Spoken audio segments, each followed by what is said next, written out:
Start with a roll call, please. Thank you, Chair Madrone. We'll start with you. Present. Supervisor Wilson? Here. Supervisor Arroyo? Here. Supervisor Bohn? Yep. And Supervisor Bushnell. Good morning. All right, and we're going to do something a little different this morning with the salute to the flag. I'm going to ask Steve Davies in the audience if he'll please lead us in the salute to the flag. Absolutely. Let's put our hands over our hearts and give the flag our best honor. I pledge allegiance to the flag of the United States of America and to the republic for which it stands, one nation under God, indivisible, with liberty and justice for all. Thank you, Steve. Okay, CAO Hayes, do we have any items to be pulled from the consent agenda? Good morning, Chair Madrone. There is one item that is being pulled for discussion. That is item D5. Great. Okay. And with that, we'll go to the board and ask if there are any clarifications, questions, thoughts on the consent agenda. Seeing none, we'll go ahead and ask for public comment. We do not have any proclamations or resolutions this morning, so that won't be part of the agenda. But if you have any comments on the consent agenda, we're going to go ahead and start with Zoom, and then we'll go to the those in the audience here today. Bear with me for a second. And so do we have anyone in Zoom at this point, Nikki, with their hand up? We do, Chair Madrone. We have 5288. Okay, 5288. This is your opportunity for comment. We have 3 minutes for comment today. And please let us know which item on the consent agenda you're speaking on. Good morning, Kent Sawatsky. Yeah, it sounds like we'll move pretty quick without the proclamations. I did want to congratulate the county and everybody involved moving through on D13. That's the tobacco retailer licensing ordinance. I saw the cost of this thing. It wasn't much, maybe $55,000 a year, and that seems to be reimbursed by fees. If this action saves one person's life or one person's suffering, even if we had to pay that $55,000, that's nothing. The medical bills for cancer treatment or anything that are paid by, and the burden and the suffering that happened. So congratulations. Thank you so much for doing that.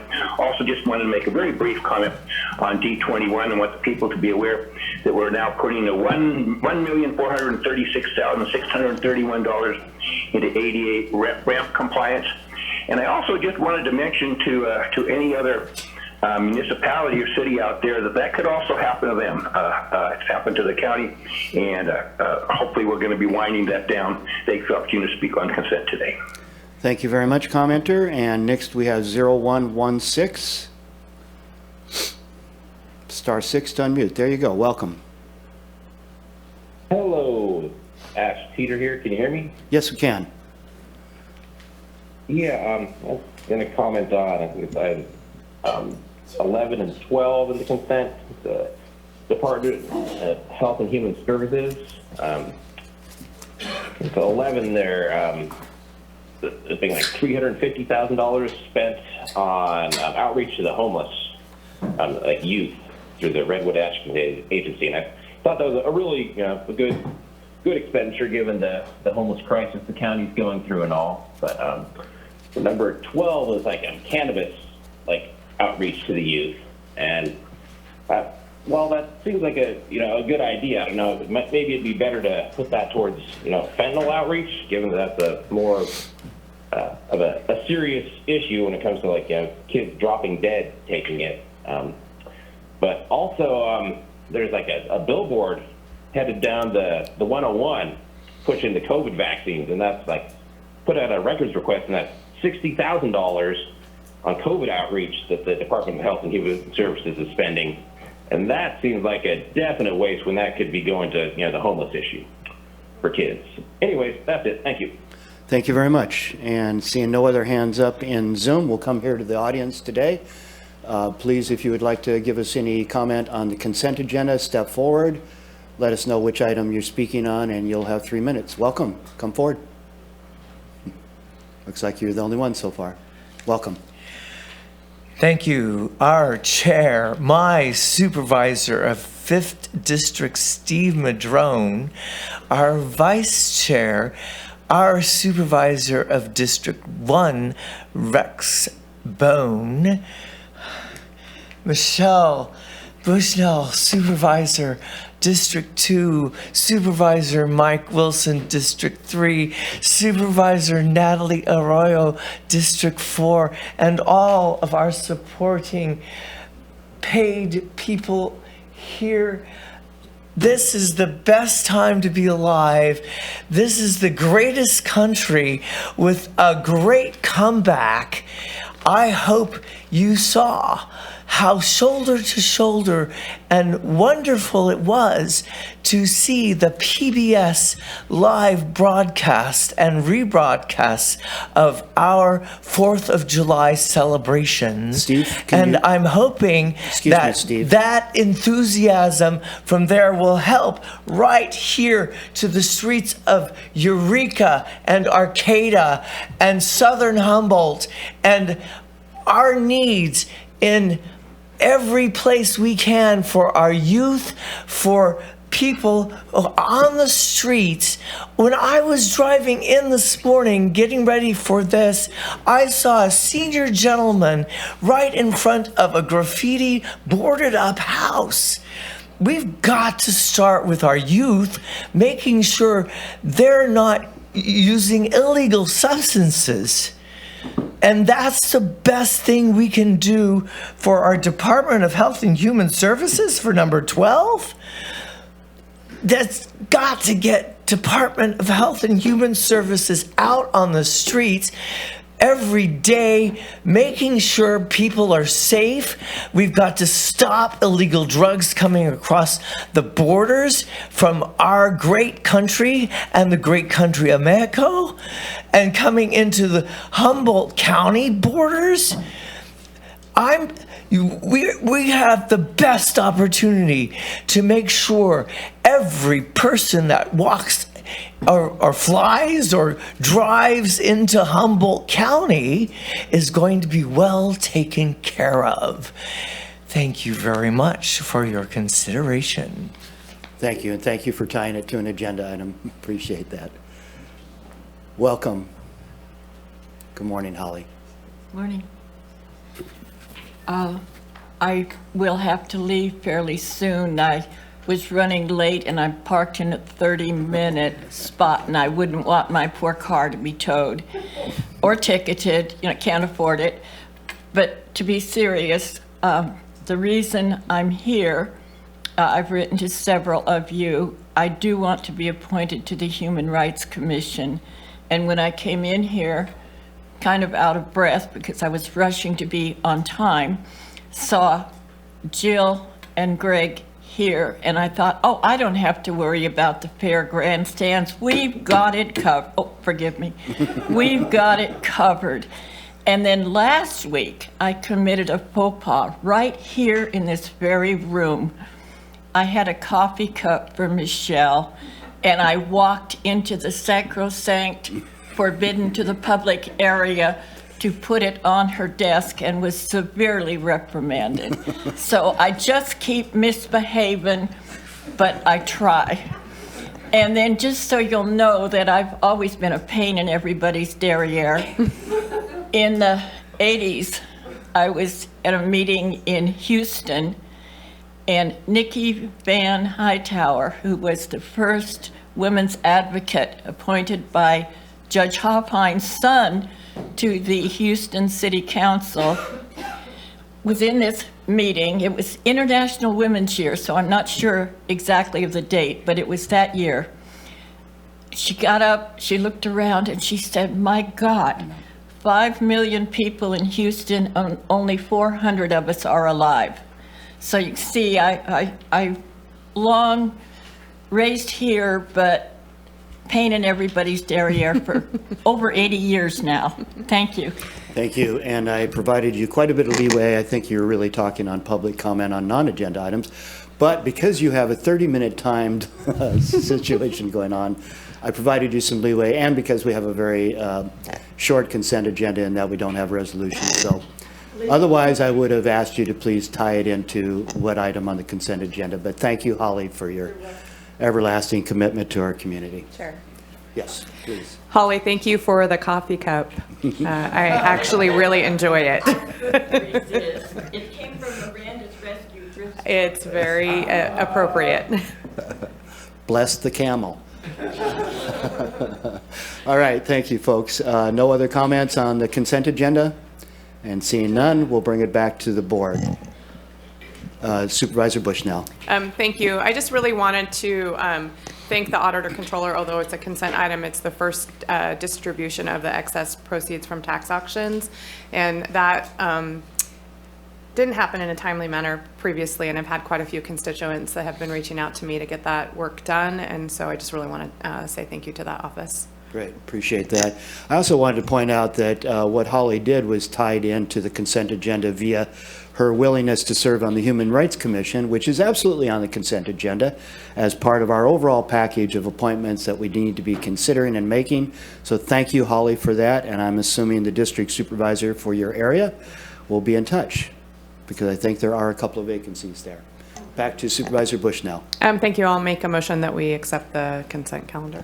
I'll second. So we have a motion by Supervisor Bushnell and a second by Supervisor Arroyo for the consent agenda. Do we have our voting tabs? I do not. No? Okay, we'll do a roll call then. Okay, sounds good. So we'll start with you, Supervisor Arroyo. Yes. Supervisor Bushnell? Yes. Supervisor Wilson? Yes, and with a thank you to all the staff and everyone that worked on getting the tobacco ordinance finally approved. All right. Okay, and Supervisor Madrone? Yes. And Supervisor Bohn? Yes. Thank you. Motion carries 5-0. Great, thank you very much. And next, we're going to go to items pulled from consent, and I think we have just the one item, D5, I believe. And I was one of the ones that helped pull that, along with Supervisor Bushnell, and it was just, we simply wanted to add, I believe, the Eel River Valley and the Trinity Valley to the letter, if possible. So Supervisor Bushnell? Thank you. I think appropriately, the rural areas of Humboldt County are affected, and so if we could just blankly say the rural areas, I think that would be sufficient. I know probably you, like myself, have gotten a lot of outreach about Frontier, and so it vastly incorporates that unincorporated area. Yeah, thank you. And I'll take it to Supervisor Bohn, who's the sponsor of this item. Yeah, I'm fine with it. I was going to suggest that the rural areas, but this was prompted by a four and a half day shutdown in the Madrone Valley, where we had no internet, no 911, no phone, no anything else. I know we've all suffered problems. I just didn't, I didn't ask everybody. So you could just say the rural areas, and I would still like them to be aware of the 4.5 day with no. I called 7 times and was told the problem was fixed, and the problem wasn't fixed. So that was over through the weekend. They're going to be rue the day that I got cell numbers to the bosses. But anyway, yeah, whatever you guys want to do. I believe in trying to get along here. Thank you for that, and I appreciate you bringing this forward, because, yeah, we're all experiencing issues with Frontier out there. Any other comments from the board? All right, well, we'll go to public comment. I have one hand up in Zoom, and that is 5288. Welcome. My experience with this particular company has been terrible. Forever, it's been a problem. Had a Willow Creek phone number, kind of necessary. There's no cell service up there.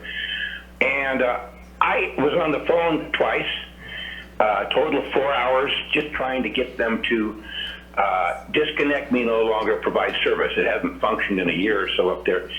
And they're still sending me bills. And they said, oh, we can't get this, we can't get you your confirmation. This is a totally dysfunctional company. And as far as I'm concerned, they should be forced to give whatever they have. If there's any value to what they have, then get somebody in here who can take care of our needs. The main reason I had it up there in Trinity County on Susie Q was because if there was an emergency, this was my only way to get a hold of somebody. And so they're not doing what it takes, and I don't know whether a complaint letter will do any good. Maybe a lawsuit would. Thank you for my opportunity to speak. Thank you, commenter. And next we have 0116. Welcome. Hello, can you hear me? Yes, we can. Yes, Ash Peter again. Just wanted to kind of mimic Ken's response there. Just my grandpa up in McLeod in California, he dealt with the Frontier DSL and had a very similar experience with, very poor customer service, and ultimately he moved to Starlink. I know it's a lot more expensive, but yeah, that it's just, if you're not getting any service out of it, what's it worth paying any money at all? Anyways, that's it. Thank you. Thank you very much. All right, and that's it in the Zoom. Anybody here in the audience today that would like to speak on this item, please come forward and let us know what you think about this very specific item. Welcome. Chair Steve Madrone and everyone here, I must give my perspective on how important it is to have very dedicated and consistent internet connections like the redwood trees that are bound together by their roots. I don't know the circumstances specifically with Frontier Communications. I can only tell you my personal and family experience with Optimum. Optimum is very difficult to work with. Their people are really nice in Eureka, but you get bills from here and there, and when the power goes down, then it took a while, like 2 or 3 weeks to get service, and then we had our router replaced, and then I had to get the right router numbers to my Samsung tablet. And in between, I'm getting a smartphone from Target Consumer Cellular, which is difficult to try and manage. I don't know if they sold me a remade Consumer Cellular phone or whatnot. I'm still trying to get a good photographs of the Hammond Trail, where it was so gorgeous on Sunday with my mother and my sister. The water was sparkling, the trees are gorgeous, and we need to share the bounties of what we have from Humboldt County to the world with more and still more fabulous photographs. I had my first experience with a live Facebook from Berrien Springs, bucolic, fabulous Michigan, and I didn't realize that you can really cheer on the world quickly with the right people at the right time, giving a host of fabulousness. So make sure we're doing all we can to, well, gently, nicely help these companies to help us share the bounties of what we have with the world. Thank you. Thank you. Anyone else here today that would like to speak on this item? Welcome. Thank you. Ryan Derby, Office of Emergency Services. I'm going to be very brief. I just want to express my gratitude for pushing this letter forward. I know all of you and myself have received numerous complaints by the areas that are affected by this. It's not only hampering their 911 services, but it's causing delays for calls for service. With that particular incident out in Madrone for 4 days, there were multiple medical calls that were delayed by inaccessible communications. So if there's anything that my office can do to help advocate or provide additional support to this letter, please let me know. Thank you. Thank you very much for that. Anyone else? Okay, we'll bring it back to the board. Supervisor Bohn. And just so everybody's fully aware, we can add on what we want. This letter is not going to Frontier. This letter is, the staff has put it together under the formal complaint prospects to the California Public Utilities Commission. So it is going to the people that license them and have what they need to do. So, thank you for that clarification. Supervisor Bushnell. Thank you through the chair. Additionally, I have involved Senator McGuire and Assemblyman Wood about 3 weeks ago. And I know, like Ryan said, the 911 calls, but in the some of the more rural areas, Bloxburg for one, there isn't cell service out there, so the only service they have is landline. When Frontier right now, the lines are laying on the ground and they haven't had service. It's been very sporadic since December, since the storm. So I appreciate Supervisor Bohn bringing this forward and having this directed to the CPUC. And additionally, I've had Senator McGuire and Assemblyman Wood's office contact Frontier, and we've started that conversation with them as well. So I think this is appropriate. And then I would like to make a motion, if I could, to accept the letter, but to change the wording, an extremely dangerous situation in the unincorporated areas of Humboldt County and Trinity as it relates to Frontier Communications, if that's okay. Second. The letter.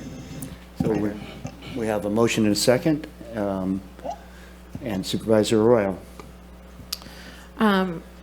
So this is to the CPUC, but it pertains specifically to Frontier. Are there other providers that are having similar issues that should be included, or is it just Frontier?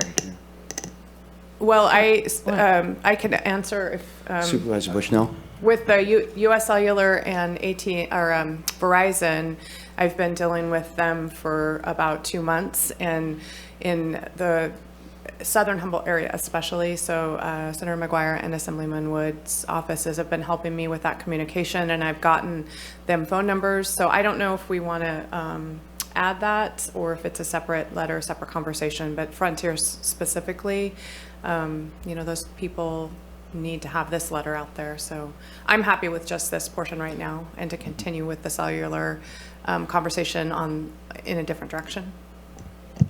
Okay, great. All right, we have a motion and a second, and I just wanted to check back in with the sponsor. Is that motion agreeable? Thank you. All right, with that, we have had public comment, so we'll go ahead and do a roll call vote. We have our tabs. Everybody have a tab yet? Yep, good. Okay, let's go ahead and vote. It's nice to have that system in place. I don't know where mine is. Let me pull. Got too many boxes open here.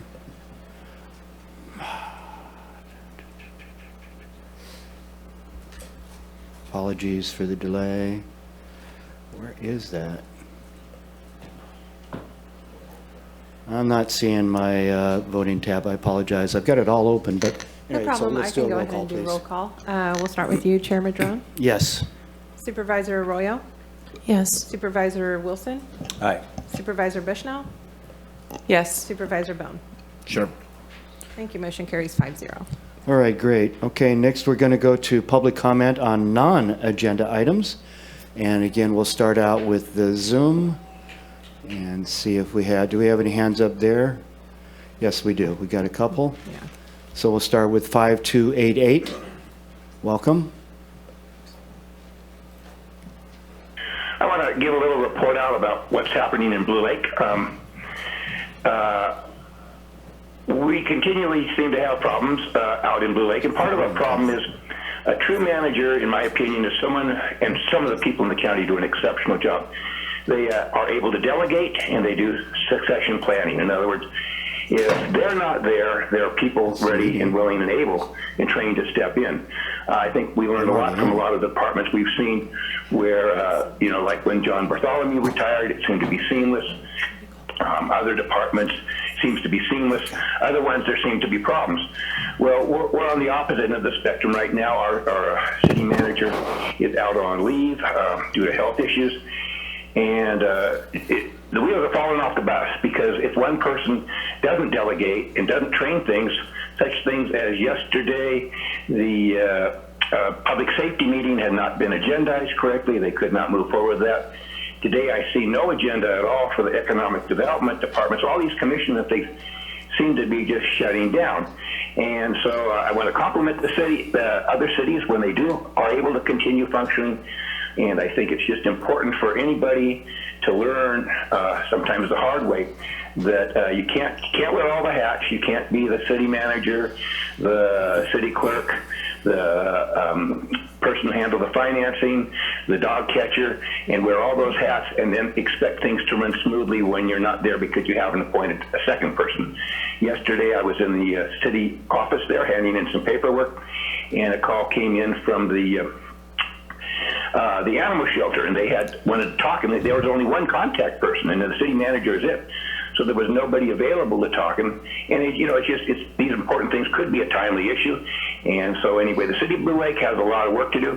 I wanted to thank, I think I didn't see you out there, but I heard Mike Wilson was out there, and he was also out at the coffee clutch thing here the other day, which they have Monday morning. I think it's a campaign cycle or something. We all of a sudden start seeing all the guys during this certain time period. Anyway, it's good to see you guys once in a while, even if there's not a campaign coming forward.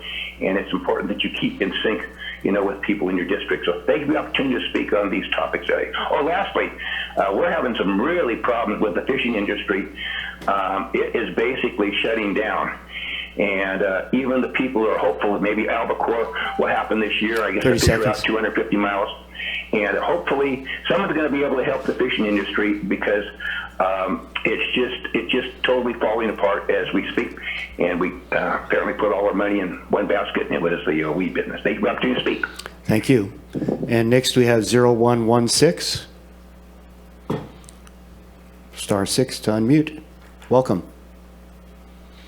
Hello, Ash here, LostCoastPopulist.com. Can you hear me? Yes, we can.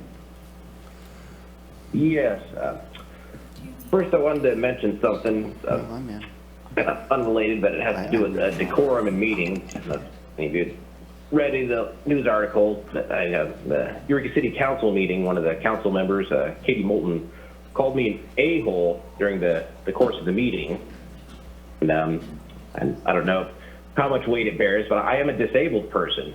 I live with multiple sclerosis, so hurling, lewd language at disabled people. I don't know if that's worth a mention from the board here. And it seems kind of, out of touch with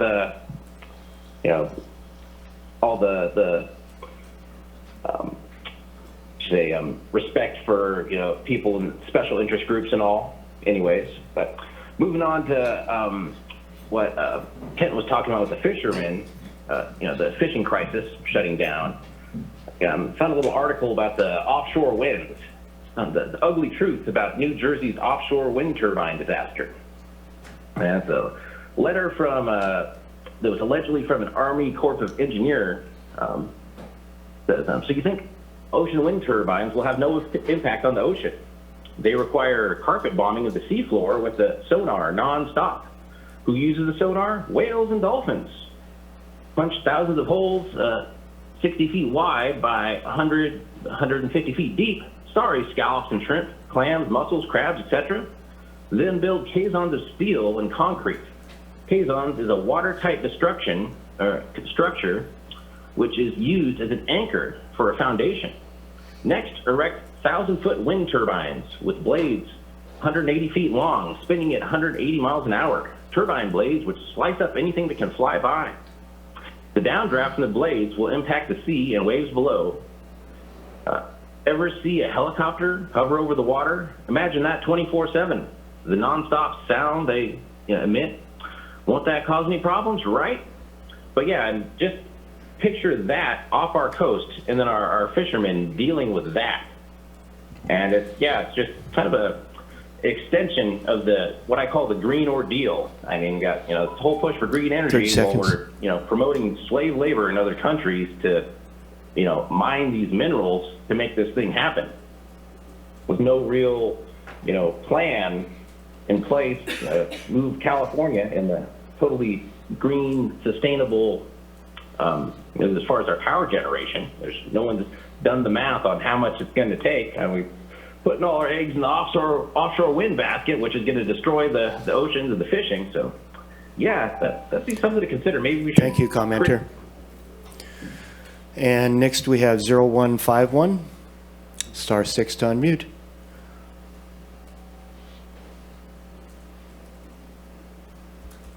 *0151. There you go. Welcome.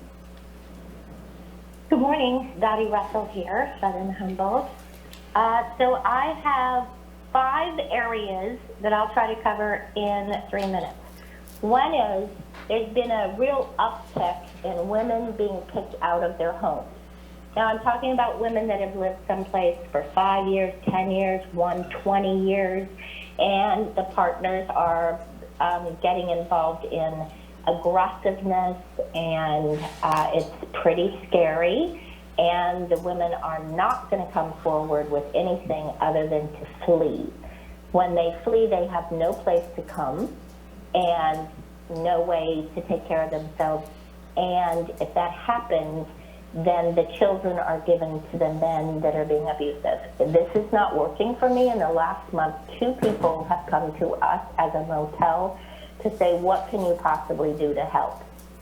So I need the county, I need Connie Ward, I need the Board of Supervisors to be behind me to get these people inside with their children again and move forward. If I give them housing right now, even for free, then the county says they're already housed, they're not homeless, doesn't matter, they're all good. They're not all good, and I can't afford this.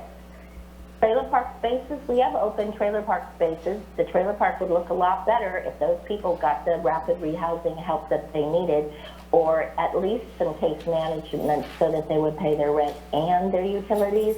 They're not paying rent or the utilities and getting no help from the county, from anybody, even when they go and ask for it. We have an eminent domain thing going on, which is the dumbest thing I've ever heard of, to put in a parking lot where we have all kinds of services, all kinds of housing, everything that we need. And they've taken the property and they've bulldozed the church, including the part that wasn't fought in a fire. It was totally fine. And so that was bulldozed. And now they've taken the property. They had my car removed from the property when I was out of town, so it was stolen. That was another great thing. And they haven't given us any money, and they haven't decided how much they want to pay us.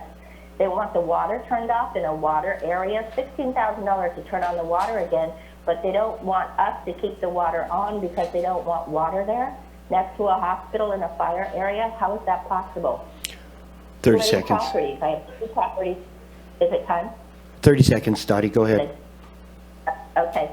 I have 2 properties that have, one has 2 dwellings on it, one has 3 dwellings on it. That's 5 dwellings.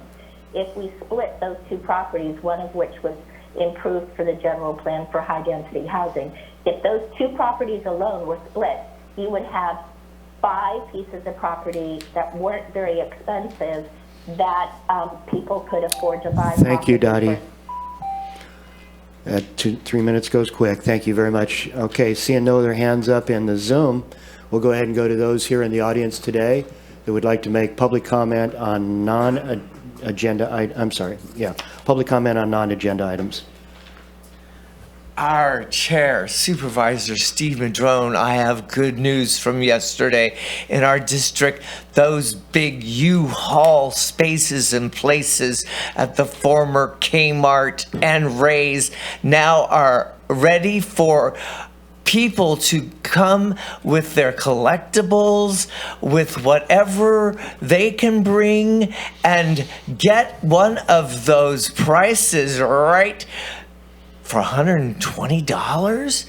Oh, yeah, I'm still fabulously hopeful that for our community services Adventist collections, that twice a year they have a sale, and we're going to be able to get in there and make lots and lots of charity money. We're going to have our McKinleyville History Bank. We'll have crafts people with their bank, which I was hoping with the earthquake in Rio Dale, they'd be able to come up, sit down, continue their crafts making, find a place in our North Bay area. Supervisor Mike Wilson, you have the best of ambassadors with Fire Phoenix leading the way.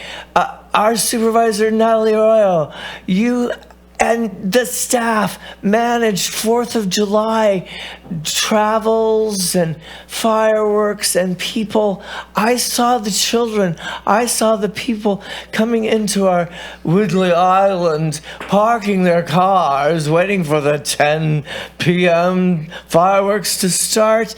Michelle Bushnell, just do what you do best for people coming into our Humboldt County, and then Steve Madrone leaving our Humboldt County. As I've already mentioned, we've got to stop those illegal drugs. We've got to do more. And so I'm hoping for 6 months of palliative care from Humboldt counties, not just volunteers from hospice at Humboldt, thanks to my family's experience with my dad.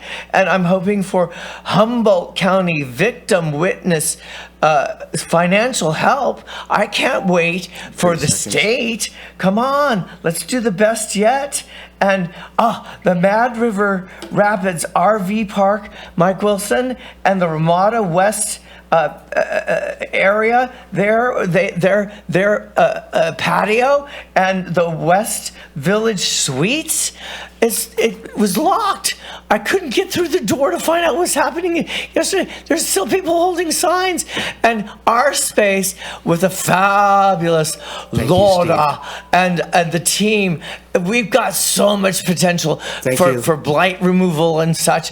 Do your best, supervisors. This is a great place to live and a great time to be alive. Thank you. Welcome. Thank you.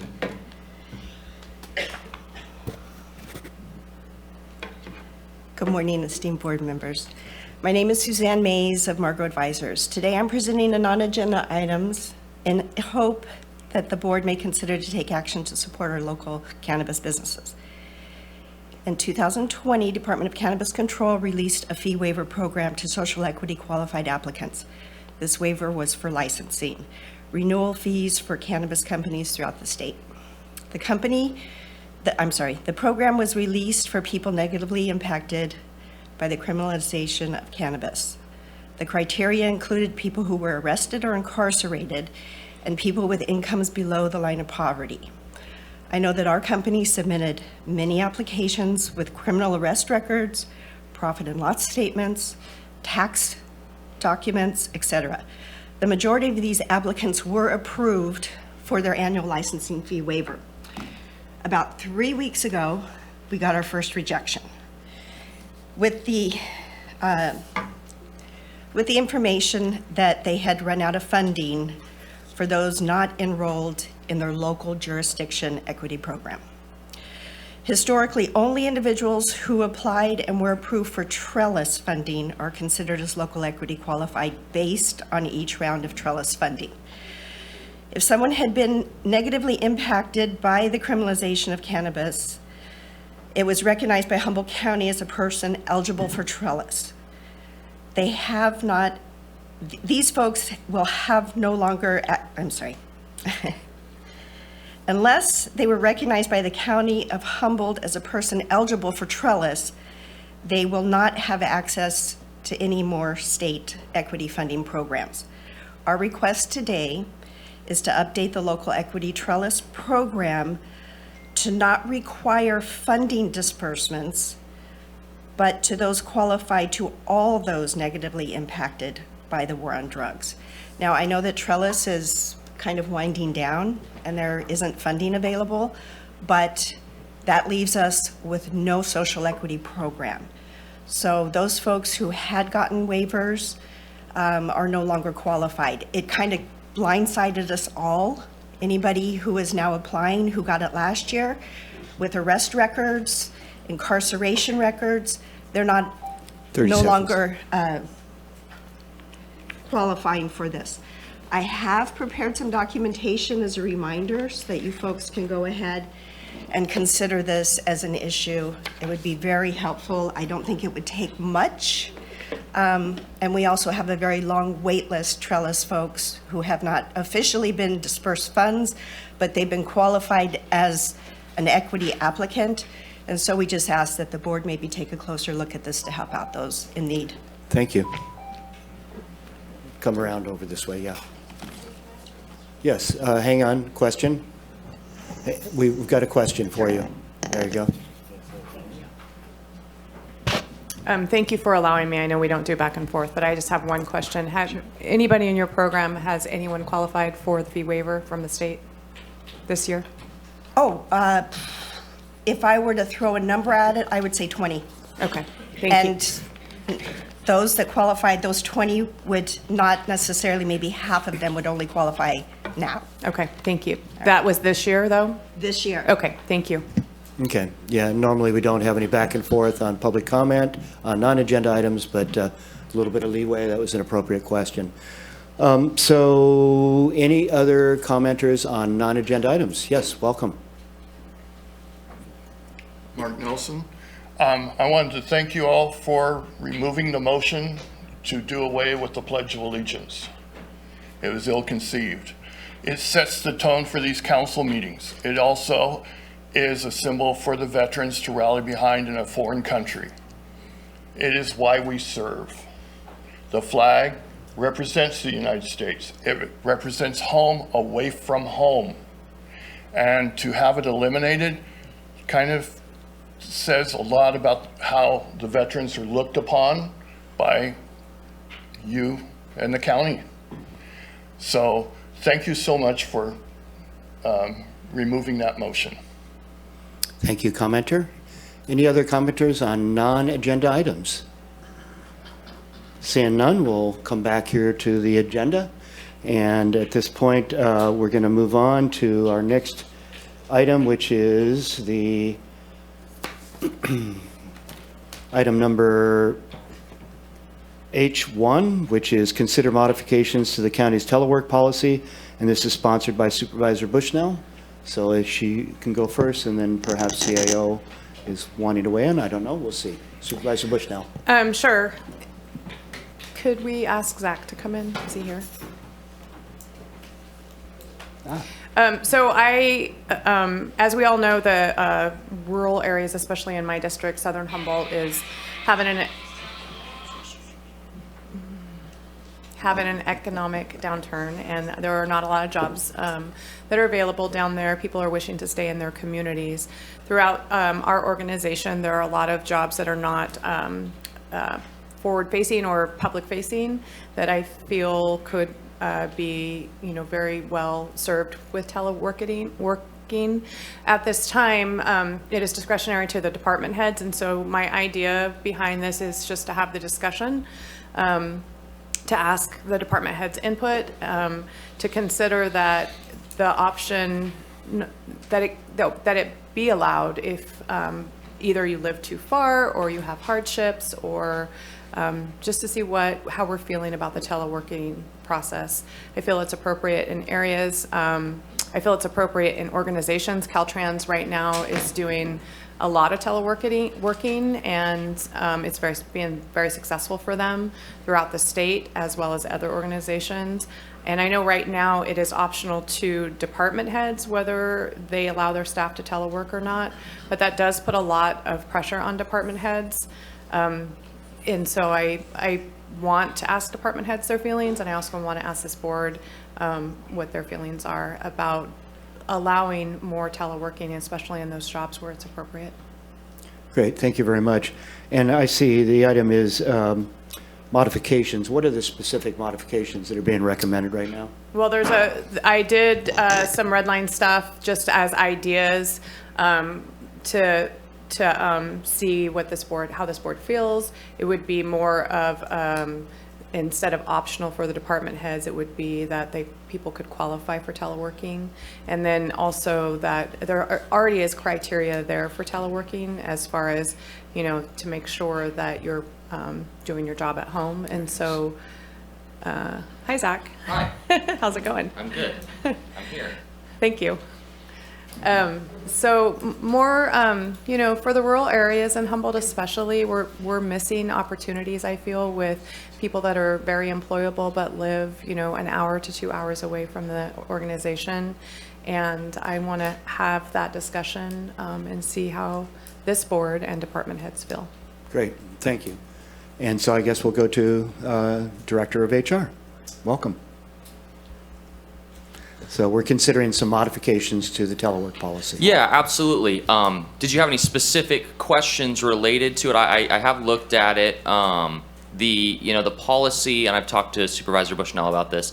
The policy does, in a sense, operate to where these modifications don't necessarily. The current state doesn't preclude us from already doing this. My department, I can speak about my department. That is one of the considerations that I've made is when gas prices were $6 a gallon. I said, hey, does anyone want to telework? So we have a number of employees in HR who telework at least 1 or 2 days a week. We also discussed this may be a platform to have that discussion with department heads rather than changing the policy. There is a meet and confer process that we'd have to go through with labor, and I'm not at this point sure what their thoughts on these additions are particular. I haven't had those discussions just yet, but it was really more of just an opportunity to have these discussions with your board. Great, thank you. Supervisor Bushnell? So right now it's discretionary to department head, and I feel in the rural areas, especially if you live, say, in Bloxburg, I'm just where I live, so I use that. Because it's discretionary, and at any time the supervisor could say, nope, you got to come in 5 days a week, people tend not to want to apply for those jobs because it's a hardship. And so I think I'm looking for more language that would, you could telework and you would be disqualified from teleworking if you don't meet the criteria. And I know I spoke with some department heads. It is somewhat of more work for department heads to have to monitor that. I understand that. But also in today's world where COVID did give us that option of the teleworking that has been perfected over the last 3 to 4 years. I know some people don't like teleworking. They want all of their staff in their department, but it is working for lots of organizations. And I really feel in our county, which is so large, that we're missing a group of folks that are very talented, that want to live in the rural areas, that now need different means of income. And I feel that it's very appropriate for our large rural county. So I'm looking for more, you don't have the option to tell them if they hire for teleworking, especially in the rural areas.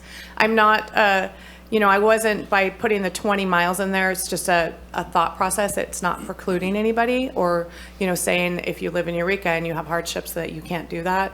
I'm looking for a discussion. Great, and that's why we have it on the agenda. Thank you for bringing it forward. And so if I heard you correctly, ideally we'll get some more department head input, employee input, and confer with the unions as well. Yeah, if your board is interested in looking at changes to the policy, we certainly could do that. I mean, we can certainly engage. We're in discussions with our various unions all the time about these things, and that can be sort of informal on some aspects, but if you're saying we really want to make changes to the policy, then we would get into more of a formal process. We do have a process for that that we go through with any policy change that comes before your board. We reach out to department heads, ask for their feedback. We Frankenstein that together, and then we'll take that to our labor groups, get their feedback. So that process all gets completed before it hits your board's agenda. In this case, we haven't had any of those discussions, and it could be more informal. Yeah. Okay, thank you for that. And my assumption is that we're going to have to do a bit of this work before we can actually take any actions. But what we could do today is have to see if the board wants to direct staff to take those extra steps and investigate potential changes. Basically, I think that was the hope from this agenda item. Any other board members? Yes, Supervisor Arroyo. I think what this brought up for me, I understand the thought process behind this recommendation. I appreciate the opportunity to discuss this. And I think reading our current policy, where I was a little unclear, even with the footnotes on page, well, it doesn't seem to have a page number, but item G, and the associated footnotes about travel were, so my understanding with, generally with, reimbursements is like, you're not getting reimbursed to and from your home to your primary work site. But if you're doing other county-related business in your personal vehicle, then that's eligible for reimbursement. And so I'm kind of, I will say that I'm in favor of as much teleworking as possible, but I also want to make sure that we have clarity around what the financial implications of that are and the kind of facilities implications of that are longer term. So, but with that in mind, can you help me understand the piece about the teleworking individuals, if they're essentially teleworking the majority of the time, and their travel costs, and how that factors into all this? Absolutely. I've had many questions about that. There is clarity needed on that. So essentially, if someone remote works 100% of the time, then their whatever location that is, which is usually their home, becomes their primary work location. And then if we ask them to come into the office, which we could reasonably do, that could be considered travel time that would be reimbursable. And then, as you stated, if they're doing other things, if their job requires them to go out in the field, that would be under the same process if you were coming from your work location here. So I know a lot of departments, to mitigate those costs, have said, we need you to come into the office at least one day a week to have your work location here remain as your primary work location, and your home or wherever else is your alternate work location. And usually if someone, I don't want to say we have very many people working 100% remote, but if they're working 100% remote, usually they don't have to come into the office or go out in the field very much, so it's actually pretty limited anyway. I actually haven't, I've gotten questions about it, but I don't think I've actually seen any instances where someone requested reimbursement in that circumstance. Most of the time when it's 100% we're working remote, it's related to an ADA accommodation, and that's a completely separate process. I talked to Supervisor Bushnell about that before this came, and we keep those processes very distinct and separate, and even those circumstances are fairly rare. Continue, please.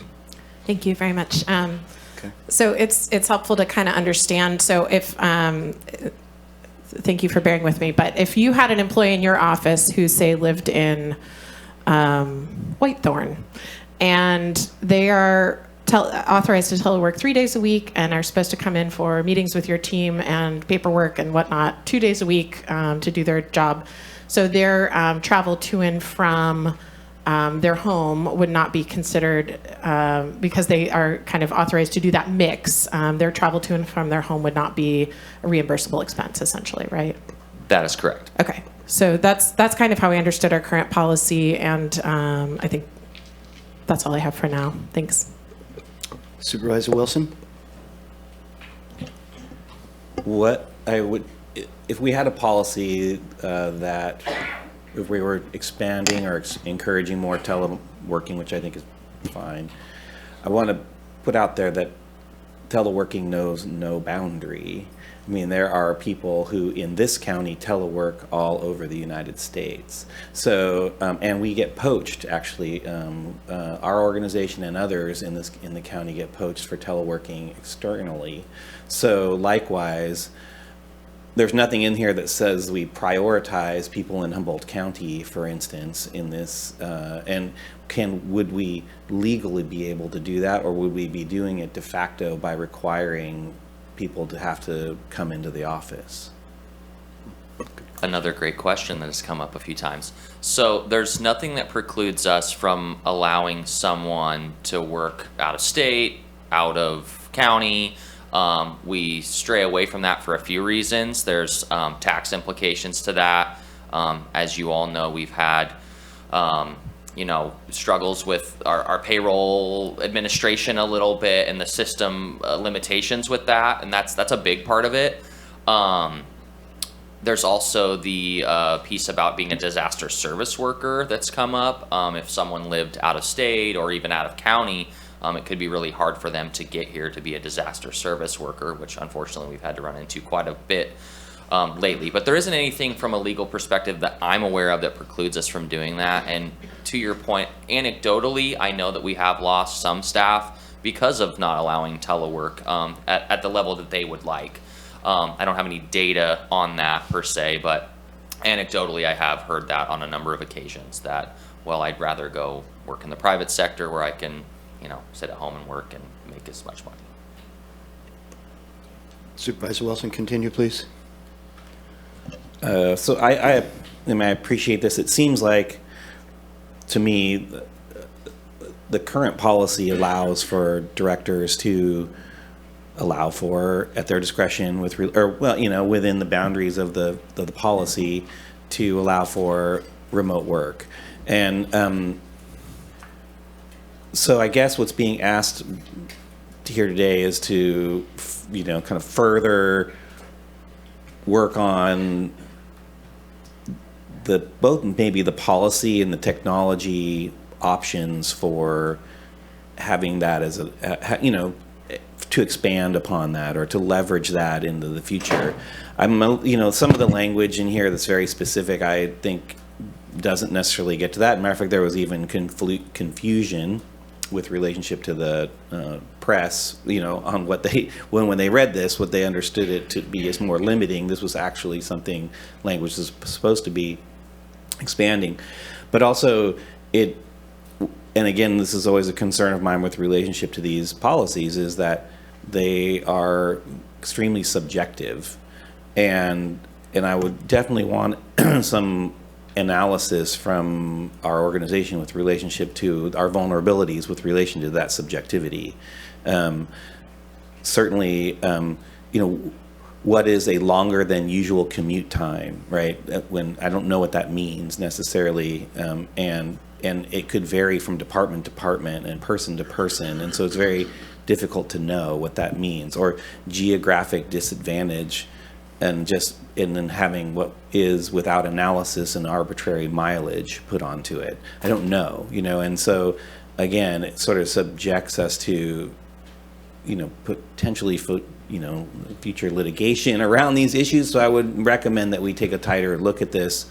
But I'm not adverse to having us explore this a bit more. But I do feel like there's a lot of flexibility in the current policy. I don't feel like it, and I'm wondering about how targeted we can be legally in this. And I'm wondering about that. I kind of going back to my thing. So when I'm saying like someone in a certain part of the county is more eligible than maybe someone from Trinity County, I don't know, or someone from Del Norte County, or I would want to know, like, do we have that other than the inconvenience of our payroll? Yeah, we don't have any data analysis behind that. I do know that we've made, and I can speak a little bit for county IT. I think when all the COVID stuff started happening, we really encouraged getting away from desktop towers to now just getting laptops. I think I have one tower left in my office that we're ready to decommission. So that's a piece of it, of just moving in that direction. And you're correct that the policy was written in a way to allow for flexibility in these sorts of circumstances, because, as you stated, for each person it's going to be a little different. I drive a truck that doesn't get as good of gas mileage, whereas someone maybe drives a smaller vehicle, and for them it's not really that big of a deal to drive into the office. So I think those are considerations that even discussions that I've had with my staff, when they've said, oh gosh, it really costs me a lot to drive in every day when gas was so high. And so it allows me that flexibility, while also maintaining that we still have business needs and customers that we have to support and those sorts of things. Supervisor Arroyo. Thank you, and I think this question might be more for the CAO, but I'm not sure.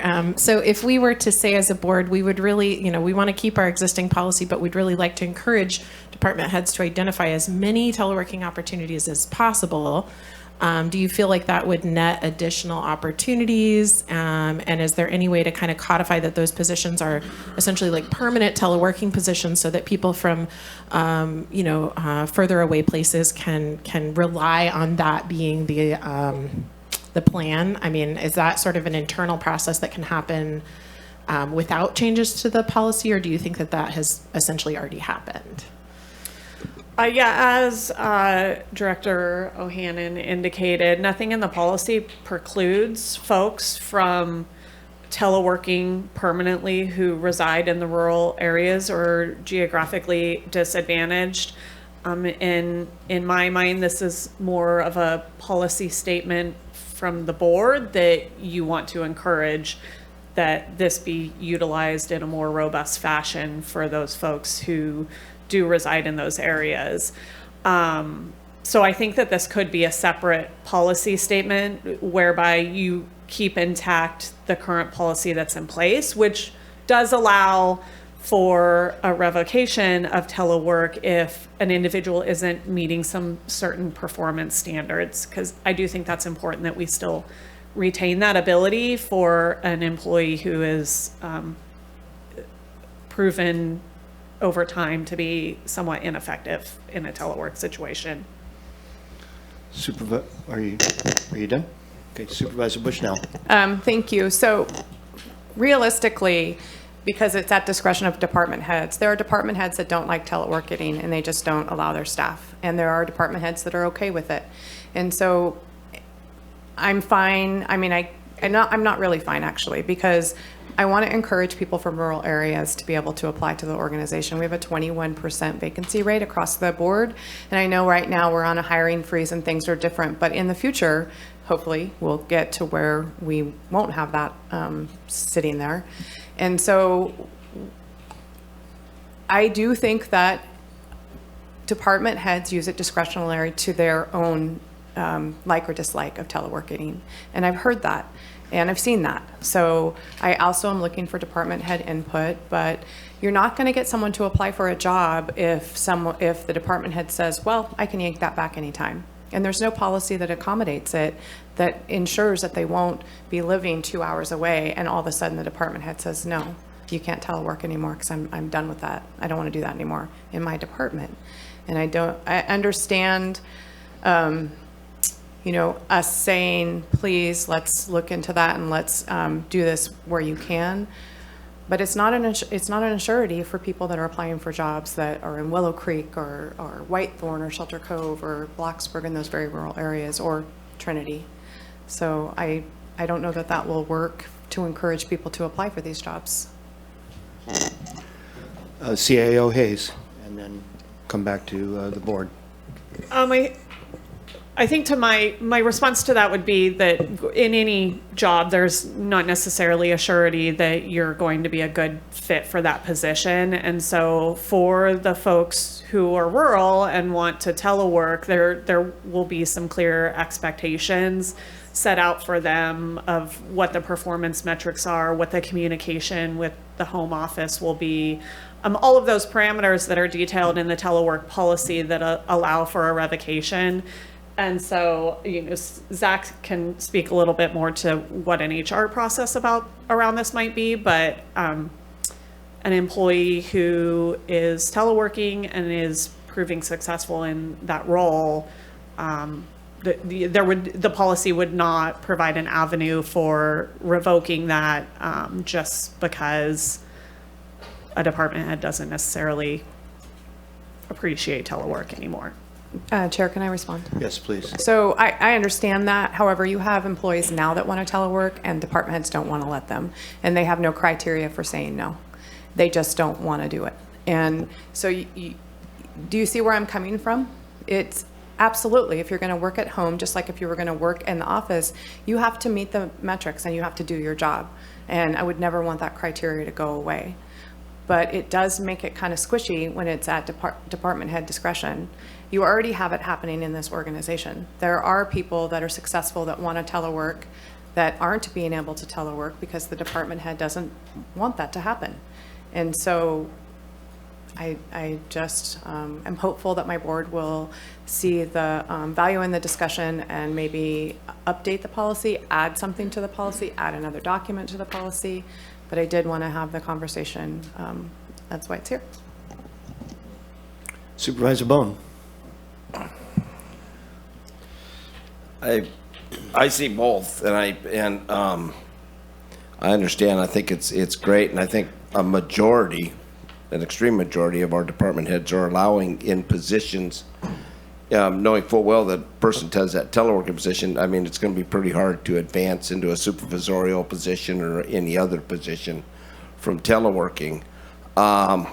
You can move up the analyst scale. There's a lot of opportunities, but with that, I think time and effort are made when we appoint department heads that that they will make the right decision. And I don't know, would we be able to put this on our elected department heads, or would they still be able to run their department as they see, even if we put a policy in like this? Neither one of you want that one, do you? Thank you, Zach. Your elected department heads are still, governed under HR policy. So, yes, they would still adhere to HR policy. I think, and I'm curious, there are some department heads in the room, so I would really be curious to hear their feedback on this. But again, the policy is very specifically designed to indicate that teleworking is a privilege and not a right necessarily. And so what I'm hearing is that we want to maybe veer a little bit away from that privilege notion. But I do think that we can develop a board policy that places a little bit more of a firmness around that direction to department heads to utilize the telework policy more robustly when the most qualified candidate is a rural candidate and a good candidate for a telework policy. And through the chair, and when we do a job application, I mean, can we, with the blessing of the department head, because I still want to, the department heads are the department head, which they're supposed to manage the department. I don't want to micromanage or do anything like that. I think they're very well aware of what we would like to see, and if it can allow us to hire more people remotely, that's fine. But somewhere in there, I just remember hearing one time that the work at home was like 65%, the efficiency rating of people in the office. And I don't want to put the department head on the spot, but I think that's what John Ford said. But anyway. Wait, you did. But no, and I think it's a great idea. I mean, it's, and if we have to, I'm worried the part if they telework from home, then they want to have a meeting, we're going to have to pay, because we fall under the same guidelines. We don't get paid to go back and forth to work. This is our office, so this is where we come. So I think it's a great idea. We just put this policy into place 16 months ago, 15 months ago. So if we want to look a little bit farther, but if you could put on there when it says teleworking possibilities are there, and if the employee and they work it out, if they get that privilege pulled, they probably get it pulled because they aren't meeting. I don't know who's gonna check the criteria. That's my biggest. That's a big nut. That's a big nut to figure out, to have somebody oversee everybody's work. We know there's 100 reasons we can say we're checking it, but I'm fine with looking at it and fine tuning it if we have to. If that'll work. But and I like the idea for the jobs that can do it, but I still want to keep a little bit of the control in the department heads, because we've put a lot of faith in them already, and because we think they can manage their department to the best of the county. And if they're being over bureaucratic, we're going to hear about it from the employees and things like that, saying they're being unfair. So, or hopefully we will. So I hear a lot of sighing. So Supervisor Bushnell. There's a reason I brought this policy forward. So, and I respect our department heads and their discretion. I just think we're missing a group of people. Also, evaluation processes are something that they do currently. It's not that you don't have to evaluate an employee that's in office. There would be some different criteria, and yes, I think it would be a little bit additional work. And I did talk with the department head that it does sometimes. But evaluation processes are something that is done routinely, or should be, with all employees, not just teleworking employees. I'm really interested in, I see one, and I'm really interested in having the conversation also with the department heads. And I'm not offended if they say it doesn't work. I just want to have the conversation. For my district, rurally, I needed to. Thank you for that. And it seems to me it's a great opportunity to go ahead and invite department heads up first before we go to public comment and ask those department heads that would like to share with us your thoughts on our current policy or possible amendments, please come up to the podium. Welcome. Hi, so my name is Juan Pablo Cervantes. I'm one of your elected department heads. I seek opportunities where telework might find a role in my office. I think it's a great opportunity. I happen to live with somebody that teleworks, and I see that the organization that they work for definitely get more time out of them than the 40 hours that are on their time card. I see them work diligently. Efficiency isn't at all a concern. But we're a small county, and our departments are lean, and we're scrappy, and we're having to do more with fewer resources. And that means that the nature of the job can change. I see positions in my departments that I'm wanting to move towards telework, and the hesitancy is what happens when the ground under me changes. And I'm having to redeploy them in a different facet that would require them to come into the office, that requires an analyst to do outreach, in Eureka, that, there's so much to the complexity of that at least for my departments, I can't fathom, the next few months or the next year or two allowing me that kind of discretion, even though I'd like to find those opportunities. And so that's just another, I guess, bit of the conversation that I haven't heard, is that we might really want it, but the nature of our budgets and the personnel that we have available to us is such that we don't have the ability to have a unitasker, somebody that's role is just going to stay the same and in the office going forward. That kind of promise or commitment to an employee, that's a tough one, given the decisions we have to make. Thank you for that, and I appreciate the brevity. Next. Welcome. Good morning, Chair Madrone, members of the board, Tom Matson, Director of Public Works. I'm a strong supporter of teleworking at the department's discretion. I would hate to get into a situation where it becomes a right and it's grieved over who can do this and which position can and cannot. I have a lot of people that do telework that operate very effectively. I have some that don't operate very effectively teleworking, myself included. I can do about an hour before I have to head out of the house and get into the office because I become non-productive. And, we need to be able to manage that, but we cannot let this become a right. It can be a good recruiting. The last solid waste person I had worked a 4-day work week, 3 days at home, 1 day in the office. And we made that agreement coming in, and it worked out well for the time that she was here. And so we look at it position by position. It could be very financially effective for the county in the future. It's freed up a remote office space for me. I have an office where I have like 4 different people that use that one office every single week instead of 4 different structurally offices. So financially, structure-wise, it is good for the county and it is good for the employee, but don't let it become a right that can be grieved. Thank you. Thank you. Again, appreciate the brevity. Welcome. Thank you, Supervisor Madrone. Board of Supervisors, this is John Ford with Planning and Building. This is a complicated issue. And one of the struggles that we have in planning and building is we are a public-facing department. And so we need to have people at the counter. We can't have people answering phones remotely. We have done that.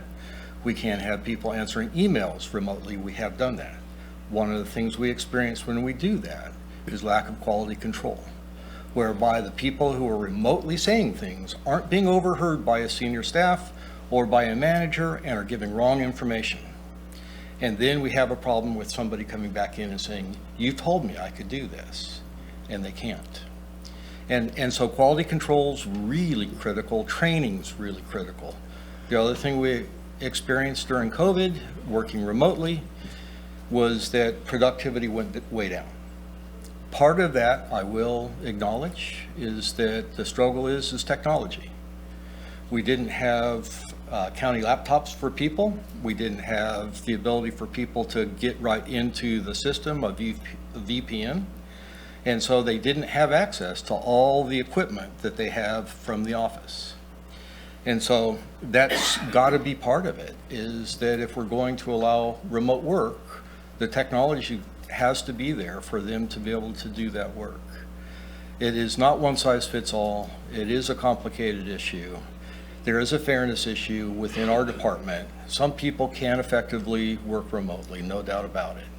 But then they're not available with a walk down the hall to talk to somebody who has a question from somebody at the counter. And so then we're going to tell somebody who's at the counter expecting an answer that we can't give them that answer. We have to get in contact with somebody else who's offsite. Thank you. Thank you. Welcome. Thank you, Board, for this opportunity. Howard Leahy, County Assessor. I do have some mixed feelings about this. We did go through this during COVID. We had some very mixed results. In many instances, we saw productivity drop almost 50%. And there was no really control over the work that the individuals were doing. And maybe I'm old school. I liked face-to-face meetings and communication versus Zoom or Microsoft Teams or over the phone. We also had some incidences where there was miscommunication because there wasn't that opportunity to have the face-to-face communication. So I'm kind of against it, to be honest with you. But I understand looking at other opportunities to hopefully increase our staffing and other opportunities. So thank you for this time. Thank you very much. Welcome. Good morning, Connie Beck, Health and Human Services Director. To keep this short, I think I'll just say I agree, 100% with Tom Mattson. In DHHS, we have a number of people that do telework. We have people that telework 100%. We have people that telework 80%. We have people that work in the office 100%. We have some employees that don't work well in the office, and sometimes they don't work well at home. So I think that some folks work really well teleworking and others don't. I think that's real. And we need to be able to manage that. There's some programs that we work mostly in the field, and having the ability to telework when you've been out in the field all day is a nice gesture for people. And then we have people that have actually moved to other areas and are still working for us. So because our staffing levels are so critical, we need to have the ability to do that.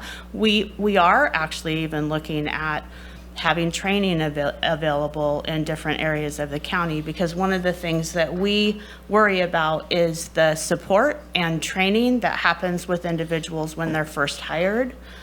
We want people to feel connected to our programs and our work, and having those relationships is important. So training and that kind of stuff is key. And then, of course, evaluating, and supervisor's role is to ensure that people are doing their work, whether they're at work or at home.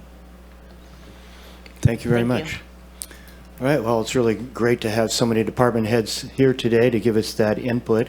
And at this point, looking at the board, Supervisor Arroyo, any final questions before we go to public comment?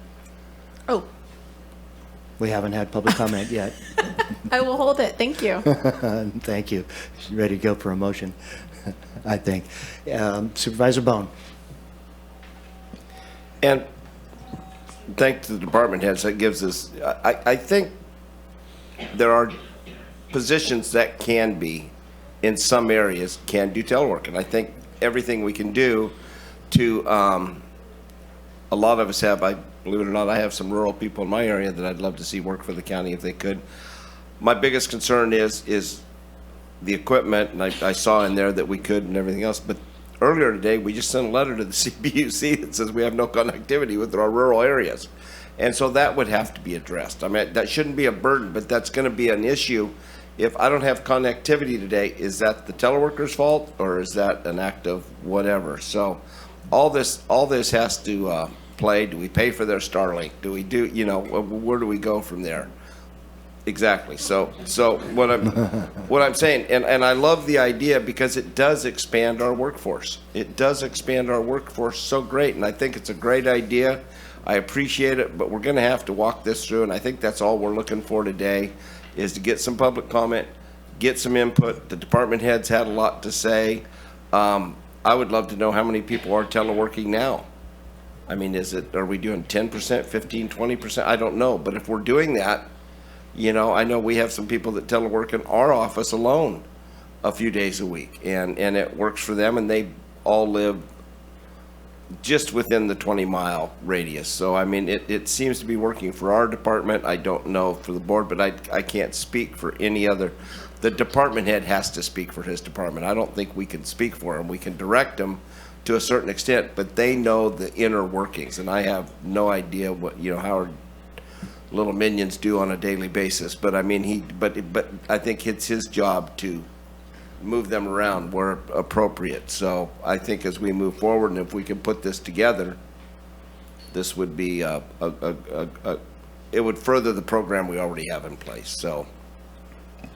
Okay, final comments before we go out to the public. Supervisor Bushnell. Thank you. I really want to thank the department heads for their honesty and even saying, not my preference. I think that's where I, you know, got to thinking about this item.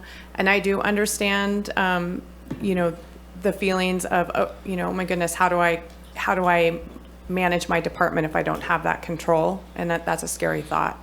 And I do, you know, the Supervisor Bohn said, you know, oh, no internet out there. Well, I don't know, in the last 2 months, Director Ford, how many times has your server been down? So it happens even here in Eureka. So yes, there's lots of excuses why it can't happen, but trying to, and I think maybe CAO Hayes said, you know, maybe just comments from this board that we want to try to accommodate and do that robustly, and maybe moving our own thought process, as Zach and I had talked about that when we talked earlier this week.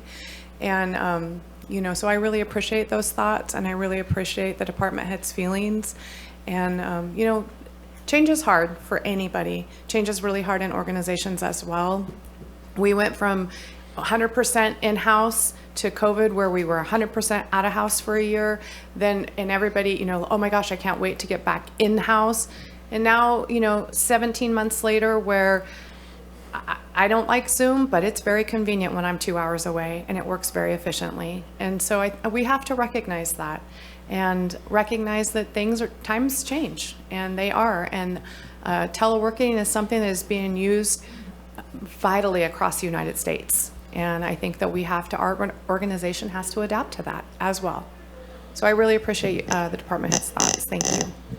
Thank you. And Supervisor Arroyo, did you have a final comment? No? Okay. Right? Okay, good. I will just say that I think teleworking is fantastic, but I absolutely agree that I think the department head needs to be able to control that situation. I mean, I find it hard to imagine any other scenario. Otherwise, why did we hire and appoint or elect these people to run their departments? I do hear a sincere response from the department heads that were here today of that they absolutely want to make it work where it fits. But they would like to have that discretion. And so I'm glad we have the policy in place so that we can do this wherever it really works.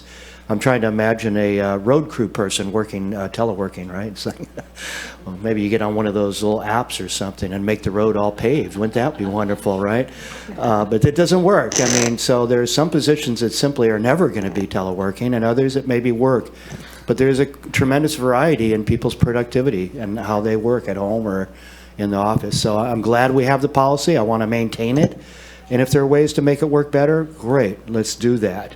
So at this point, we're going to go to public comment, and then we'll bring it back to the board for consideration. So I'm going to Zoom, and I've got 0450 with the hand up, *6 to unmute. There you go. Welcome. Welcome. Thank you. My name is Angela. I work in the IT department. I had a lot of fun teleworking, quite honestly, because I don't like mornings, and it was very helpful. There are a number of things like training for department heads so that they can know how to telework better. maybe we need to see what other technology other counties are using, that there's got to be ways that people are in contact, keep Zoom rooms open so you could get on and talk to somebody like you were walking by their desk.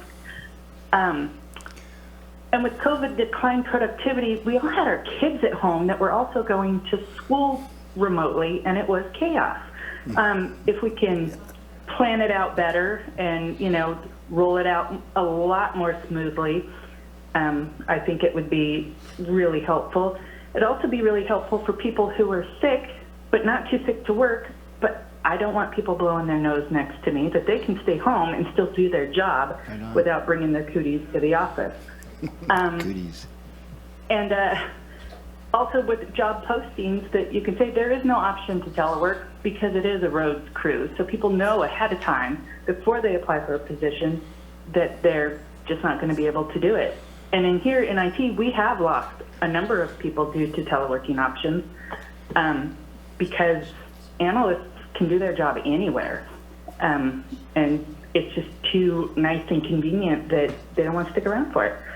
So that's my 2 cents on all that. And thank you for giving me this chance to comment.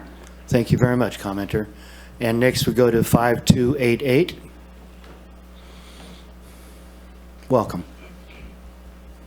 Ken Sawatsky, I strongly support your department heads. I think it was very clear, and I think you all agree it does need to be in their hands as far as doing this. There have been changes in this. I do know certain departments, I always have someone who picks up the phone. It's always nice to only have one call, not be called back or not have to email instead. That seems to be lacking in other departments, and I strongly support if it's able to be where they can do this from home. In other words, if I call into staff for the with the staff for the supervisors there, then that should link automatically to their phone number and not be a callback thing later. So I'm not doing 2 or 3 phone calls to do something that frequently in the past had been answered in 15 seconds. So anyway, I hope that you do understand that there is a great amount of jealousy, when someone is allowed to be at home and other people aren't. And we're talking about equity and parity on these things as far as managerial things. That's left up to the manager of the department deciding who can handle that and what positions it's for, and strongly suggest that you do not take any leeway that they may have this time. Thank you for the opportunity to speak.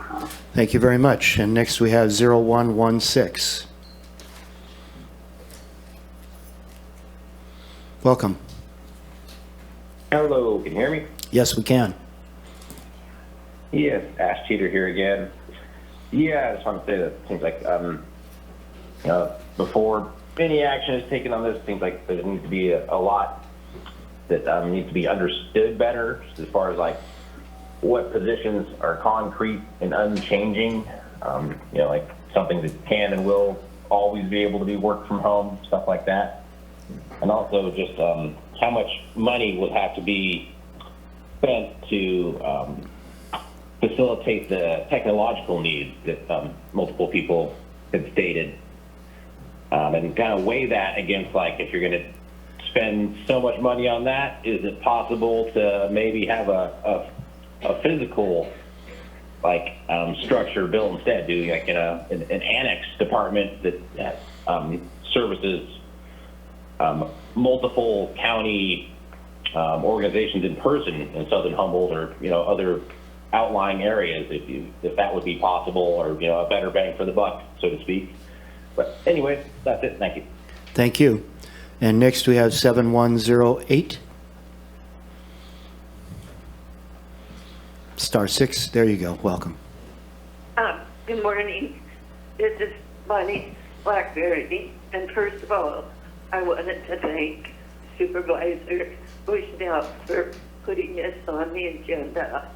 I really strongly support telework wherever possible. We're dealing with climate change and trying to cut down on carbon emissions, and environmentally, it's a real plus for people not to be driving back and forth to work. I know some positions it's not possible, but I think this is a good direction to be going in. So thank you very much. Thank you. And next we have 6331, *6 to unmute. There you go, welcome. Hi, thank you. Can you hear me okay? Yes, we can. Okay, great. So I wanted to comment on this item as a union member and wanted to speak about it in the context of working conditions, specifically at planning and building. I have some direct experience with trying to access the telework policy on a matter of really, personal health and the ability to function as an employee and still be productive. And the provision in the telework policy that gives the department head absolute authority to deny it really does create problems. In my case, at least, it was denied for that. And I probably could have been quite a bit more productive had I been given access to it in that case. But I also wanted to note that in terms of working conditions during COVID, staff were required to use their own personal devices when teleworking in that instance in many cases, including for phone calls, which involve personal phone numbers being given out to the public for business purposes, and that really can impede a person's productivity. So I think if we can resolve things like that and kind of help facilitate and leverage all of the tools that we have available to us in the 21st century here to really maximize who we can bring into the workforce, and also to really help improve the working conditions in departments by allowing more flexibility in the telework policy, that would be just really amazing for the board to consider and for the county to take on. Thank you. Thank you. Okay, that's it in the Zoom, so we'll bring it back here to the audience here today. If you would like to comment on this specific item on teleworking, please come forward and share with us your thoughts. Seeing no movement from the audience, we'll bring it back here to the board for consideration. Supervisor Arroyo? Thank you. I generally like to save most of my comments till after I've heard public comment in case there's anything else I want to touch on that someone brought up. So I appreciate all those comments, and I made a few notes about some of the things that this brings up for me. Incidentally, I currently commute 500 plus miles a month without reimbursement for my Coast Guard reserve duty, and have many people that I work with who do the same. But that's a little bit of an outlier, but I can certainly feel the pain of working far, far from your home, and some of the challenges that poses that go beyond just the mileage and the car costs or travel costs. Generally, I support maximizing teleworking to the extent we possibly can. I think there are obviously climate impacts that are positive, reduced vehicle travel, and also when people have been working a long day, and I can say this also from experience, that there's more likelihood of car accidents and exhaustion, and just having that added commute, if it's really lengthy, is just a bit of a concern for people and their welfare. I would be interested in hearing more about how this has a nexus with facilities and vehicle fleet planning. There's probably other IT planning considerations as well. But I've heard almost universally throughout the county that we have needs for facilities improvements and changes, and that really came up loud and clear in our strategic planning process. That our facilities are almost across the board in need of improvement, or really redesign in some cases to accommodate our current workforce and needs. And I'd be interested in hearing in about 6 months, the data around the number of permanent teleworking positions, which it sounds like is pretty minimal, but then also those who have like a partial teleworking circumstance where they're sharing spaces due to that. So I heard a department head bring that up, and I really appreciated that because I hadn't been thinking about the opportunity to share spaces if people are working in the office some of the time or coming in for meetings. I do think this could increase our pool of applicants, and I recognize that there's the consideration of like how far does that go? Is that just completely unstructured? Is it whoever wants to apply for these permanent teleworking positions can do so from anywhere? Or do we have any opportunity to create sideboards around that? I'm really interested in that. And then I also want to recognize that, I remember hearing that our neurodivergence affinity group with the county was one of the largest. And so I think that is an area where a lot of people are becoming more cognizant of, and I have the privilege of teaching Cal Poly Humboldt students, and that is, that is growing as part of the conversation about work and how you apply your particular skills, and recognizing that people's brains work differently, and we might not be talking about a disability, but we might be talking about just functioning well in different environments. And I know I personally function really well working remotely and have a lot of productivity measures that I utilize at home that work really, really well for me. And I feel I'm one of those people who's more productive, but everybody's a little bit different. So just recognizing that group is really flourishing within our county of people who come together to talk about and kind of feel some affinity around neurodivergence is a really interesting piece to me that I want to make sure that we're reflecting in the way that we're thinking about our workforce and our policies. So with all of that said, I do think the current policy is pretty robust, and I've heard loud and clear from department heads and some employees who have reached out about wanting to continue this, but also wanting to strengthen the use of it. So I would say coming back with policy language that strengthens the use of this policy to the extent feasible, and hearing that data report in about 6 months about the numbers of people who are teleworking, et cetera, would be really helpful for me. Thank you for that. Almost sounded like a motion. Okay, sure. I'll make the motion to, just a second. To keep the telework program in place as it currently stands, but to request that staff come back with policy language that strengthens it where feasible, and a report in about 6 months with more numeric values around how it's being utilized. Can I ask for an addition to that? You want to second it first? A second. Thank you. And then also, when we come back in 6 months, can we get a report of how many people are teleworking and the percentage from each department? Yes. Okay. Nikki, do you have that?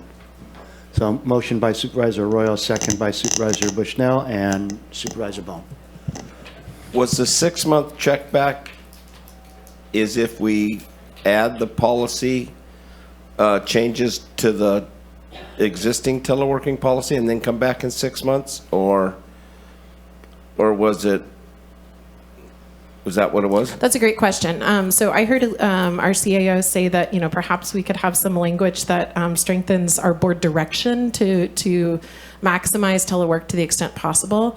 I was just giving 6 months because I think that helps us with our financial planning for next year.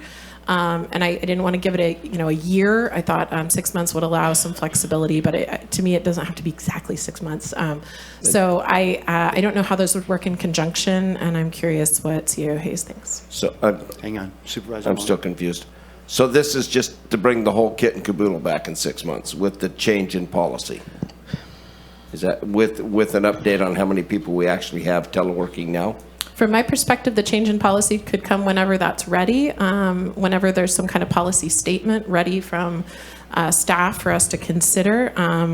And then the 6 months was the numeric values report, so that a number of people teleworking in permanent telework positions, as well as a mix and kind of some information about how they're sharing spaces for our facilities planning. Thanks for that clarification. Supervisor Bushnell? So thank you. And I think what I'm hearing is from this board, if it's a all votes, is encouraging department heads to utilize the telework policy more and where appropriate.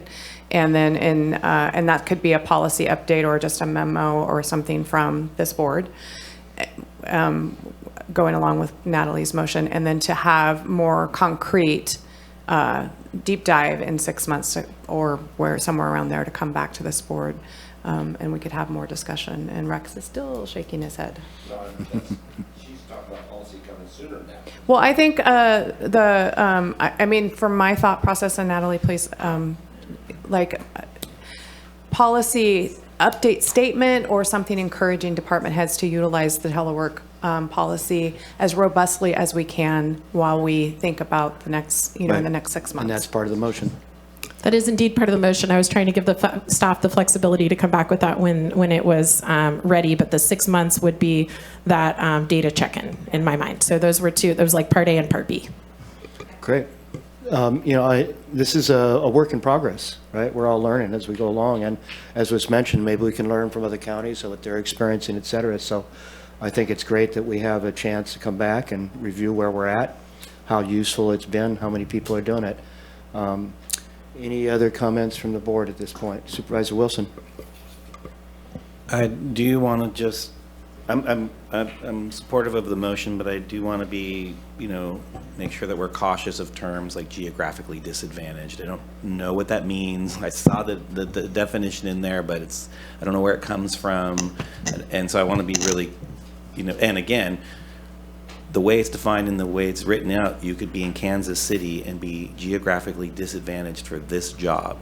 And that is, we got to work on that. So, yeah. Thanks. So Supervisor Wilson, you did see the question mark there. So I was just playing with it. It's not, wouldn't be a policy change according to this motion. So, there was that big question mark there. Supervisor Bohn? Can we just drop on within disadvantagedly challenged within Humboldt County? That's pretty self-explanatory, I think. So my motion was not to change the telework policy. Again, I think, letting the department heads have that discretion, but they hearing us say, we want to maximize the use of this policy wherever we can, where it can be productive. I mean, I think that's where we're all trying to go, is maximize the positives of a telework policy and minimize any negatives, right? CAO Hayes? I think we have very clear direction on where your board sits on this item. I think we could probably come back looking at Zach, because I don't necessarily think we need any meet and confer over this if we're not actually changing the policy that governs the employees. More, this will be a resolution or a proclamation from your board, encouraging and supporting and directing departments to seek opportunities where telework can be optimized. So I think we could probably come back with that in 30 days or so. And then your board has already provided direction through the budget discussions to evaluate opportunities for, reduced uses of space and reduced uses of electricity and other utilities as budget cutting measures. So we're already working on, some refinements and some data analytics around that, and planned to return at mid-year in February, which is, I think, right in line with Supervisor Arroyo's request for approximately 6 months. Great, thank you for that. Supervisor Wilson and then Bushnell? No, And Supervisor Wilson. I just want to emphasize that all of us who travel out of the area to interface with agencies and organizations that we deal with in the more urban settings, like in Sacramento and other places, have seen dramatic reductions and contractions of those organizations on a physical level. So I'm just saying, like, organizations I've been involved in, renegotiating leases, Coastal Commission, for instance, and others, renegotiating leases for much smaller spaces because they are moving to a more telework position. But also those positions are not, they're interstate. I mean, I'm just saying, like, so we want to be understanding of that. It's like, once we say we're going to be doing that, then the competition for those positions changes pretty dramatically, and I want to be cautious and careful of that. So that's all. Thanks. All right, looks like we've had a great discussion, and we have our voting tabs up, so let's go ahead and cast our votes.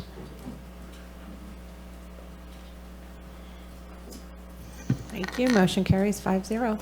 Great, thank you very much, and thank you Supervisor Bushnell for bringing the discussion forward. Thank you department heads for doing everything you can to try and find the sweet spot in all of this, right? So appreciate all that. Thank you, Director O'Hannon. So at this point, I'm going to have us take a 10-minute break.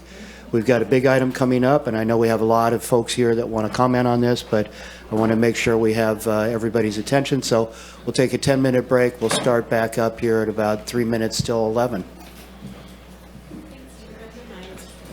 Well, 2 hours, you know.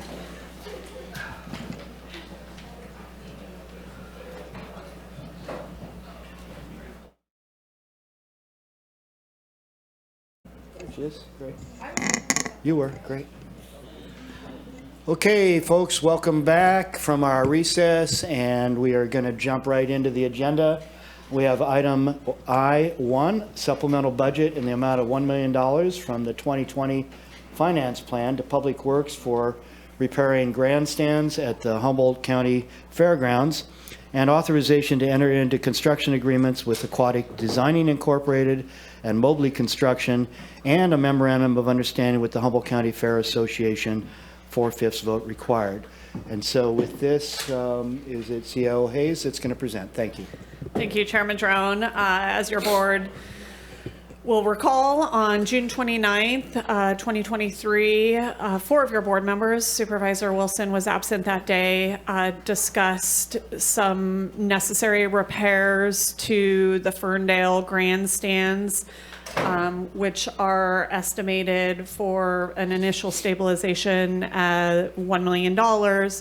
And with the Humboldt County Fair coming up, the discussion was around whether or not we wanted to expedite that work in efforts to stabilize the grandstands for the upcoming fair. Your board voted with all 4 of you approving to utilize $1 million in the 2020 finance plan for this stabilization purpose. Just as some clarification on the 2020 finance plan, these are dollars that are essentially borrowed from ourselves.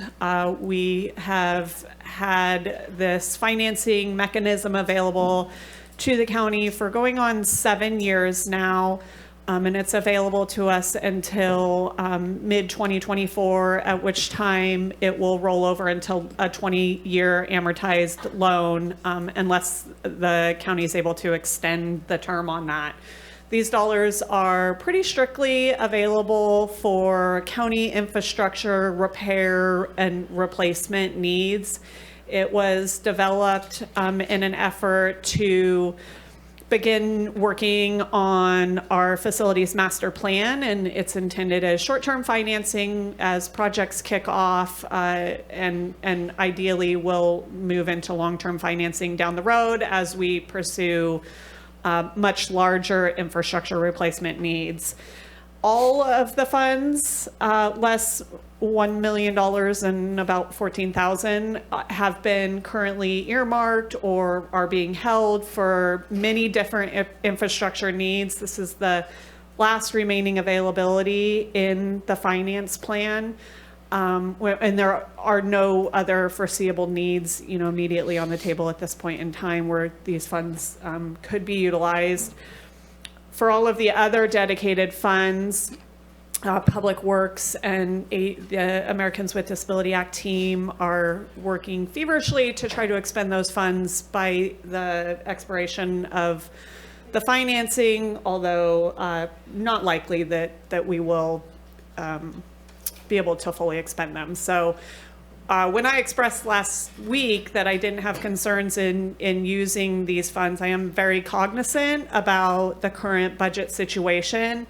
These are not dollars that can be used to close the roads gap or to retain staffing or to reduce the general fund structural deficit. they do very explicitly at this point in time have to be used for infrastructure needs. So I just wanted to make that clear because I think there's some confusion in the community on the purpose of these funds. Furthermore, and attached to today's agenda item is an MOU with the Fair Board, where essentially we are just saying, hey, we agree that we're going to come together in good faith to complete this project and to move forward with negotiations on reimbursement of some of these funds. How much that reimbursement rate is at this point in time, we're unsure, but we will with Director Mattson and Supervisor Bohn, per your board's direction last week, will proceed with those negotiations with the Fair Board after we've sort of settled this stabilization challenge that's before us. In addition, attached is an MOU with the two contractors who are well on their way of doing this work. They have ordered a significant amount of equipment, and I think I heard they have a 27-person crew who's been working 6/10s to be sure that they can meet the deadline before them of the fair day. Currently, they've estimated $200 to $250 in material, $1,000, that is, $200 to $250,000 in material purchases that have been received and staffing costs that have been expended through, I think this is yesterday. But that bill does continue to go up as each day goes on and as more equipment and materials are received and as more labor is utilized for this project. So with that, Director Mattson is here to answer any of your questions, as am I, and we seek a 4/5 vote on the budget adjustment and a majority vote on approval of the MOUs in substantial form as presented today.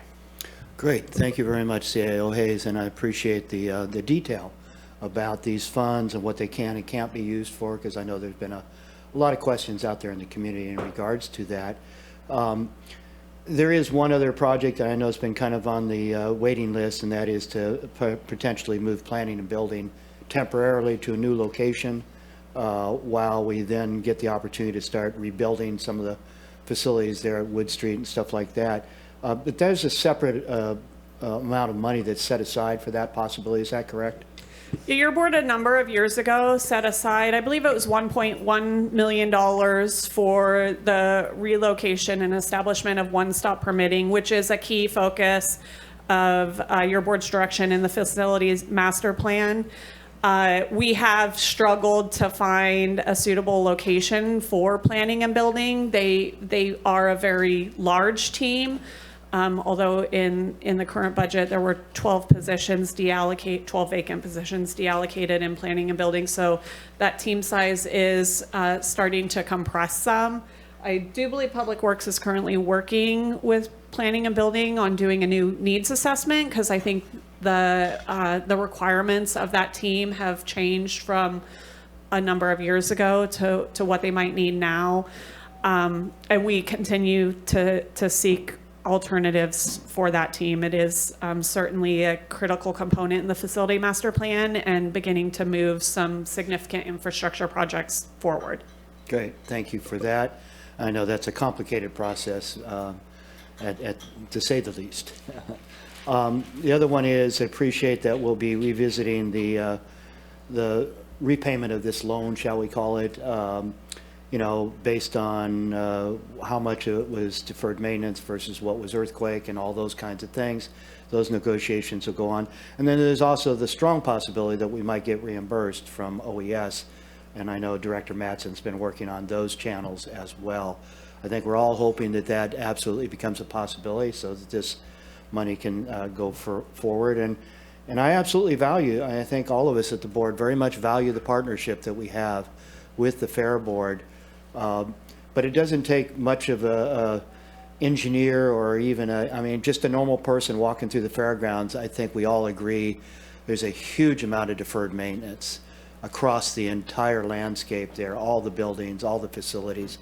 And so I very much hope that after we get this settled down, the fair gets going, that we can get together with the fair board in a workshop style or whatever it might be, to be able to kind of review the books, take a look at things. I know there's been a lot of struggles there, but you're all working very diligently and hard to get that corrected. But I think, you know, it's going to be timely, maybe later this fall, after some of this dust settles, so to speak, to come together and think about where are we going long-term and how are we going to finance, you know, all this deferred maintenance that's been occurring due to nobody's fault. It just is what it is. It's a big facility. It was built a long time ago. I think the grandstands were built in, what, 1939, apparently. So it's 84 years old already, and we don't know what the permanent fix is yet and those kinds of things, but I think we're trying to move forward with our best judgment on how to make things happen and be a strong partner with the Fair Board on what is our property, right, and ultimately our responsibility on many levels. So, anyway, enough of that from me. Any other board members? Supervisor Arroyo. Thank you. Item 2 in our board, what do we call this? Attachments, thank you, is the supplemental budget. And I think there's an error. I apologize, but I had not scrolled down to the bottom before I looked at that and thought, oh, that looks like what I expect. And then the supplemental total is $2 million. And I understand that we're borrowing money from ourselves to remit, but it's not going to turn into $2 million. I was wondering if there's, if we can just, either if I could get an explanation for why that is, or if staff would like to suggest a correction. Yeah, Hayes, yeah. Yes, thank you, Chair Madrone. This is an auditor controller's form. It essentially sums the total of those lines, but it's $1 million in a revenue line and $1 million in an expenditure line. So it nets to $1 million in overall increases in the budget, but the overall transaction totals to $2 million. I don't know if the auditor is on and if she can explain why it sums that way, but you will. You rest assured, it is a $1 million expenditure from the 2020 finance plan, revenue from the 2020 finance plan, offset by a $1 million expenditure in fixed assets. Great, thank you for that. Any other clarifications from the board? Supervisor Bohn. And I don't know, and maybe the Fair Board will bring it forward, I don't know, but I've been involved with the fair for quite a while, long before I was even on this board, and there has been, I mean, I think just recently in the last 3 or 4 years, they've put new flooring in Bellotti Hall. There's been new roofs put on Heinley building, and some of they've been making continued improvements. We had the fire a few years ago, so that made a little more improvements in the exhibit hall. They did a lot of work on the main office a few years ago, and now the earthquake has kind of shut that down a little bit on the second floor and stuff like that. But with all volunteer board of directors and a 3-person staff, I think they have, they've done a pretty good job in maintaining maintenance, probably as well as, you know, Redwood Acres, as I was on that board for 12 years, and the same issues faced there. And there has been ongoing work done with the grandstands. I mean, it's been refaced. I mean, I don't think they had aluminum siding back in '39. So. And back to what our CAO and what Mr. Matt said, all the footings are dug. The big iron shows up today. I would imagine that our costs are well over $300,000 now. Most of the footings, they've started doing most of the woodwork on the ceiling is done. I sent some pictures to Tom. I don't know if he got them forwarded, but they are. There was 27 people working yesterday. They've been working since day one. So. I appreciate the contractors that came in and were able to drop what they were doing. It's July. They're busy as hell as it is. So I'm sure some of them have left other jobs or turned down other jobs to do this for the next 20 days, 25 days. So they're making pretty good progress. Yeah, I appreciated the board's vote last week, and I look forward to the vote today. Thank you. Anyone else with any clarifying questions? Supervisor Wilson. Yeah, I apologize for not being here on Thursday of last week. I had another obligation, family out of town thing. And so I just was wondering, I mean, has there been, and maybe this will be a question when we get to having the folks from the Fair Board or us talk about is, has there been any fundraising, private fundraising that has occurred related to this? I mean, if you think about like when, say, Food for People had their disaster occur at their facility, there was a lot of private fundraising around that. They didn't have their landlord to go to take care of that problem, and I'm just wondering. And the reason I ask it in this context too is also because I know that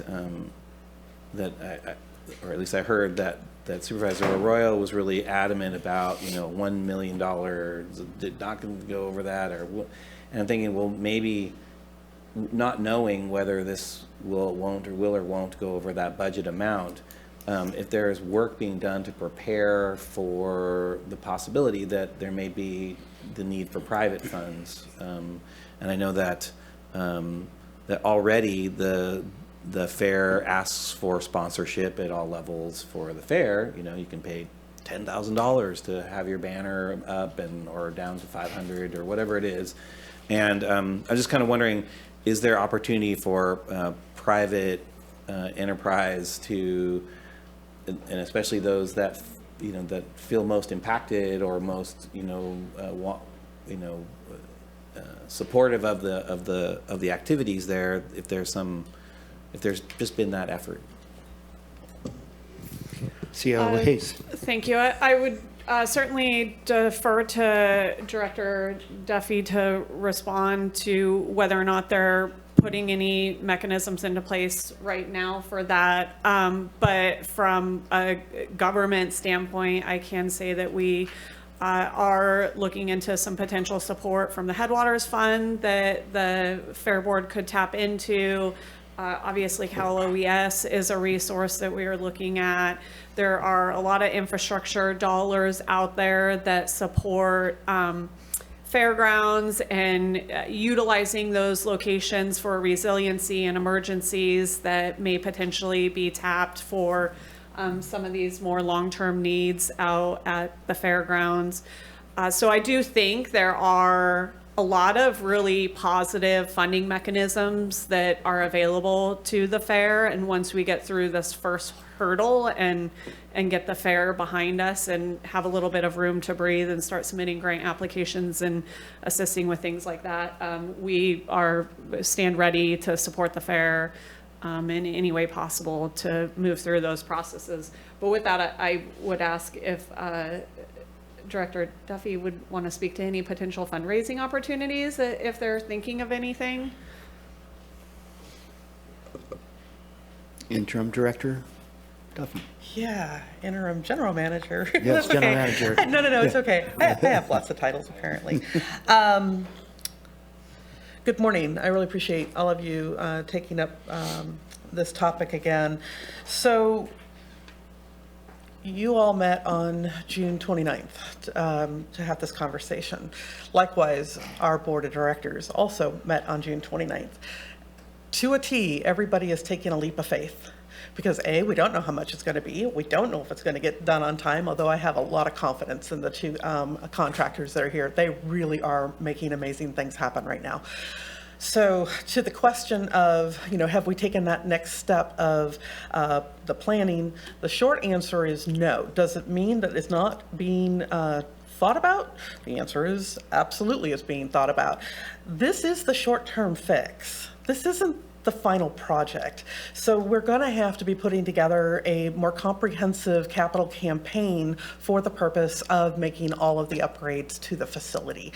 And that's going to include ADA and other types of amenities when that time comes. It's not going to be $1 million fix. It's going to be significantly more. We know that.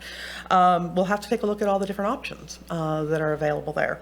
I think that one of the key things is that we really want to be shooting, well, first and foremost, we have a fair in about 5 weeks. That is what's taking up a lot of our time.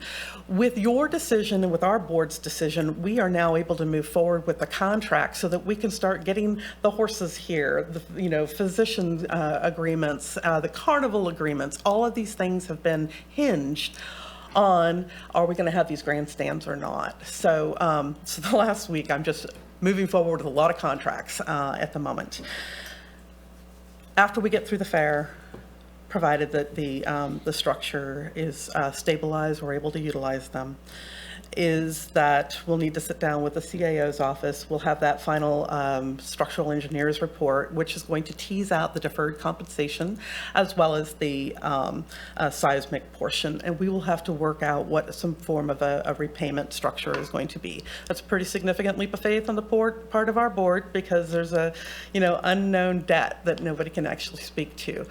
Moving forward from there, developing a capital campaign, ongoing fundraising activities so that we can come up with a new design for the retrofitting of the facility is going to be important. And my thought, and only my thought, because our board hasn't had an opportunity to talk about this, is that would be the funding that would also be reimbursed up to the 75% by the state. And we could then take those monies after we have completed that project and reinvest them into the long-term maintenance activities at the fairgrounds as a whole. So there's a way we can leverage and build on that opportunity. One thing I think I want to just touch on, the CAO Hayes gave a really great summary, as did Supervisor Bohn. But I think it's really important to understand that the conditions have changed in the last week. We no longer have a grandstand that we can't use. We now have a grandstand which has excavated areas. Our fiber optic lines have been cut, which means the ability to broadcast horse racing, which we could have done on the 29th. We can't do that if everything kind of moves into suspension. So our telecommunication lines are cut. We are moving forward, and we actually have more of a hazardous situation if we do not proceed as we have been geared towards. So with that, I'll be available for any other questions. Again, I do really want to thank you all and support staff recommendations. Any other questions? Yes, Supervisor Wilson. And again, I apologize. This would have been a question I would have asked on Thursday of last week. When we're moving forward with updates with these various facilities, and I know this one's kind of on an emergency basis, but when you're talking about retrenching with relationship to all of these facilities, I'm looking at one of the largest roofs we have in the county. I'm just wondering, is solar readiness something that we can at least evaluate within this situation? Because we should be doing that at every time we look at an update of any structure. And so I was just kind of wondering, is that possible? Can we because now that you have trenches open, this is when you put in conduits, and this is the cheap time to do all of those things. And I'm just kind of wondering, is there an opportunity for that in this case? And then the future of the fairgrounds in general, in terms of like becoming zero emissions or, net carbon neutral as a facility. Is that something you guys have been talking about? Well, I think if we had had more time, then we could have incorporated that, right? But realize the incident occurred, we had a preliminary report. We didn't get the structural engineer's report until just before that meeting on the 29th. So you're kind of asking, well, have you looked at all these things? We didn't know exactly what the condition was until we got that report. We were all hoping to move forward with being able, although, reading body language of when they came in was kind of indicative of it's not pretty out there. We might want to be careful. So, I think all of the items that you're referring to, now actually needs to be incorporated into the more permanent fix, because we will better be able to design it. There's a lot of things that need to come out. That's not what the contractors, have entered into the agreement for. The agreement is to get the facility reinforced, stabilized in such a time that we can meet that August 17th opening day date. Last question. So, is there an intention or a belief that whatever is built doesn't need to be removed for the future design of what you would consider sort of the final product? I believe that the preliminary designs, which are still being fine-tuned, are going to incorporate elements that we'll be able to use in the final design. Okay, thanks. Those are my questions for now. Supervisor Bushnell and then Supervisor Bohn. Thank you, through the chair. So with our discussions last week and kind of going back to what Supervisor Wilson said, did you hear from this board that you're getting no more than $1 million from us no matter what? We relayed that to our board as well. Okay. Yeah. And so that was a very strong conversation that happened at this special meeting last Thursday. And I think I would like to ask Director Mattson, along with Supervisor Wilson's questions, do you have things to add to what he said? Yeah, we have already looked at making sure that we incorporate what we're doing now into any final design. That's already been out there, and we're pretty sure that we're very confident that will occur. As for the solar and those other things, those will always be looked at every time we look at a bigger plan. And yes, that is a very big roof, but again, we got structural issues that we have to deal with, and that all works into that final design. And everybody is, including the contractors, are well aware the county only has $1 million, not a cent more, and they are committed to getting this done within that amount. Okay, Supervisor Bohn. Well, I think you might have been a little confusion on trenching. What they did, the fiber optic line got cut when they were digging the footings next to the building, I believe, right? According to my picture. They haven't retrenched anything. They have exposed conduit that comes into the fairgrounds, into the watch and wager for the fiber optic. Fully understood, and I don't believe solar ready. I'm almost positive you wouldn't put it on the roof of that structure because of the maintenance issues. But I know in the past they have talked about putting a solar array in the infield away from the, but still you have to remember the infield of our fairgrounds is utilized for both baseball, softball, and track for the Ferndale High School and elementary schools. So there's a baseball and a softball field being utilized in the middle of the track. I don't know if anybody's ever known, but I've watched quite a few games. So that's kind of a value added to the community. So with that, yeah, they've talked about bringing a solar array would probably work pretty well out there if you could get it away from the aspects of the baseball fields and stuff. But because there's a lot of room out there, so. Okay, great, thank you.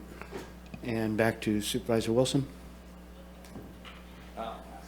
Okay, so at this point, I thank you very much, General Manager. At this point, we're going to go to public comment. And I see one hand up in Zoom, and that is 5288. Welcome. Yeah, I had the same question Supervisor Arroyo did. 1 and 1 equals 2. I mean, anyway, I didn't quite understand that either myself, so you're not the only one. It's kind of interesting. It sounds like the job is probably, 30% done or something, just so people know the contract says it's to be completed on August 14th, is my understanding, if I read it correctly. And then it has a very small liquidated damages clause in there if it doesn't get done of $250 a day. It appears for 2 different contracts, which would be $500 a day. And then, of course, I don't know, I suppose there's some waiver in there if all of a sudden it's not 100% done but still usable, because I guess the fair is from the 17th to the 27th as far as I can tell. To be this far along and not have a signed contract in this packet was a little bit distressing, and also not have a completed MOU as far as who is going to end up paying for this. I mean, it was done on an emergency basis. I would have been hopeful that MOU could have been developed so we all don't all of a sudden get down to it and somebody says, well, I thought we were going to pay 10% and you were going to pay 90%, and there was an assumption everybody's 50-50. So a little bit distressing. I know that happens in emergency things of this nature. There are long-term things regarding such things as fairgrounds. Hopefully you can get the state to chip in with some money. Maybe the school uses it, maybe they can. But there's a possibility eventually that the county will downsize to either Redwood Acres or this particular facility and can only afford to run of the two. So that should always be taken into consideration. Sometimes you have to know when to hold them and know when to fold them, and sometimes walk away and run. So anyway, hopefully it all works out. Hopefully everybody gets it done. Hopefully the money's made on this enough for them to start paying this back. I know they've had major problems down I think one or two embezzlements and not following the Brown Act, and a few things that, again, hopefully has been rectified so things can move on. So good luck. Thank you, commenter. And the next hand up is 5220. Star 6 to unmute. Welcome.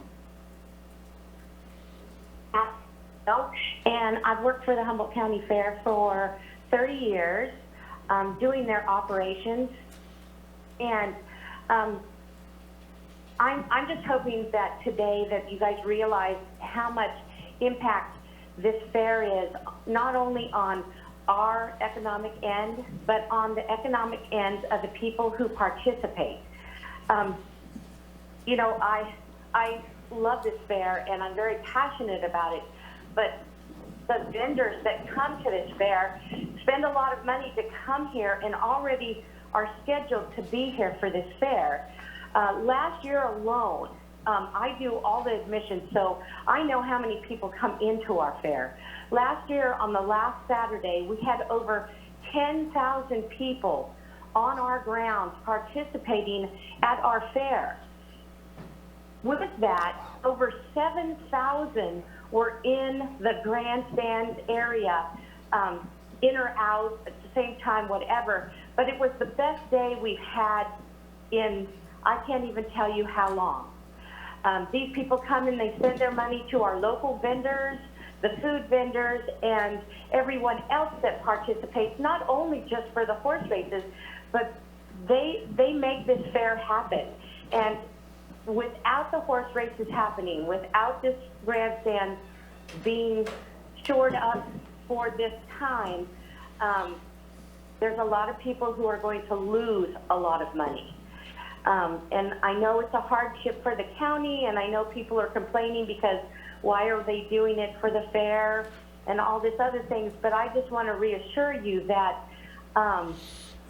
I know it's on the county's end, but it's also on the people that are coming from far away to participate in the fair that they love and have coming back for 30 or more years to vend at. And they're going to take a loss because if there isn't any horse racing, our admissions coming in our gates are going to be cut probably 2/3. And they're going to lose money. And I'm just looking out for them. I'm the one that contracted the vendors this year, and I would hate to tell them that the weekends aren't going to be as busy. And 30 seconds. They're coming all the way from, some of them from Texas. So I'm just hoping that you guys can make the right decision and move forward with the $1 million. Thank you very much. And that's all I have for hands up in the Zoom, and so we'll come here to the audience today. Please come on out and line up if you want to make any comments. Welcome. Good morning. My name is Clint Dewey with the Humboldt County Fair Board. I just want to take this opportunity to thank the Board of Supervisors. It was me a couple weeks ago who brought this to your attention. Some of you may have known about it already. It just speaks highly to our working relationship that it was addressed so quickly with the special meeting that was held on the 29th. We took that back as an act of good faith from the Board of Supervisors, like Jill Duffy iterated. We as well had a leap of good faith to work with the Board of Supervisors. Just want to express our commitment to continuing that relationship, figuring out what part of this project is under deferred maintenance. And I completely agree with you, being new to the board, there is deferred maintenance that needs to be addressed on the fairgrounds. But we're not here again because of deferred maintenance issues. We're here right now because of a major earthquake that caused significant damage across the county and to a county building that is, quite frankly, beyond our means right now to do on our own. Once that is entered into our good faith MOU, I mean, just to reiterate our commitment to working to repay our portion over time, figure out what that looks like. Of course, I can't speak for the entire board, just myself as one vote on it. But I do want to express my appreciation to the Board of Supervisors for taking this seriously and moving so quickly on that. Thank you. Thank you very much. Any other commenters? Please come on up. Welcome. My name is Greg Gomes. I'm from the Humboldt County Board, Humboldt County Fair Board also. I just want to, I know you guys understand listening to the second meeting, but the importance of the Humboldt County Fair to the financial impact of the whole county, from Garberville to Trinidad, not only to Ferndale, and it's not the Ferndale Fair, it's the Humboldt County Fair. So With the grandstands, a lot of things happen throughout the fairgrounds throughout the year. We've had wedding receptions underneath the grandstands. We've had fundraisers for the high school and other things underneath the grandstands. Now that we have our sound permit, hopefully moving forward, we had a Battle of the Bands about a month ago. It wasn't in the grandstands because obviously the situation, but we hope going forward we'll be able to use the grandstands for concerts and other things. So it's not only about the horse races. The horse races makes a huge impact on the Humboldt County Fair and the county, which is a great 10 days. And like I said, I think we established last time, it brings millions of dollars to the economy each year, which I think is well, at this point, in the state of our economy, I think should be well welcome next month. But anyway, I just want to help you guys understand that it's basically the centerpiece of the Humboldt County Fair. If you go down there right now, there's 66 feet wrapped around it. It limits, we had a dog show down there last weekend. It limits what people can do because you can't be within that 66 feet of the grandstands. So basically, the grandstands is the centerpiece of the Humboldt County Fair. So I just hope everybody understands that. Thank you very much. Okay.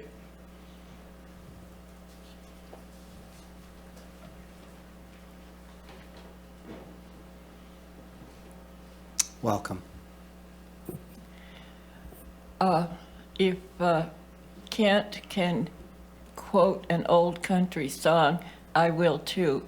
Let's get her done. This is so important to all of Humboldt County, and as has been very articulately explained here, it's an interconnection that shows the community that we encourage and strive for in Humboldt County. Thank you. Thank you very much. Anyone else? Public comment? Welcome. Good morning, Jack Rice, one of the board members with the Humboldt County Fair. Everything's been well said, so I won't repeat that. I do want to apologize for disappearing last week on Zoom. I was trying to squeeze it in between another meeting and I failed to do that, so my apologies for that. Other than that, I'm the treasurer, so I have a little bit of working knowledge of the books. I know some questions came up. Be happy to do my best to answer those. And thank you for the input. We have a lot of roofs in the Humboldt County Fairgrounds, and so there must be a lot of opportunity in the future as we go forward. So thank you very much. Thank you for that. No All right. questions, right? Supervisor Bohn? No? No questions.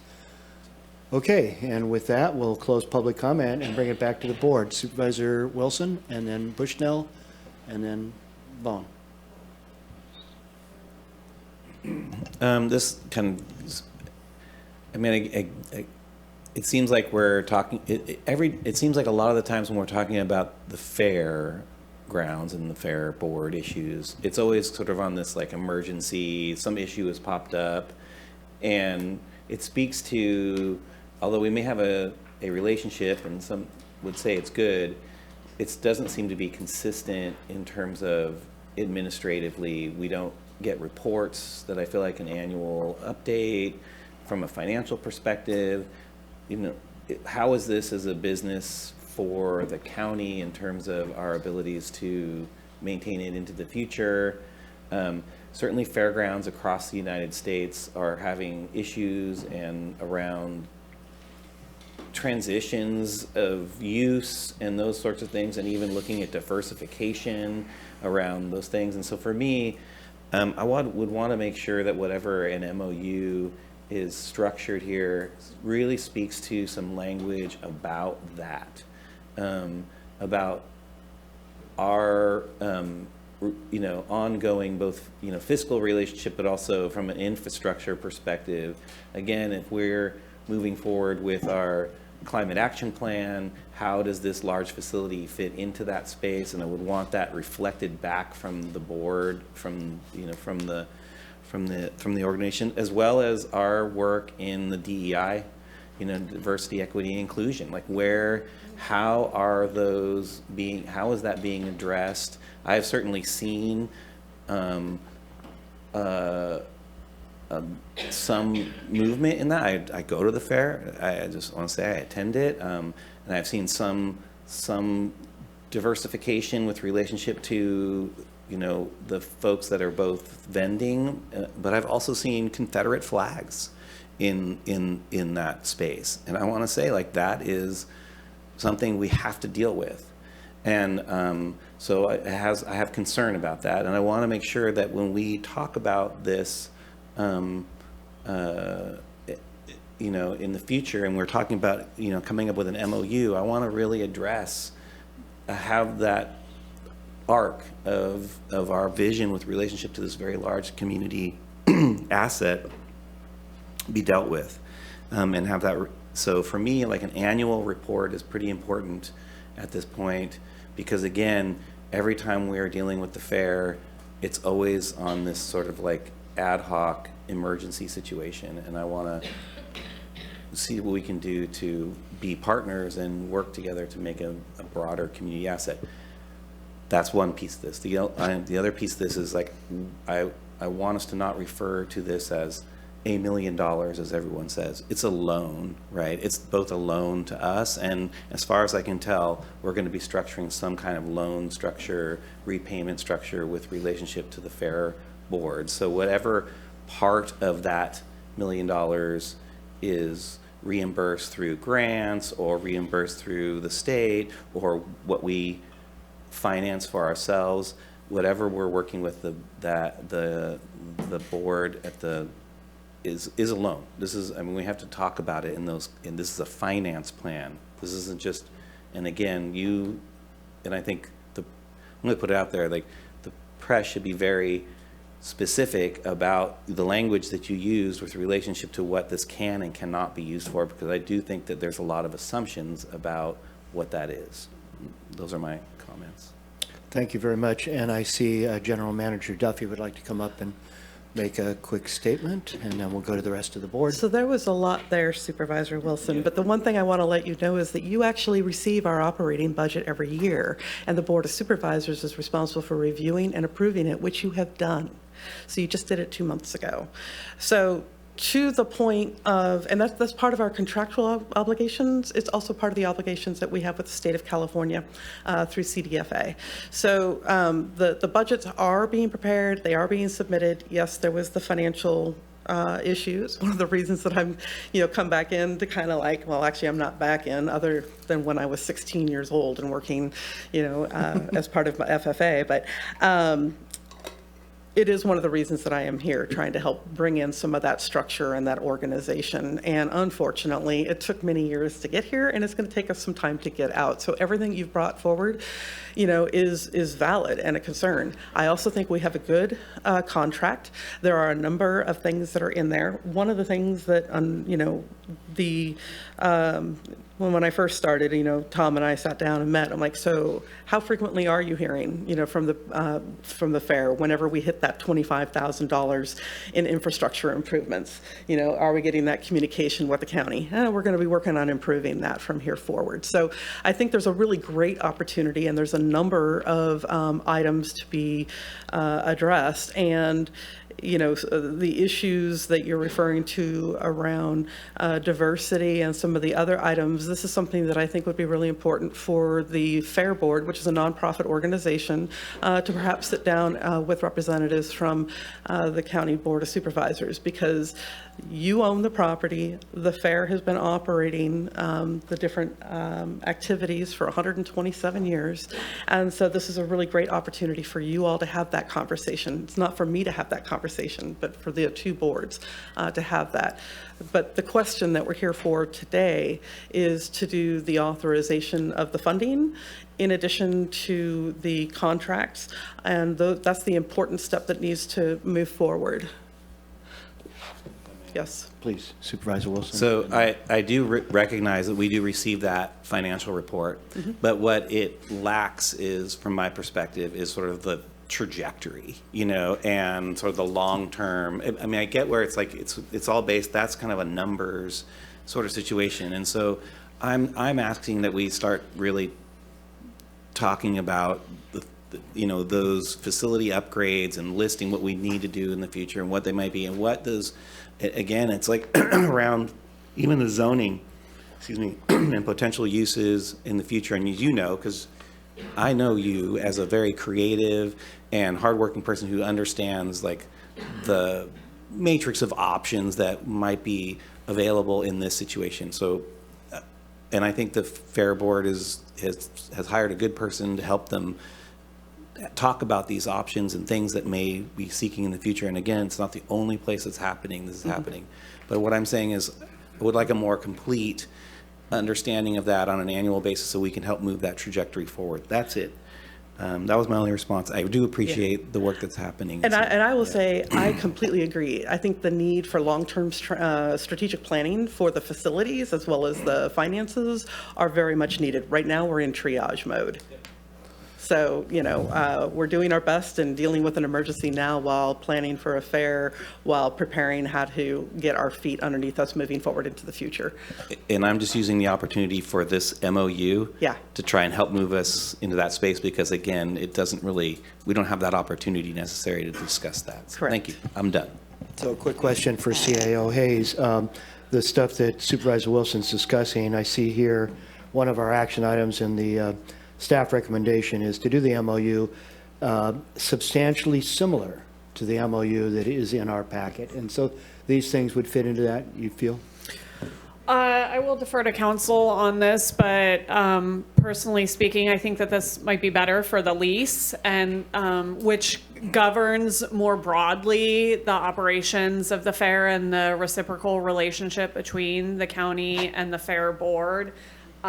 That lease is up in July of 2025, which is 2 years down the road, probably a little further than Supervisor Wilson might hope for these discussions to take place. So we could certainly explore some amendments to the lease, but I do think that the lease is probably the most appropriate place for those discussions to take place. The MOU is really centered around the repair and stabilization of the grandstands and the agreement between both parties to proceed with good faith discussions on the reimbursement of the loans. And thank you, Supervisor Wilson, for referencing that as a loan, because it is very much that for both the county and the Fair Board.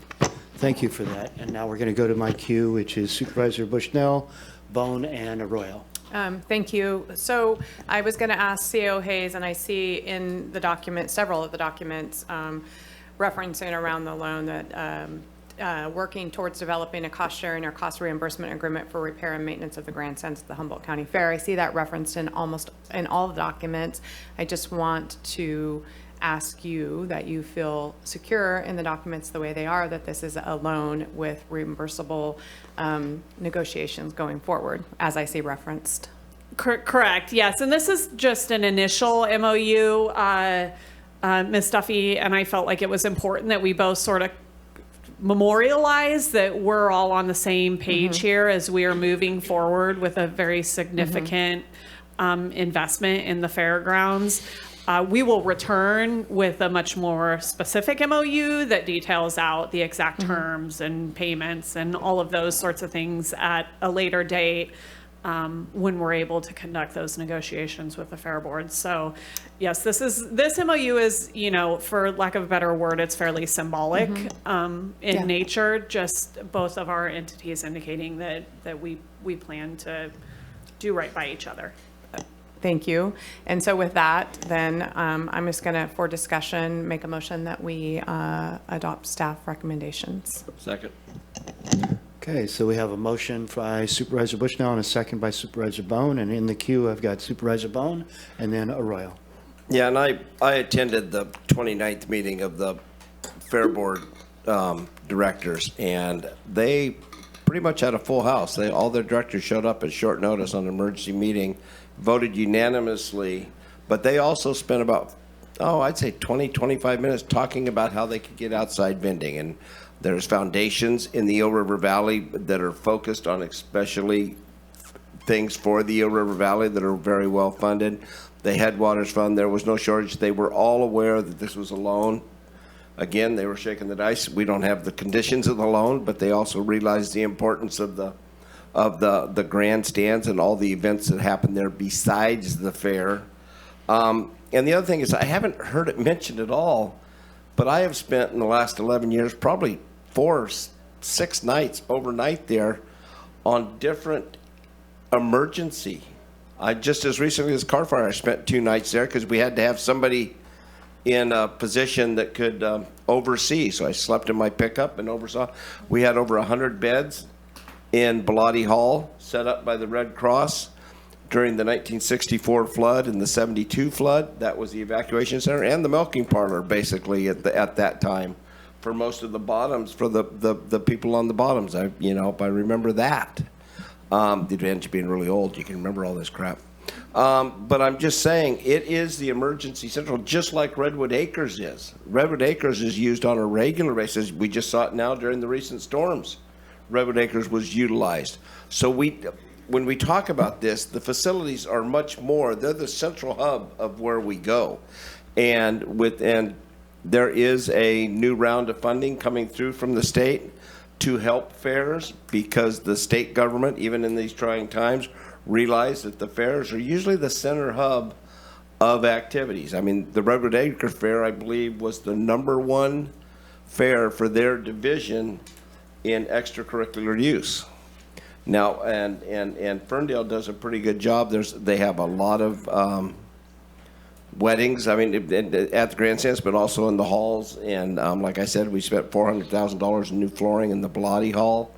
There has been a lot of things. So as we move forward with this, and the other thing is, let's say we don't vote for this, then what we have to do next is realize that we have to take the building down if we're not, because it's not going to get any better by itself. It's not going to heal. It's not a cut.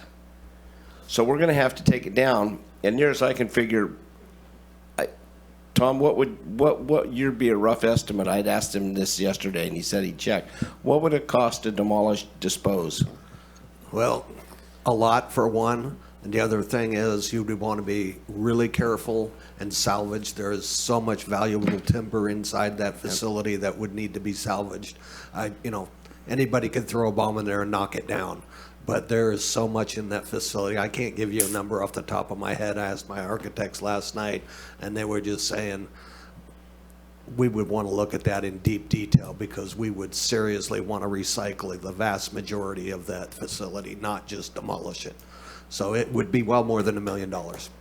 And through our CAO, and I just want to make sure, if we don't vote for this today, we are liable for all funds spent up until this point, plus loss of business, future business by the contractors in case they turn down jobs, if I'm not mistaken. So we would be liable. The big iron showed up today, red iron showed up today, it's custom cut, so it's not a return possibility. And if you remember, the motion that was made on the 29th was that all structural fixes that we do now have to tie into the permanent fix. And I was talking to Leonard Whitchurch, the engineer, on this, and they're making this, the first phase, very well, making the second phase a lot easier. And Tom has had his architect engineer down there too. So there's so much more to this. So if we want to, and we could be liable for contractual issues if they want to take it into court. And I mean, I know we don't go to court very often, but. Thank you. Supervisor Arroyo. Thank you. I agree that the fairgrounds have abundant current uses and lots of potential for future uses, and I look forward to exploring that with the fair and having more conversation about it. I think that's a really great thing for us to delve into a little bit more when it's not a very last minute emergency like this one is. And, I also appreciate what Supervisor Wilson said about the fair being, more meaningful and relevant to more people in our community, and I concur with that. I actually always marvel when I go to the fair. Like, I'm pretty well connected in this community and social butterfly, but I'm always amazed. I'll go to the fair and I don't know anybody. So, it's definitely its own. I think there's opportunity to expand that, is all I'm trying to get at. But we're here to talk about the grandstands. And I think the decision we've made, a couple weeks ago is essentially water under the bridge at this point, because of the, fact that we, eyes wide open, knew that the, contractual relationships were going to be expedited, and people were going to start spending money, and we were going to start having those costs incurred. And I think, we've certainly heard lots of backlash from the community who maybe didn't understand the terms of this agreement that we made, and, that there were significant limitations to the funding that we're, proposing to utilize here. And I think I would be remiss if I didn't speak to who else I've heard from, which is a lot of county staff who do understand that this is infrastructure only money as part of our finance plan, and are frustrated and discouraged that it's not being used differently for some of the facility needs that we have as a county. And I know staff have thought really carefully about how to use the finance plan funds. And so this isn't meant as an attack on staff. It's just that I've heard a lot of pushback and concern and frustration around that from our county employees who would like to have better facilities that they work in every day. So I just, I'm putting that out there, and I know that facilities is already a really key part of our strategic plan, as I mentioned earlier. So I just wanted to voice that, but ultimately I think, like I said, it's water under the bridge and we need to move forward. So I'm happy to just proceed with the vote if folks are ready, so we can move on to other business. Okay, I think we've had a great discussion and our voting tabs are up. Let's go ahead and cast our votes, please.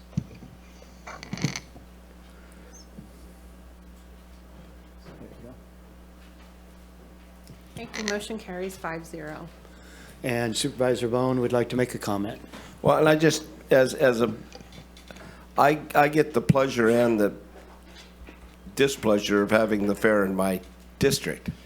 But with that being said, I go down occasionally to a fair board meeting. When I'm down in the area, anywhere near, I go into the office to see what's going on. So I tend to know when improvements are being made and everything else. But it's an open door policy, not just to me, but as it was stated earlier, it's the Humboldt County Fair. I believe we all have a representative on the board of directors from our district, I think. You have Ms. Hanks is on it out of your district. I mean, I know there's Eureka people, Bob Pryor, but they've got school superintendents, lawyers. They've got a pretty diverse set of professional businessmen but they are volunteers who are busy also. We don't always fulfill our responsibilities, and we get paid to do this. So I want to, tell everybody, this is available to you to go down there and take a tour, go down and see Talon. He'll walk you around. I mean, there's no problem with spending time and seeing the facility and having a full understanding when nobody's, and I would love to be in Supervisor Royal's thing and be there on Sunday when there's 10,000 people and not know anyone, because that's not my problem. All right. Well, as they say, we'll see you at the fair. Thank you. And moving on with our agenda, we're going to see if we can get 2 more items in before we take a lunch break. I think they can go pretty quickly, and the first one is very important feedback from our employees. So we're going to go ahead and jump in that next. Were you asking for comment? Okay, go. I was hoping I could kick this off. Please, kick it off. Thank you, Chair Madrone. Before you today is Dr. Clark and Crystal Hansen to present to you the employee engagement survey that HR has conducted. This is a product of work that began in July of 2020 in efforts for the county to strive to make the county a better place to be and to get back to where people were, beating down the doors to come work for the county.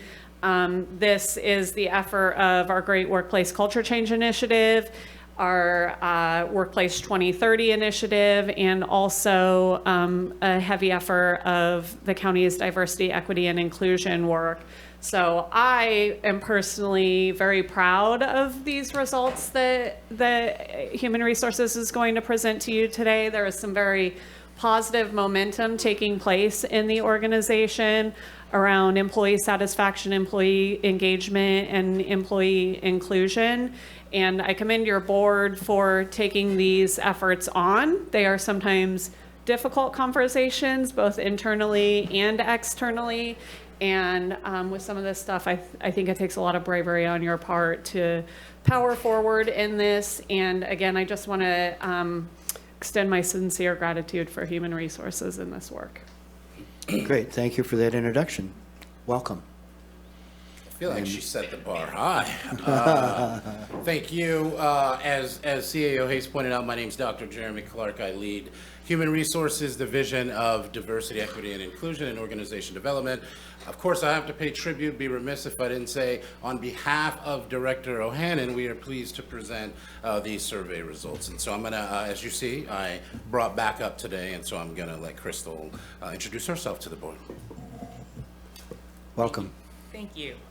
My name is Crystal Henson. I recently returned to Humboldt County after a 20-year hiatus. Pull the mic a little closer to you there. And it's on, the light's on? Yeah. Yes, it is. Very good. And I have worked here at the county for the last 6 months, and it is my pleasure presenting these results with Dr. Jeremy Michael Clark. Great. Thanks, Crystal. So, couple of things first, and oh, there we go, there's the deck. I do need to point out that this engagement survey data was collected months ago, and so it preceded the conversations around the budgetary challenges that we have around any layoffs and voluntary furloughs. So I think it's important to note that if we ran this survey today, we might see a little bit different responses in some key areas. But that being said, we are happy to get into it. So our model of engagement that we use really looked at the conditions for engagement and specifically cognitive and behavioral engagement, because the research routinely says that that's the type of engagement that's going to produce positive organizational outcomes. And so that's what we wanted to explore. What did we look at specifically? Well, we have the measures from the survey here. It was pretty wide ranging. We looked at career development, work engagement, DEI, compensation, relationship management, and benefits. So this heat map sort of sums it up, really. If we look at some of the items that are contained in the survey, for ease, we really went with the red, yellow, green sort of streetlight signage. And so we can see that we've got some opportunities around trust. I would like to say that trust is specifically trust between county staff and executive leaders. And it is only, don't read anything more into it because of its size. That's a smaller population, but we just wanted to make it big and sort of call it out because it is an area that we need to work on. There's some work that needs to be done around culture, some work that needs to be done around fairness and training and preparedness for change, of course, benefits and compensation, but there is, as CAO Hayes noted, there's a lot of positive results in here. Positive movement around supervision, around the work experience with coworkers, values. We're doing good work on diversity, loyalty, and intention to stay, which I'm very pleased to report later. And so this sort of sums that up for you. Now I'm going to throw it to Crystal, and she's going to talk a little bit about the sample. Okay, so our initial goal was to capture survey data from 40% of the county workforce, which is approximately in whole 2,200 people. We achieved nearly that with 927 responses.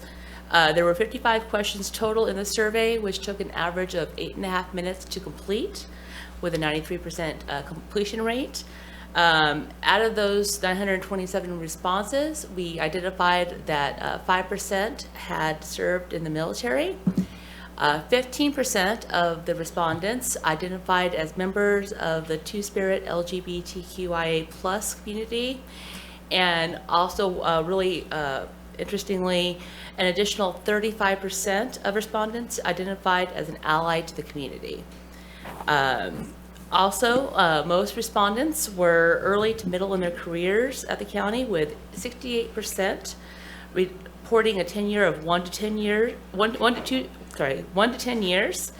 and also 60% of respondents were female, which is directly in line with our ratio for the county workforce as a whole. 7 out of 10 respondents indicated that they had a non-supervisory status, with 23% identifying as a minority. And also overwhelmingly, one of the most critical outcomes was that 90% of respondents plan to stay with the county for at least the next year.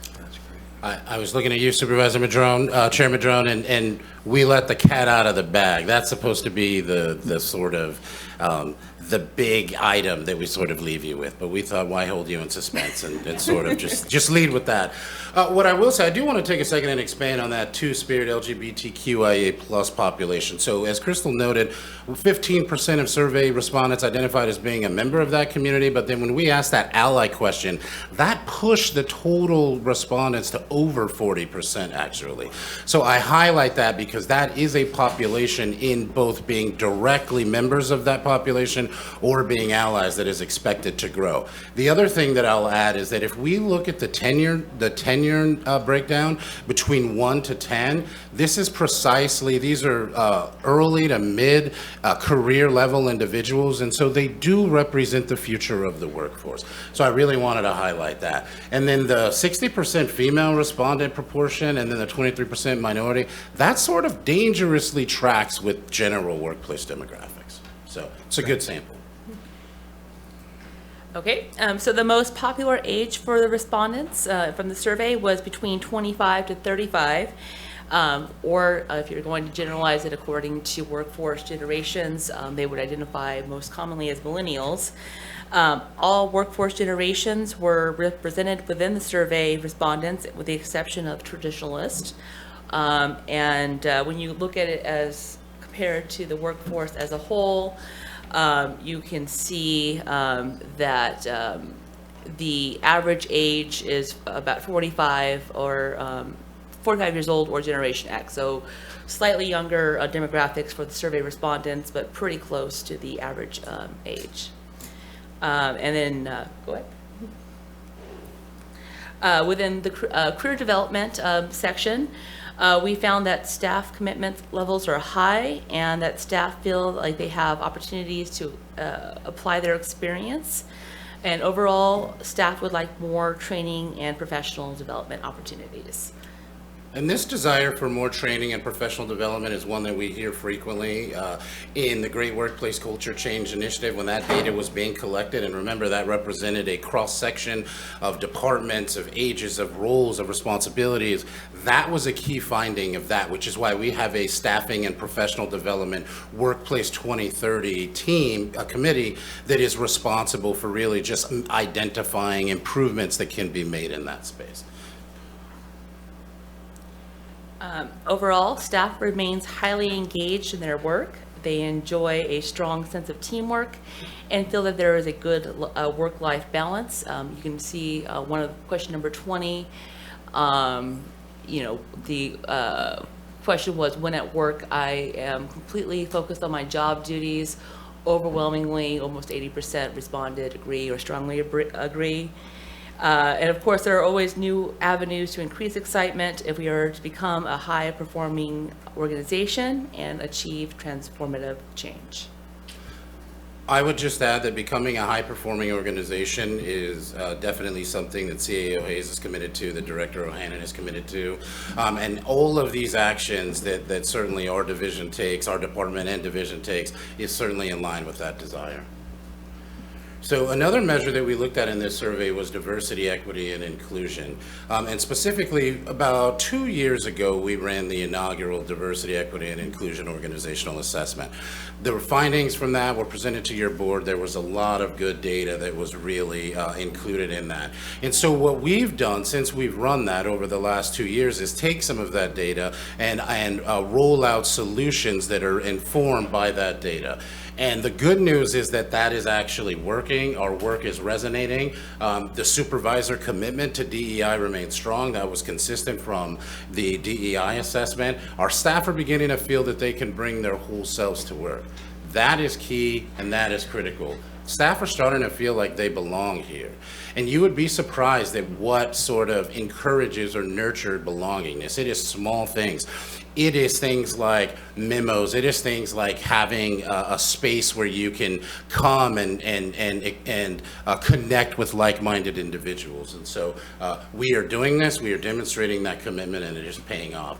Before I get into some of the really positive results that came from the DEI, I wanted to take a minute to sort of remind your board, because we've been at this a while.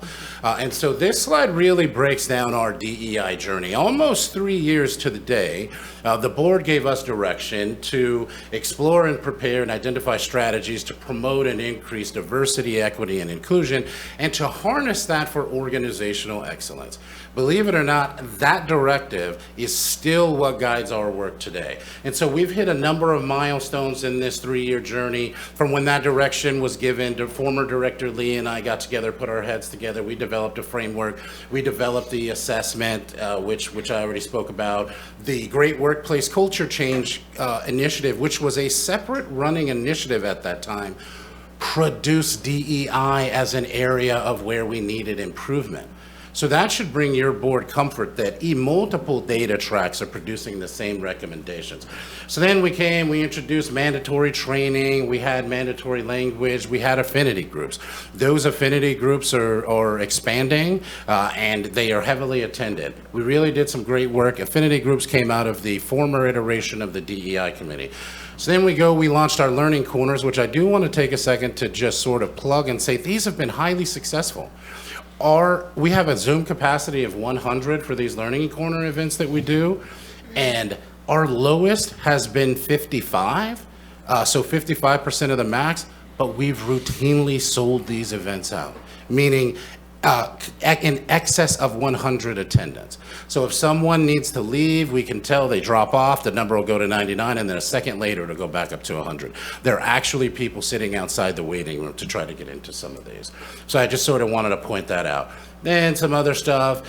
So this is sort of where we've been. Now, Crystal and I have been working very diligently on finalizing the diversity and equity strategic plan, and that's going to serve as our roadmap for the future.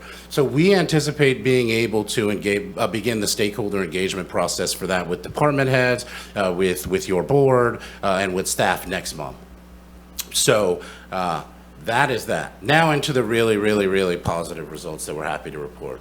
So this is as compared to the results from the DEI assessment. So it's about 2 years. We started the DEI assessment in August of 2021. So in almost 2 years' time, when we ask if county employees appreciate others whose background and experiences are different from their own, 10-point increase in that. When we ask if supervisor commitment to diversity, equity, and inclusion was strong, that was already one of the key takeaways from the DEI assessment. It grew by 15 points.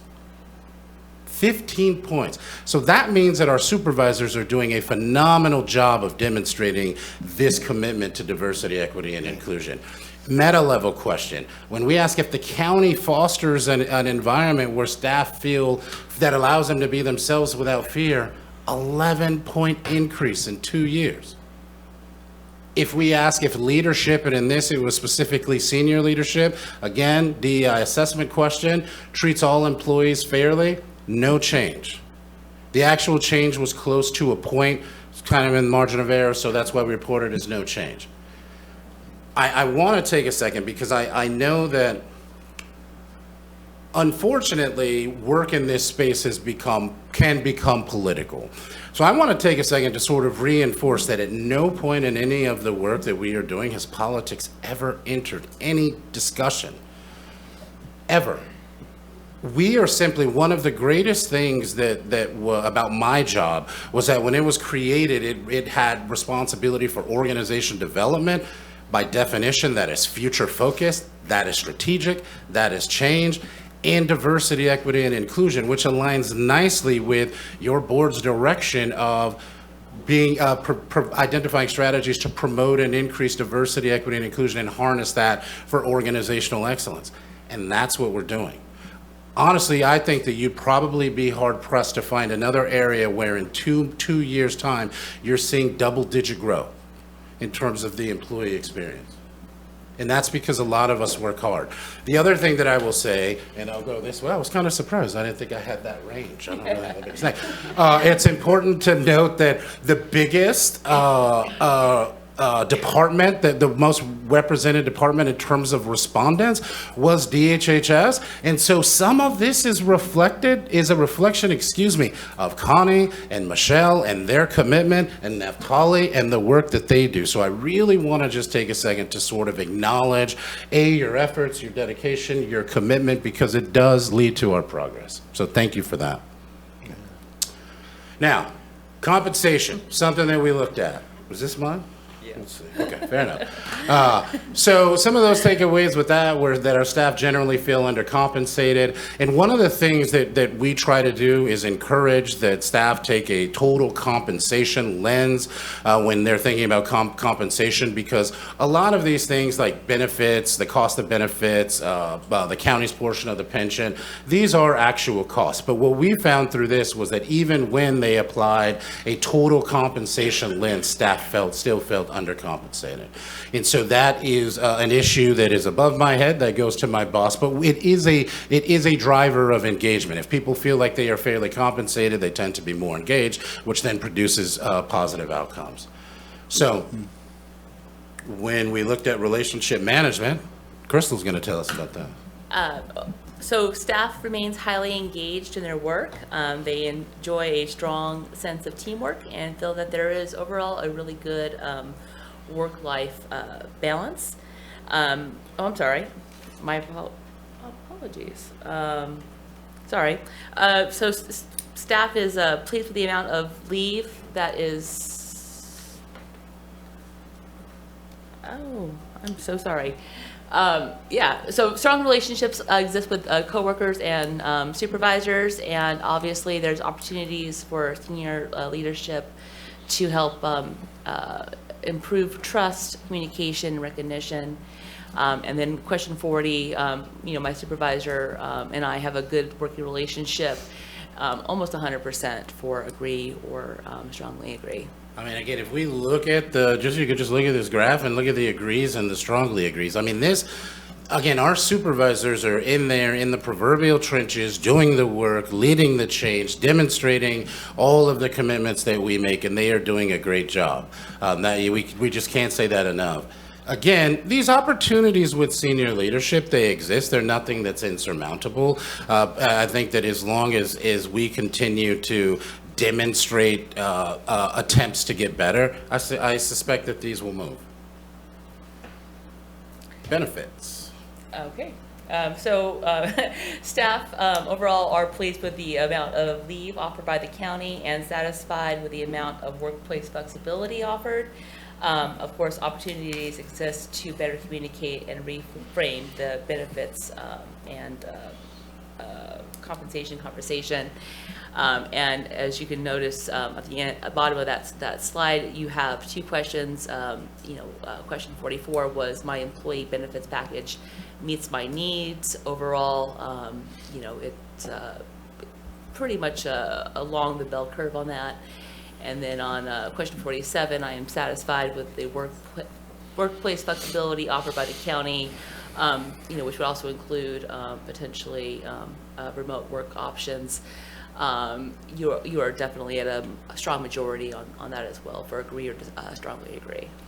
Thanks, Crystal, and this is a key finding, because I suspect that if you would have asked this question pre-pandemic, you would have seen it likely inverted. So there would not have been as much satisfaction with the flexibility. So it's already strong, as suggested by this data, but it's something that we can build on.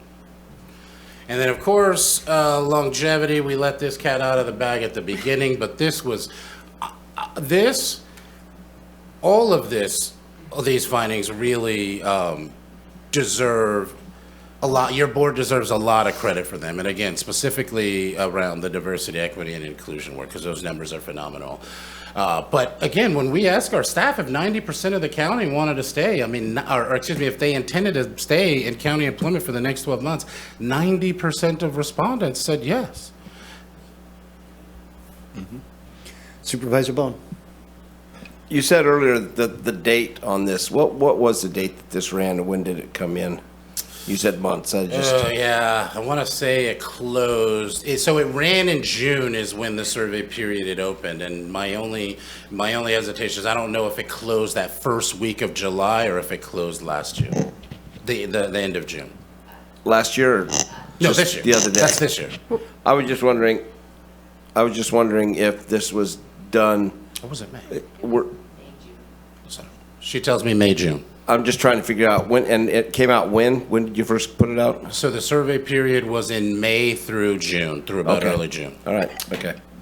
Right, and we're almost done. Let's just let them finish up here, because Yeah. the next slide says questions. Well, actually, the next slide actually just says summary. So I guess if we take away and we look at, this again is following the sort of red, yellow, green convention. We see that we're green in a lot of areas. We see that we're yellow in areas of benefits and career development, and we're, red in compensation. Again, but if we look at things like career development, the good thing about this too is that there are already some things that are underway that are designed to sort of get at some of these areas where there's opportunities for advancement. And so I look forward to appearing before your board in the future to really highlight what some of those look like. And that is it, actually. And the next slide.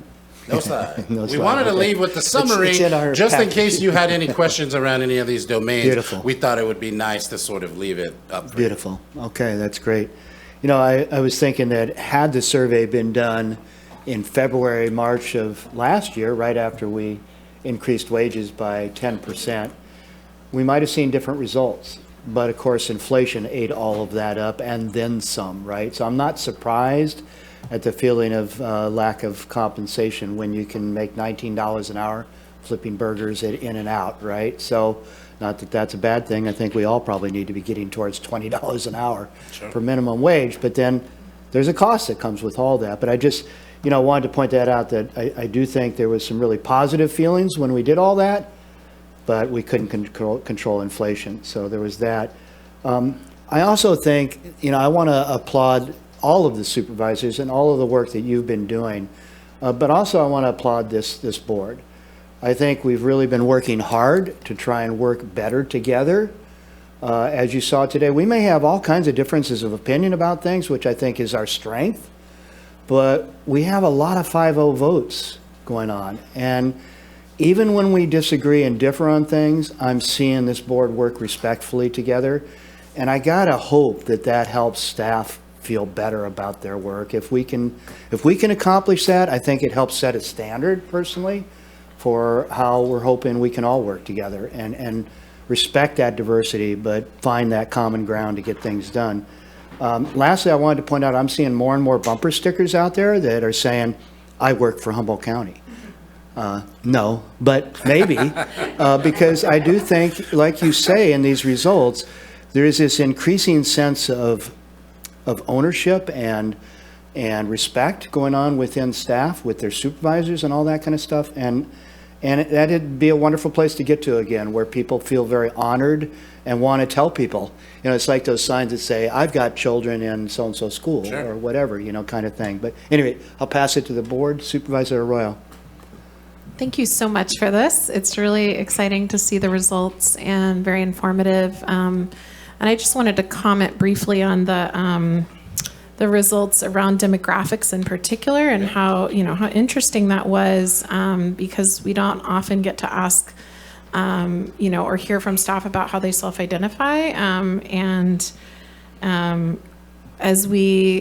As our workforce changes inherently over time, we're going to see these significant changes. I see that 23% of our staff self-identified as being part of a minority group, and I will say that Humboldt County Office of Education is looking at numbers around 42% within the entire county school system, but Eureka City Schools is above 50% of minority identifying students. So that's what our future community and future workforce are going to look like, and I think it's helpful for us to incorporate their concerns and needs, and give an opportunity to express what those are. So I really appreciate that we're doing that. And then also with respect to the Two-Spirit LGBTQIA+ community, I had looked up what the national average was according to the Gallup poll, which is done telephonically, so I'm not sure if that is like capturing everybody. Sure. But it's around 7% right now, and we're seeing double that in our workforce. So that's really, I think it's really cool that folks feel that they're welcomed here and that it's an inclusive workforce. And I think, I also looked at that same Gallup poll for this last year, and Gen Z was over 21% Two-Spirit and LGBTQIA plus identifying. So as far as the national average. So that will likely go up. And so I think it's helpful for us to be paying attention to this. And I think sometimes when we talk about, people who make up somewhat of a minority in our communities right now, it can be tempting to perhaps center the conversation around the majority of the community, but we're going to likely be seeing this change really soon. So I appreciate that we're talking about it and paying attention to it. And thank you so much for your work on this. Great. Thank you, Supervisor Arroyo. Any other board member have any comments before we go to the public? All right, let's go ahead and go to the public. And I'm looking at the Zoom, and there are currently no hands up in the Zoom. So we'll go ahead and go to the public here today and welcome you to the podium. Welcome, Holly. Well, I really am a member of the loyal opposition. I had 2 brief periods of employment with the county. One after I graduated from Humboldt State in January of 1966. I worked until August for eligibility, because they knew I was only going to be there until I got married in August of 66. I was the eligibility worker driving to random places in Humboldt County to verify that people had a stove and refrigerator so they could qualify for food stamps. Now, that's my first period of employment with the county. My second was not quite so good. I was hired to work at the Victim Assistance Program. And I'm sorry, I'm going to cry. I see that building used to be a bowling alley, and we were there. It was at 4th and H. 4th and H, yeah.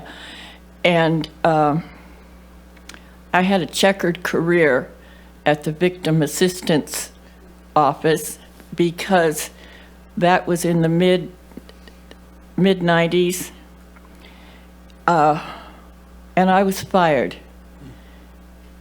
My 6 months probation was almost up, and I had gotten a wonderful review, I thought, on Monday, and then Thursday night there was a reception, and I came face to face with the current, at the time, district attorney, who shall be nameless. And the next Friday morning, I was called in and said, "Oh, we've changed our minds. We're not going to hire you permanently." They had a cardboard box. They'd cleared my desk. And I went home and cried all afternoon. And then by Monday morning, the real Holly had surfaced. And I went into personnel. And I said, "I want to know why this happened to me." And I was told, "If you ever want to work for the county again, don't push this." And I waited about 3 days and thought about it, discussed it, and I went back and was told the same thing by a different person again. So to wrap this up, what I want to say is, we've come a hell of a long way, and I'm proud of all of us. Nice. Thank you. Get her done, right? May I say something, Chairman Madrone? Please. I just wanted to wrap by really voicing very sincere appreciation for the support of this board. And to your point, it's a lot easier to do this when they're 5-0 decisions, right? When it is very clear that the entire board, with its own diversity, supports our work. And so I I know there's a range of opinions and thoughts on this, but again, you all managed to always find a way to get to the support. And that really means a lot, and what you're doing does make a difference in the lives of staff, and that was demonstrated in our data today. So. Fantastic. Supervisor Wilson. Well, I'll just make the motion to receive and file this report. Okay. I'll second. And I do want to say that, I mean, I appreciate all the data, but I really have heard anecdotally from staff when I go to the those workday events where we do the trainings and other things like that, and really do my best to sit down and talk to just random folks as much as I can, and folks that I know, and ask the questions. You know, are they happy where they're working? What do they like or dislike, and those sorts of things.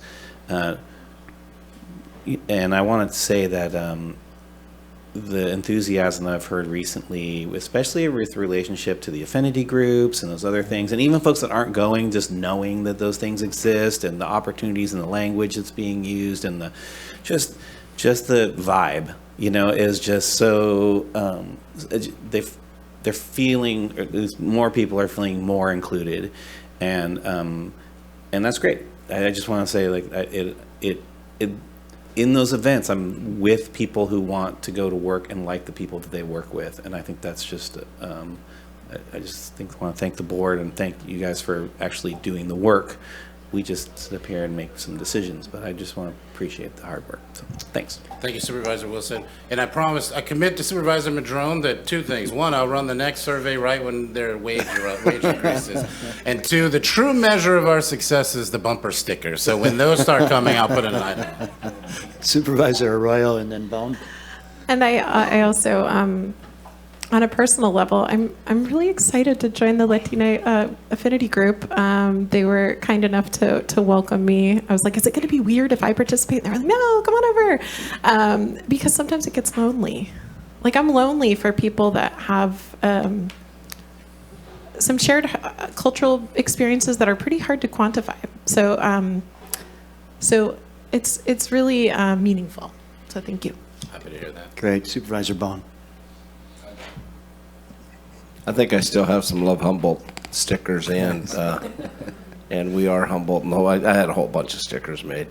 And I kind of actually missed the old parking tags, because then I could tell who actually worked for the county. And it used to amaze me coming down I Street and have 7 cars in front of me all with stickers going, boy, we do employ a lot of people. So, but anyway, thanks for this. The number's great. I got a lot of guys that love working here.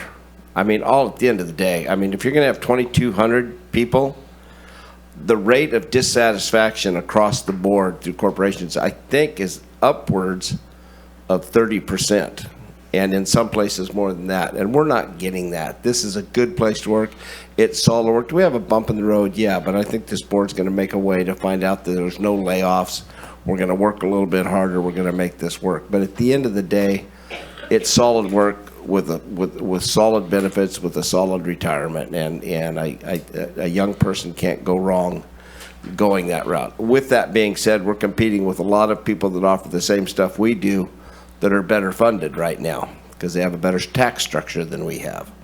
With that, you know, the work you're doing and things like that hopefully just helps it make them feel like they're more welcome. So, and I spend a good time in my morning usually welcoming people to work out here and everything else. And so I don't know if that makes people feel any more welcome or pisses them off. But I think it's good to talk to the help and the people that we get to work with every day in this building. I think that's the one big advantage I get when I'm here every day, is I get to see everybody throughout the day and then get to see them on the weekends and stuff. So at different events, ball fields, whatever. So I appreciate everything you put forward. The numbers are enlightening, needless to say. So thanks. Thank you, Supervisor Bohn. And hey, for what it's worth, my sources tell me they love your visits to new employee orientation. Very nice. Yeah, that's been a great opportunity to come to the new employees and welcome them. Supervisor Bushnell? I just wanted to say thank you for the report. It's very informational, and I saw the survey come across my email, and I think you guys ran the survey again. I'm assuming just to get more people to participate. But I think it's a great show of 950. I think that's 927. That's a really Yeah. good Yeah. return for surveys, because a lot 40%. of people don't do them. I do think that, I do hear, just being really honest. Yes, please do. I don't think things are all rosy. I do hear, some grumblings with this, with higher ups and how that ladder goes. And so I think that there's work to be done and that we can all do better, and starting with our, our department as well.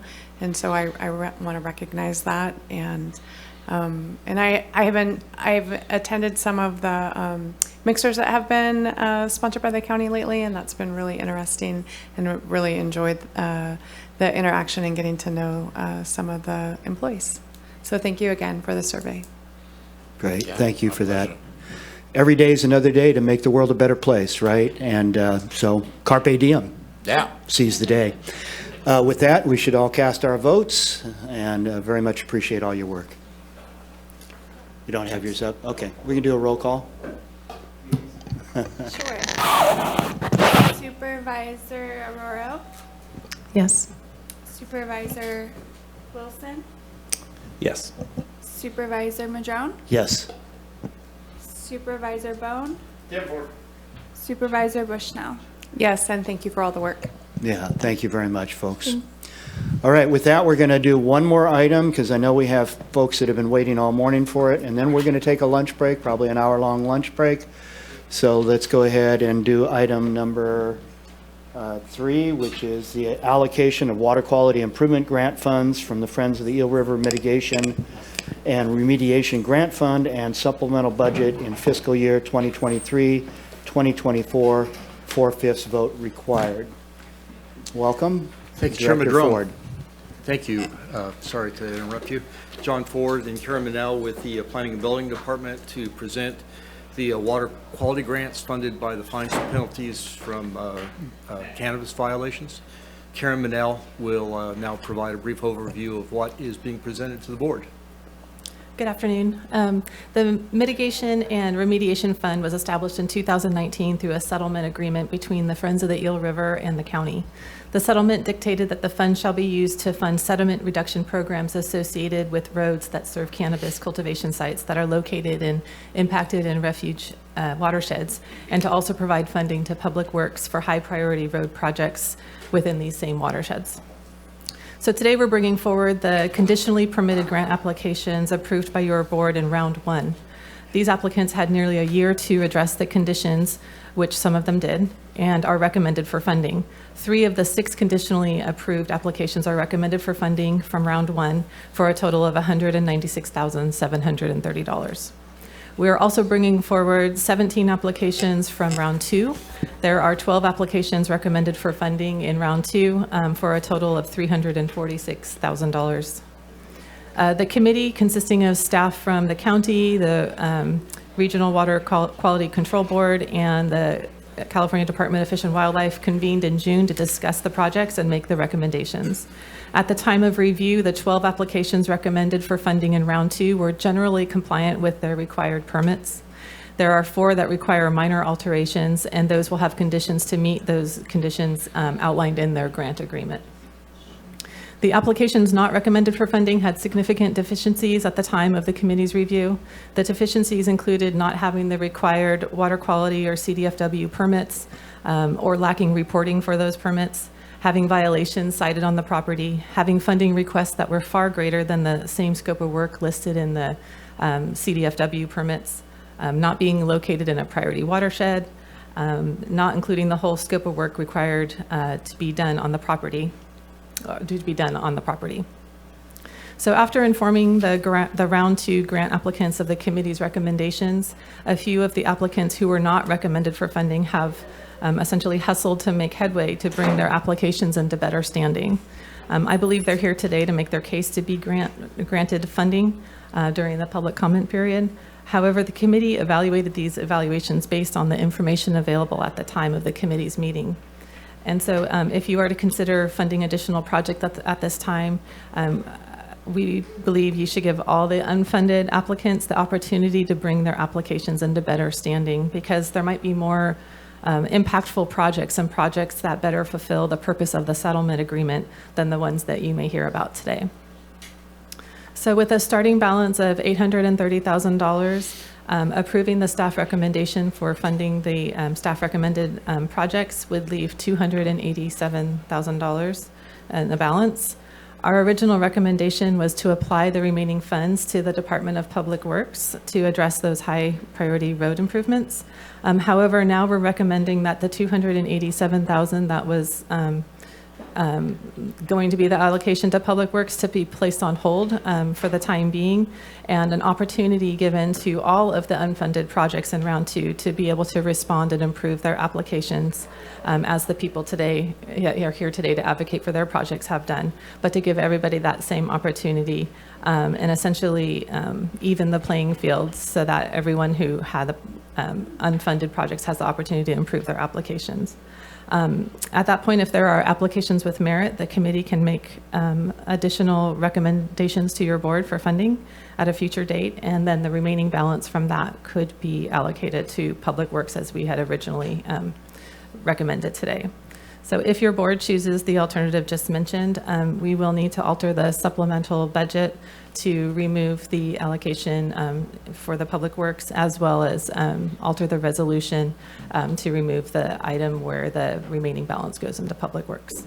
And with that, I'll conclude my report. Thank you for that overview. Supervisor Bushnell. Thank you. Through the chair, my question would be, when would those applications, if this board so chooses, come back?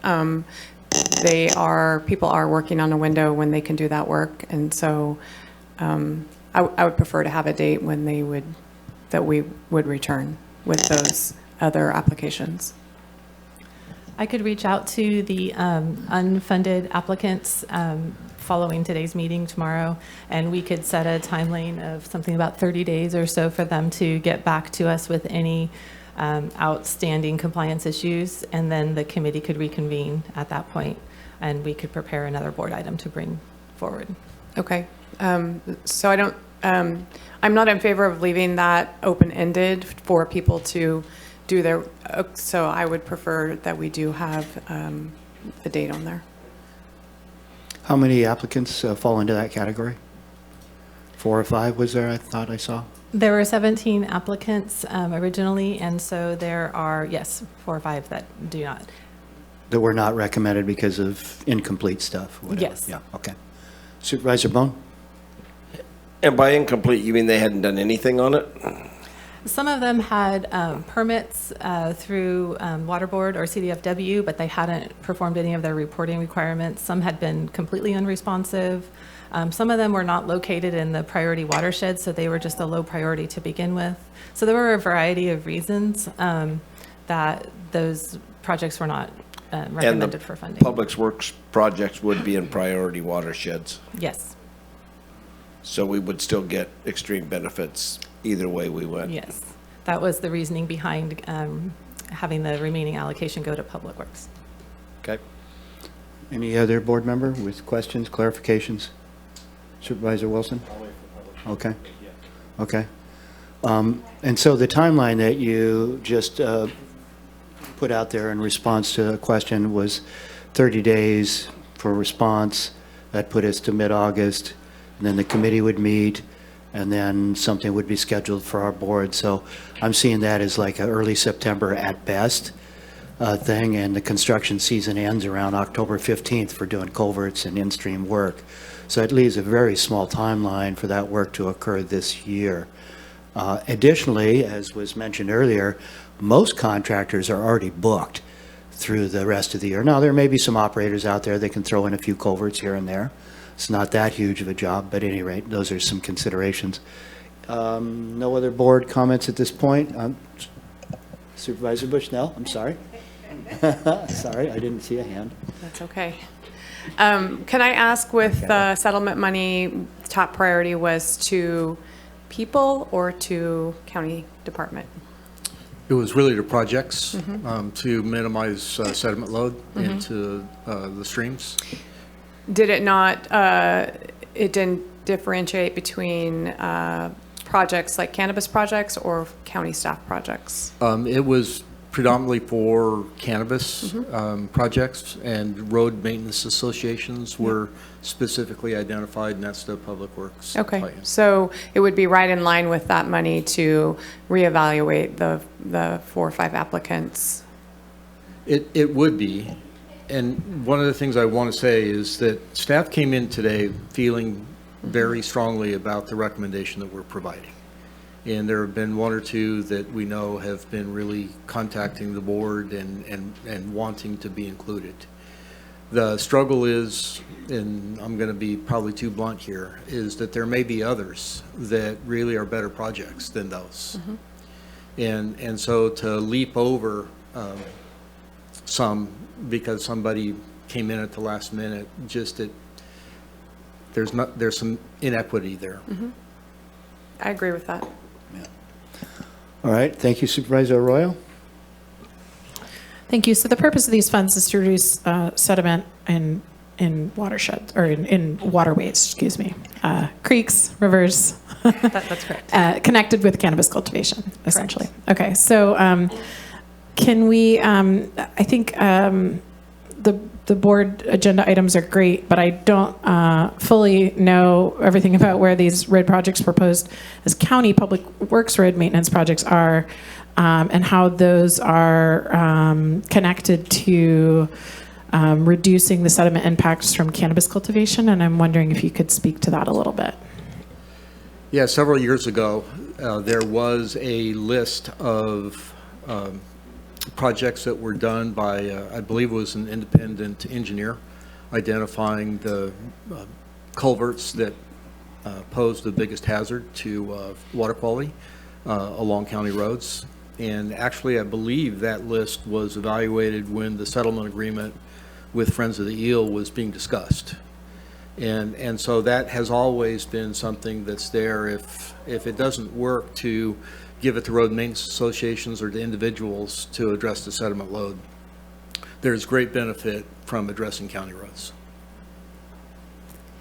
Okay, yeah, that's helpful to understand because, so I'm assuming that those culverts are also in areas that are highly impacted by increased use from cannabis cultivation. Is that correct? Okay, thank you. Okay, and with that, I'd like to, first of all, say thank you to Friends of the Eel River, as well as the Department of Fish and Wildlife, who is here today, for your partnership in this effort to try and get these funds to go to helping our watersheds and our streams. And I would like to see if Friends of the Eel River wanted to make any comments before we go to public comment. This would be a chance to do that.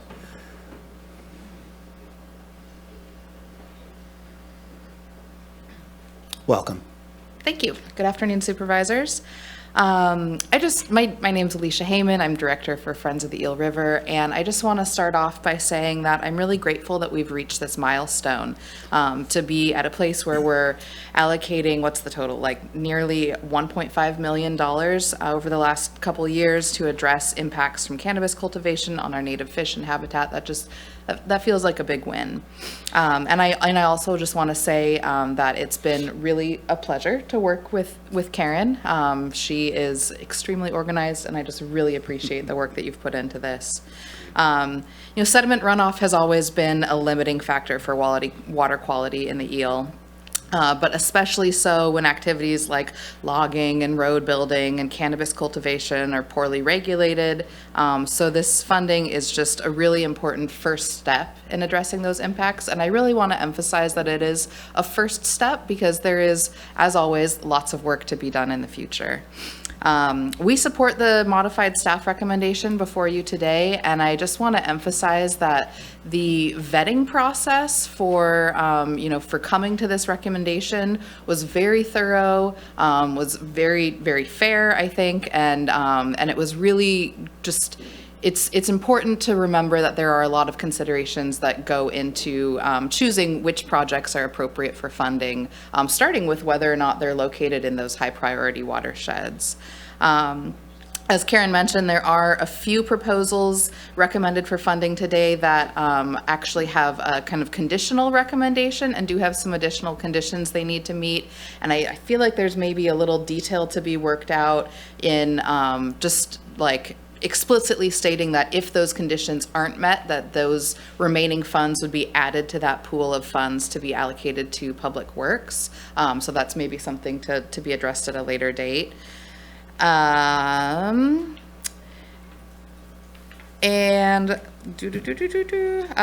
what else did I want to say? Yeah, I think that's about it. I just want to thank everyone involved for moving this process along, and we're going to be improving water quality for our very valuable native fish, and that's a really wonderful thing. Thank you. Okay, thank you very much. Welcome. Sort of a 1-2 punch here. I'm Scott Greason, Conservation Director with Friends of the Eel River. I just want to clarify a couple of points about how the settlement and the fund were set up. One is that we had an agreement that an initial $500,000 of the settlement would go directly to Public Works for projects that were overseen and approved by CDFW, drawn from that list that Director Ford referenced. So that is an idea that's always been part of the settlement. And a lot of that was driven by our understanding that the impacts of widespread cannabis cultivation were not limited to private roads and driveways, but extended to, for example, county roads that had suffered severe impacts from, for example, water transport trucks. And so we wanted to make sure that some of those severe instances of road failures and culvert failures were getting addressed as soon as possible. I share the appreciation that Alicia noted for the efforts that county staff have made to get this process on track and to complete this settlement agreement. And we are really happy to been able to direct funding to projects that will directly improve water quality and habitat. These projects increase our chance of keeping critically imperiled runs of coho salmon, Chinook salmon, and steelhead alive for posterity. But we should keep these accomplishments in context. Through this grant program, we've been able to make a few relatively small investments in reducing impacts that are really pervasive to our watersheds and fisheries. These are a good start, but unfortunately, the county's history of laissez-faire policy has left us and future generations with a mountain of problems to address. As I said, private road systems and the county's own roads remain persistent sources of excess sediment. And these fine sediments suffocate spawning gravels, keep young fish from finding food, raise entire stream beds, and contribute to higher stream temperatures. So it's incumbent on you guys, the county's leadership, to keep this momentum we've established going. We need not only to fix, but to prevent these impacts. We're reckoning with the delayed costs of poorly engineered and maintained roads. We have yet to reckon with the continuing costs of wiping out the salmon and steelhead, which form the foundation of our ecosystems. Thank you. Thank you for your comments. And I wanted to see if the representative from DFW would like to come up and make brief comments as well, and then we're going to go to public comment and then bring it back to the board. Welcome. Thank you. Scott Bauer, Department of Fish and Wildlife. I want to say thank you to Karen and to the Water Board and Friends of the Eel. We had a really good, robust process going through these projects, and I think what you have before you is are good things that we should get done in these watersheds. Couple of things, when it comes to analyzing these projects, it's a challenge when you don't have standardized costs. And so a lot of the issues that we would see would be, one person saying a culvert's going to be $3,000 to replace, and another saying it's $14,000. And so that challenges the whole process, right? What should we charge, or what should we allow for a reasonable cost to do these things? So that came up, and in the future, if we were to continue something like this, which would be great, we should really look at adding those conditions of the proposals so that there's a level playing field. As for, the speed of which we're going to try and get these other projects into the mix, a lot of these people that submitted proposals, they've had projects permitted for almost 5 years. And we've been trying to get people to speed up this work. We're like, we recognize that these are important issues, but waiting another year, in the grand scheme of things, I think we should be okay with that, considering that most of the projects that we have before us have been permitted for 2, 3 to 5 years. So, we want things to get done in a fast manner, but I don't think that the need is to try and rush things through and get them in before the season. But it would be nice. Like I say, I would support that, of course. There were some projects that we looked at that aren't in priority watersheds, that aren't within the settlement agreement, area of consideration. And those probably shouldn't be looked at again. They're in watersheds far away from the eel. We should be thinking about that. I also met with Public Works, and we went and looked at a few roads. So this comes back to the Public Works issue. And I've been working with Andrew Bunchu at the county, and we're trying to kind of look at things because the county has a lot of roads, right? Dirt roads even, that could use work, a lot of work, millions of dollars of work. Which brings me to how do we tackle that issue is, we have the Cannabis Restoration Grants Program now. And every year we have allocated millions of dollars that is from people that consume cannabis to do restoration work. So I just want to put that out there for people that may not get funded through this process, and for the county to look at that, and see if we should be submitting proposals to this program, because we want to use it. Humboldt County's been there since the beginning, right? We've probably suffered the most consequences of the illegitimate market. So just be thinking about that. There's a whole program out there. People should pursue it. It's a great funding source, and I hope people consider that if they don't get funded, and if others that are out there that may want to fix the roads up, we have money. Great. Supervisor Bushnell. Thank you. Hi, Mr. Bauer. So I'm curious about I want to kind of explain my thought process with the time. Sure. I kind of feel like they've had their opportunity, and so I think what the staff was referring to was they want to just, because I think there's a certain question right now, they want to review that, but I would be more, and I hope my board feels this way as well, to do that 30 days so that if people don't qualify, because sometimes they drag it out, then the money could go to Public Works to try to, as Friends of the Eel River said, there was money set aside, with a consideration for Public Works. So that was where my thought was, not rushing the process, because I think they've already had plenty of time, but because there is some question right now that we, do something equally, that we just maybe do the time frame. So, because, sometimes people take advantage of a year. No, I appreciate that, and I'll say that CDF&W, we're ready to help. So if we have to convene the committee again in a month, in 30 days, we're there. Okay. So no problem. That was just my thought process, just so that we could get the funds out, which was the intent of the Friends of the Eel River. And if the applicants then are not, we don't find an applicant that is out of those 4 or 5, then the money could go on to Public Works. Okay. All right, thank you. And I appreciate you bringing up the Cannabis Restoration Grant Program. And what folks should know is that as a private landowner, you cannot get those grants directly. You need to find a nonprofit or a municipality. It could be a community service district or a city or a county or another entity that you will need to partner with, who would then receive the grant funds and then subcontract to you as a landowner to do the work. So it takes a little bit more step, but actually developing those partnerships is a wonderful thing. So I think it's great. Those funds are out there. There's a lot of them. And thank you for bringing that up. Appreciate it. No, thank you. Appreciate it. The last comment I'll make is that, we get a lot of comments about our county roads and the condition of our county roads, especially when we're requiring cannabis farmers to do so much with their own property. I hear it all the time from folks and saying, well, why should we have to do this? Your own roads are a mess, right, frankly. And we have a lot more of them and a lot more road crossings than any other landowner in Humboldt County by far.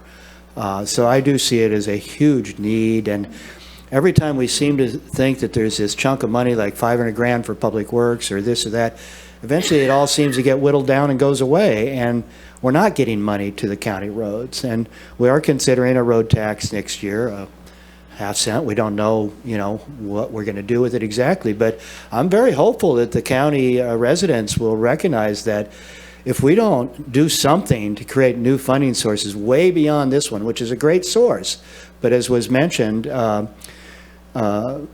it's a drop in the bucket in terms of the need that we have out there.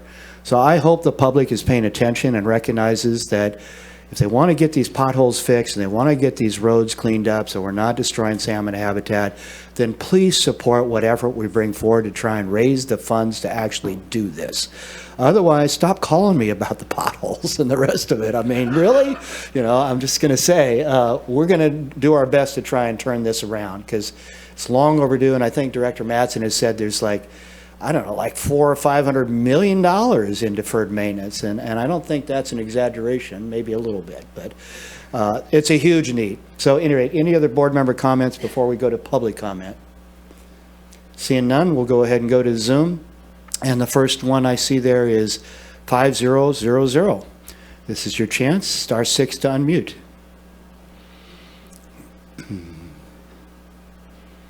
There you go, welcome. Yes, thank you. Thank you, Chair Madrone and Supervisors. My name is Robert May, Eagle Creek Ranch, Southern Humboldt County. And I want to express also my appreciation for Director Ford and Ms. Karen Manel's help at county planning, as well as the various agencies who are present today. I'm speaking specifically about our proposal, which is on page 5 of 7, Eagle Creek Ranch EcoMeds. It's been instructive to hear the process that was followed by the committee that was reviewing these various grants that were presented. Our experience was a little different. I got a call just before, an email just before the July 4th weekend saying that our grant application that we had spent a lot of time on and our advisors and engineers spent a lot of time on had been not approved. And when I dug into the reason for the lack of approval, I found that actually the information that our lack of approval was based on was incorrect. In fact, the table here from planning is not correct as I understand it. The recommendation says recommended no funding because CDFW's meeting is missing all reporting requirements and scope of work does not reflect needed work. In actuality, I think what I found was that we had misfiled a 401 that was required by water boards. It was misfiled as a non-cannabis 401 and had been filed in San Diego mistakenly, and so they didn't have it on file. We do have several projects ongoing. I homesteaded my ranch in 1981, and the problems that we're seeing now date back to the roads that were constructed back in 1979 when Kenny Wallen and Jim Johnson pushed the roads across the mountain to develop our ranch. So the culverts that are in question here have been there for a long time, and they're causing significant issues. Back in the 82, 83 floods, we built tire dams at the recommendation of a state geologist to try and hold back some of the extreme erosion that was happening. We lost lots of large trees and had terrible erosion problems. Since then, the tire dams have proven to have not been the correct solution. We're working hard to get those tires out of the creek. We have an LSA in place. We've done biology reports, stream management plans, et cetera.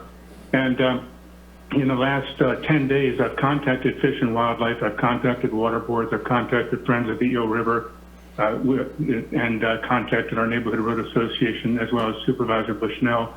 We've gotten approvals from all of those agencies. We've gotten support from all of those agencies to support our request for funding. It represents less than 4% of the funds that are being asked for, and I think we're shovel ready, so we can start doing this immediately. Thank you, commenter. Next, I have 3018. *6 to unmute. There you go. Welcome. Thank you. Hello, my name is Tina Gordon from Southern Humboldt County, Serendipity Associates and Moonmaid Farms. And I just would like to thank everyone here today who's present and recognize the effort that the Board of Supervisors and Friends of the Eel River and the Planning Department and the Department of Fish and Wildlife and Public Works, everyone, and the farmers who show up to participate, who are committed to improving the land that we are living on and working on, and we're all together on this. You know, it's an ecosystem.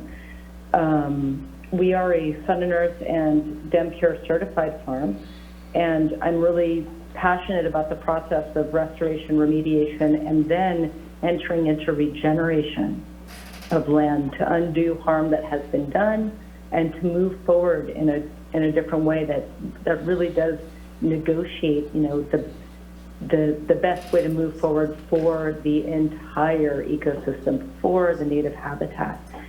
So we've been in this process for over 2 years now, and I just want to express my gratitude in the support that we are getting and the recommendation for approval. And we're committed to being here and to doing everything that we can to participate. And I'd love and appreciate Humboldt County, and I want to participate in bringing forward really the best face of what we can do here and how we can be an example to others in cannabis cultivation. So thank you all so much. Thank you very much. And next I've got 5288. Welcome. Chair Madrone, I think you stretched it about twice as far as the need for the roads there. But we do have a need, and if we go ahead and pass a quarter rather than a half-cent sales tax, can we start calling you about potholes? I haven't called you about one, but it's pretty noisy in front of my house. Anyway, basically, you know, there's all kind of other money that could be used for this purpose, and hopefully we will start getting some of that money coming in. It's not coming in. The Measure S outstanding tax, which could be used for all these funds, is apparently about $14.1 million. And that would be great to be able to get that money in the honey pot and start using some of that. I think there's 964 accounts that have not been paid, and very few of these have signed up to make the payment plan. So maybe you could specify to let people know that if they sign up and start making their payment on Measure S, that money will be used strictly for these same purposes. It would be totally appropriate to be used for this. And that's, again, I said 14.1. If we can only get, 20% of that, that's still a big chunk of change. So let's work on that particular one to add more money, more flexibility to correct the problems that are out there that are messing up our rivers. And as I mentioned earlier, the fishing industry is just about dead because of all these long-term cumulative effects that aren't being worked on. Thank you. Up to you, speak. Thank you very much, commenter. And that concludes our Zoom comments. And so we'll bring it here to the public in the audience today. If you would like to make a comment, please step up to the podium. I have copies. Okay, hand them to the clerk.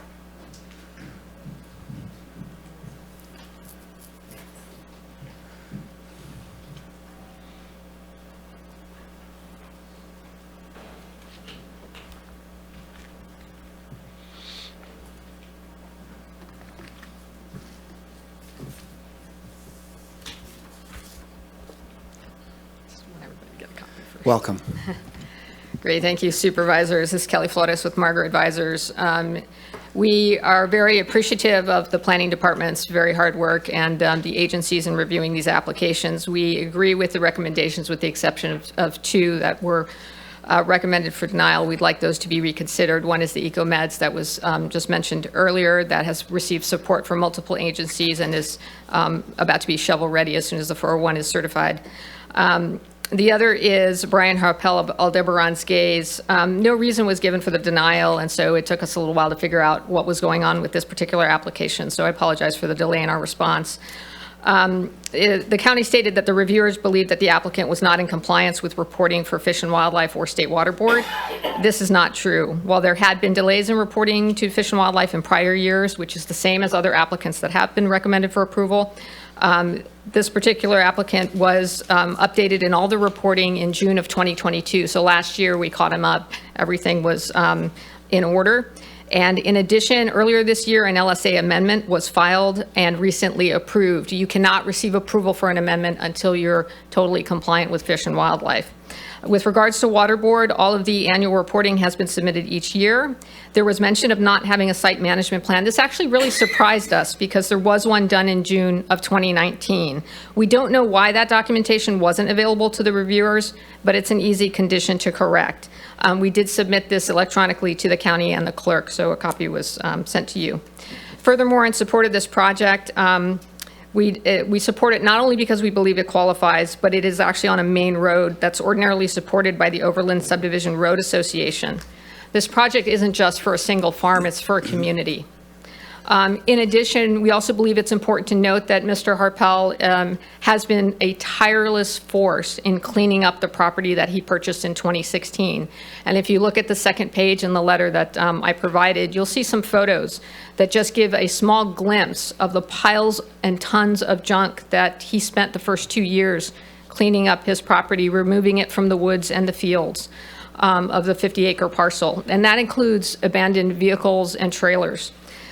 Today, this site is a well-kept, environmentally responsible farm, including solar panels and additional water storage for proper forbearance. And thanks to the regulatory compliance and the dedication of Mr. Harpel, we believe that he and his community are very deserving of this grant assistance. We ask that the board approve the funding request for $17,040, which is, there is ample funds to support. And we also ask that the board direct the planning department to issue the grant contracts as soon as possible to assist in making these funds available for the winter, prior to the winter season for the shovel-ready projects. We have submitted digital copies. This is about 50 pages of compliance documentation, his site management plan, water diversion records, water management plans, stream restoration revegetation plans, the extension for the lake and stream alteration agreement. This is a compliant farm and we request your support. Thank you so much. Thank you very much for that. Any other public commenters here today? Yes. Welcome. Thank you. Esteemed board, Suzanne, the second half or other half of Margaret Advisors. Just wanted to first start, Supervisor Madrone, when you get those bumper stickers, I want one because I feel like I work for the county of Humboldt, even though they don't pay me. The other thing that I wanted to point out to this board is the allocated funds. It looks like Public Works has already had their $500,000. Maybe I'm wrong if I read that incorrectly, but it looks like they've already got it. So I'm coming to my actual comment. It has been incredible how wonderful these grant opportunities are. Last year, we did get approved for the Cobb Road Association, $108,000 to replace culverts. We got approved, we got assurance from Planning Department that it'll be several weeks, but they're confident we'll be able to move forward quickly. So we engaged, that is, the association engaged contractor, got the work done. Thank God we got that work done last year. There were, I believe, 7 culverts that were replaced. We would have had major issues had that not been done. It was signed off by Timberland Resources, followed up by a site visit by Scott Bauer. Everybody was raving how well it was done. We started to ask the county, what's our next step? We need to pay the contractor. I have a packet that I submitted, several pages of emails back and forth, assured next week, 2 weeks, 3 weeks, 4 weeks, months went by. The contractor finished the project in the end of July, first week of August. He did not get paid until January 27th. I'm so sorry, January 27th of the following year. All I want to do is point this out because it was horrendous for the community, for the association to have it in this way. And I ask that timelines be put in place, contracts be issued immediately so they can start the work, and a 30-day 30 seconds. after receipt of invoicing that they should get funded.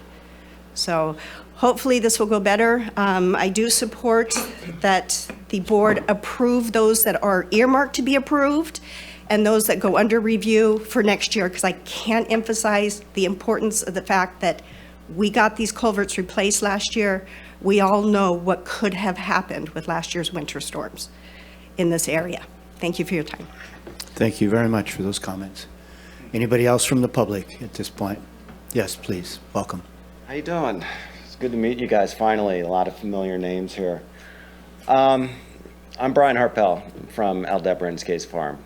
I applied for the grant, and I have to thank Kelly. I mean, she really did a bang-up job describing the problems that we're faced with right now. I wanted to further submit that the stream that I am proposing to get this culvert replaced on, it's a year-round stream. It doesn't stop flowing. It seems to impress everyone that comes out for any of my inspections. We have plans set for the repairs. I'm also right next door to Robert May.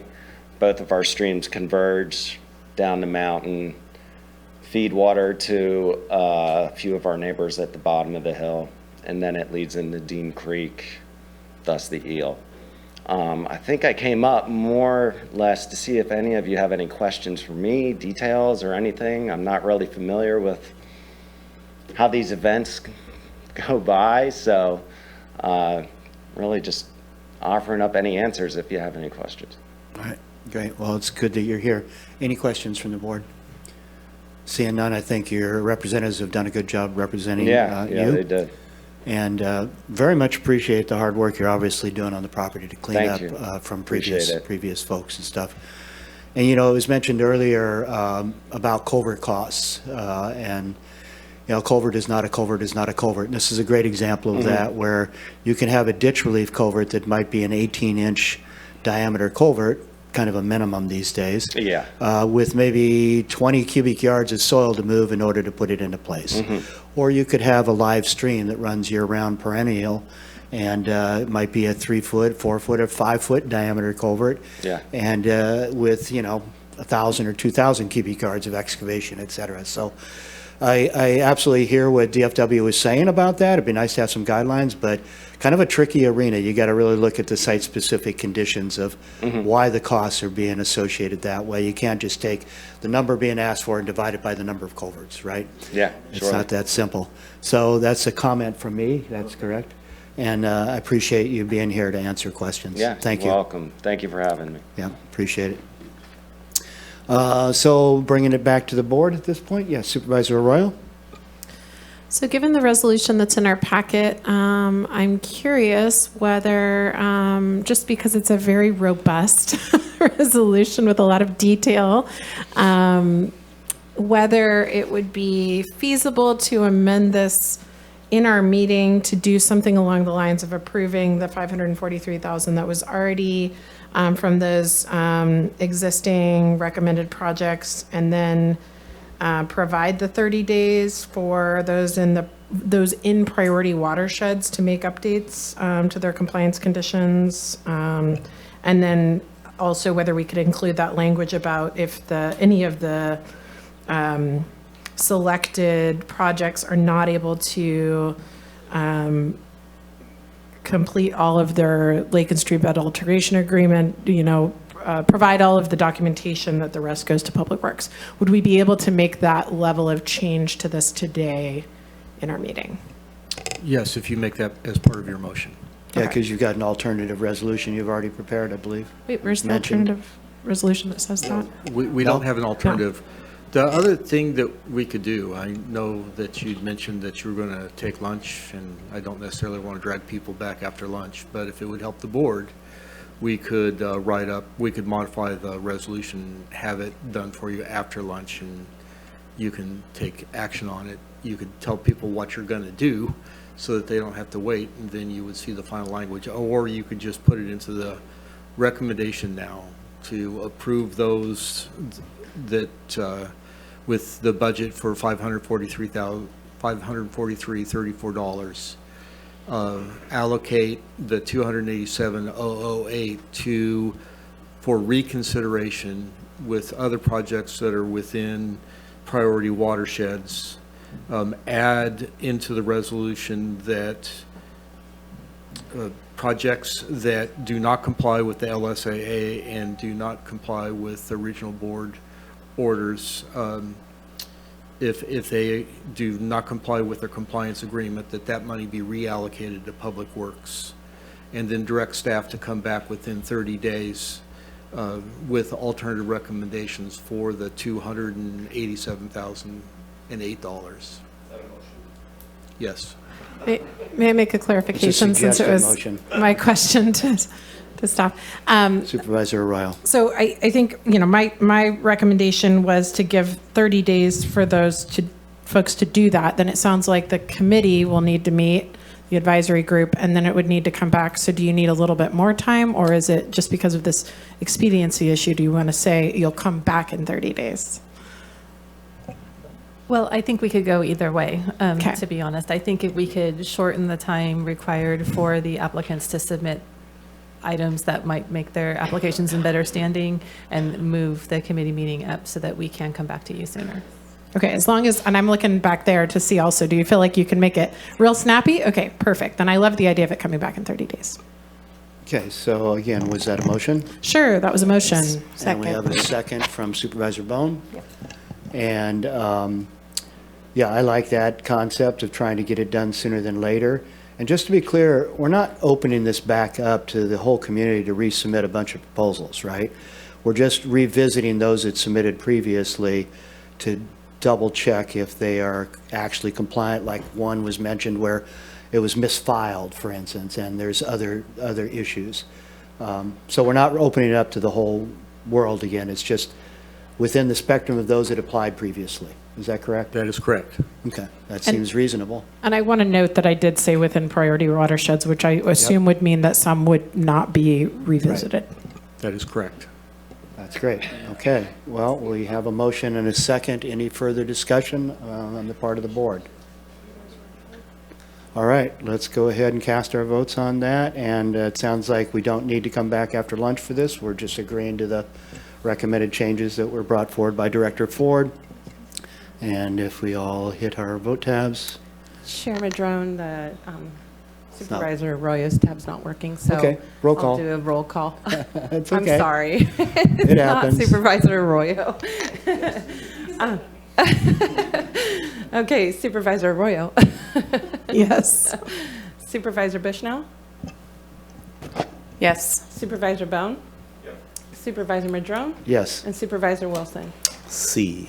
Thank you. Motion carries 5-0. All right, thank you all for being here today. And again, thank you to Friends of the Eel River and DFW for your partnership with our staff and our applicants. And we look forward to a whole lot more work together. Is this the last of the funds from this settlement agreement?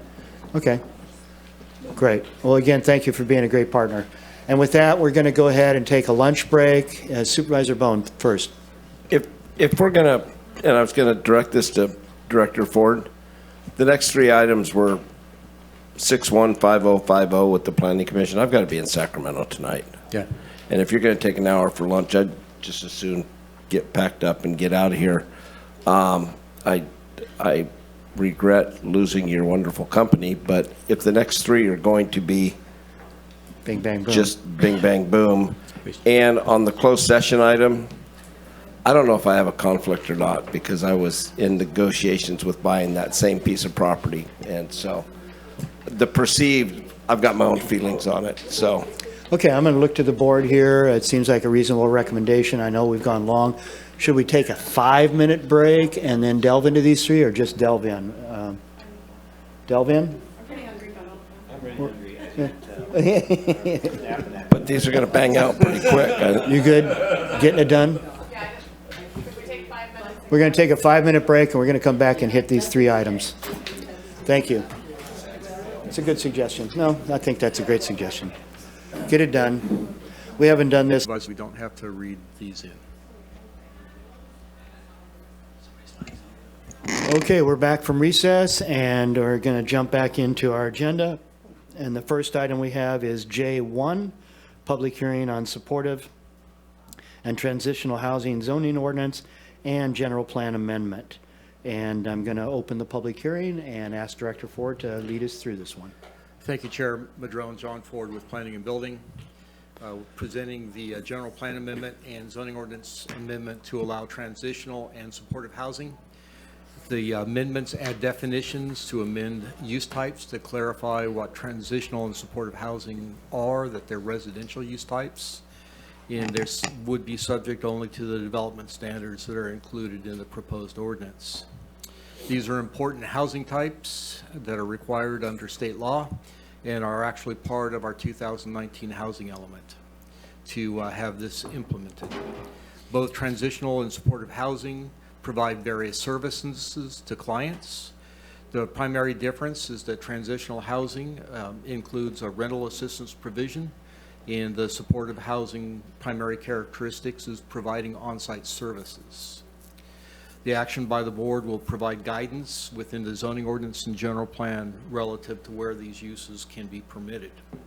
The Planning Commission approved this with a 6-1 vote. The single issue taken up by the Planning Commission was that the draft presented to them by staff allowed supportive housing as a principally permitted use in commercial districts. The commission required that or recommended that the board approve this, since these are residential uses, similar to how other residential uses are allowed in commercial zones, being only on the second floor of a building within a commercial district. So the draft presented to the board this afternoon, I guess, would allow supportive housing on the second floor of commercial zones and would allow it on the first floor with approval of a special permit. I just want to add that the board has separately asked staff to evaluate the ability to increase residential uses within commercial zones, including allowing residences on the first floor of commercial buildings. And we are planning on bringing back more of a comprehensive analysis and recommendations on that. So the board can adopt the Planning Commission recommendation today, and knowing that there will be the opportunity in the future to revisit this issue, or the board could modify the ordinance today to allow the supportive housing to be allowed on the first floor of commercial buildings. That concludes our presentation. I'm happy to answer any questions. Great. Any questions from the board? Supervisor Wilson. I mean, for my 2 cents, I was supportive of the staff recommendation to begin with. I don't see why we wouldn't allow this on first floors within our commercial zones, especially in those places where we have the buildings are literally houses currently. I mean, they're converted commercial spaces, and so I find that to be in the wrong direction myself. I disagree with the Planning Commission on this. But what you're telling me right now is that the only difference is just the first floor, and that it would be conditional use permit with relationship to the first floor. Special permit, yes. What do you mean by that? A special permit is a lower level permit than a conditional use permit. Oh, lower level than, okay. Yep. So I'm okay. It's not my preference, but I do want to send, to me, my message to staff, we need to adjust our, zoning around and housing opportunity within our commercial zones and maximize that to the fullest extent in the future. And so I look forward to that. Yeah, I don't know. For me, I would much prefer the original. That's just my 2 cents. Supervisor Arroyo. And this is basically bringing us into compliance with state law, right? Correct. Okay, great. Okay, seeing Supervisor Bohn. I'll make a motion to accept staff's recommendation. And I'll accept that motion because I don't see any commenters, but I am going to see if there are any. There's nothing in Zoom, and there's nobody here in the room, so I'm going to go I'll ahead and second. close public comment. And we have a motion by Supervisor Bohn and a second by Supervisor Arroyo, and comments from Supervisor Bohn. The special permit, would that go to the zoning administrator? I meant to ask that before, but is that as simple as the zoning It would, ZA? yeah, it would be. Okay. A special use permit, we can waive the public hearing requirement. We can't waive the public notice requirement. We can waive the public hearing requirement, and it could be acted on administratively. Okay. Okay, any other discussion? All right, do you have a vote tab, Supervisor Arroyo? No? Okay. Let's do a roll call vote, please. Sure, Supervisor Arroyo, Yes. Supervisor Madrone, Yes. Supervisor Wilson, Yes. Supervisor Bohn, and Supervisor Bushnell. Yes. Motion passes 5-0. Great, thank you very much, and back, Supervisor Wilson? I just wanted to comment, because it's with what Supervisor Arroyo basically said with relationship to this requirement. And I want to speak to that a little bit, is that if these density requirements are coming to us from the state, and they're only going to increase. And so I think it is really important to get this back to us as soon as possible with relationship to these housing density changes or opportunities, or whatever we might want to call them here, as soon as possible, because we're going to want to be in control of that, because we're just like SB 9, just like all the and I can't remember the Senate bill that drove this one, but it's coming at us fast, and we should take heed. So thanks. All right, thank you. And next, we're going to go to the next item, number 2, public hearing on emergency shelter zoning ordinance and general plan amendment. And I'm going to open the public hearing and ask Director Ford to present. Thank you. This is another modification to the zoning ordinance and general plan. This one will create provisions to allow emergency shelters, day shelters, and low barrier navigation centers.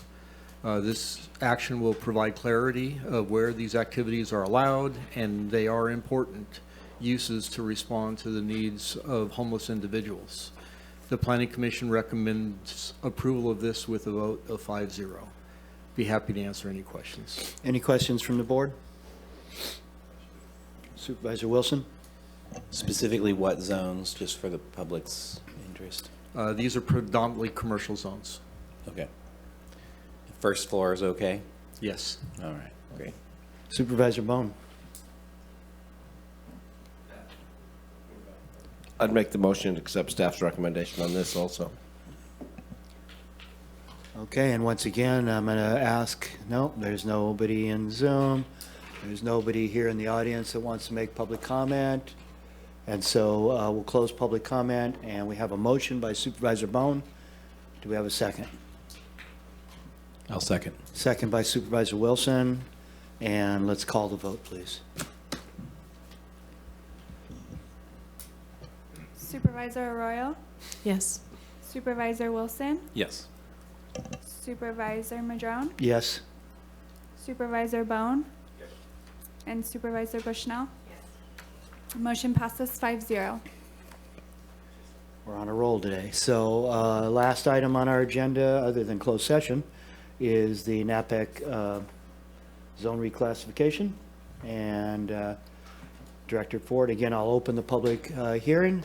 And Director Ford, if you could present, please. Absolutely. Would love to. Brooke, could I share screen? Yep, it's coming up. There it is. Thank you. So this is a really simple request. The darker green that you see is currently TPZ. The lighter green is AE.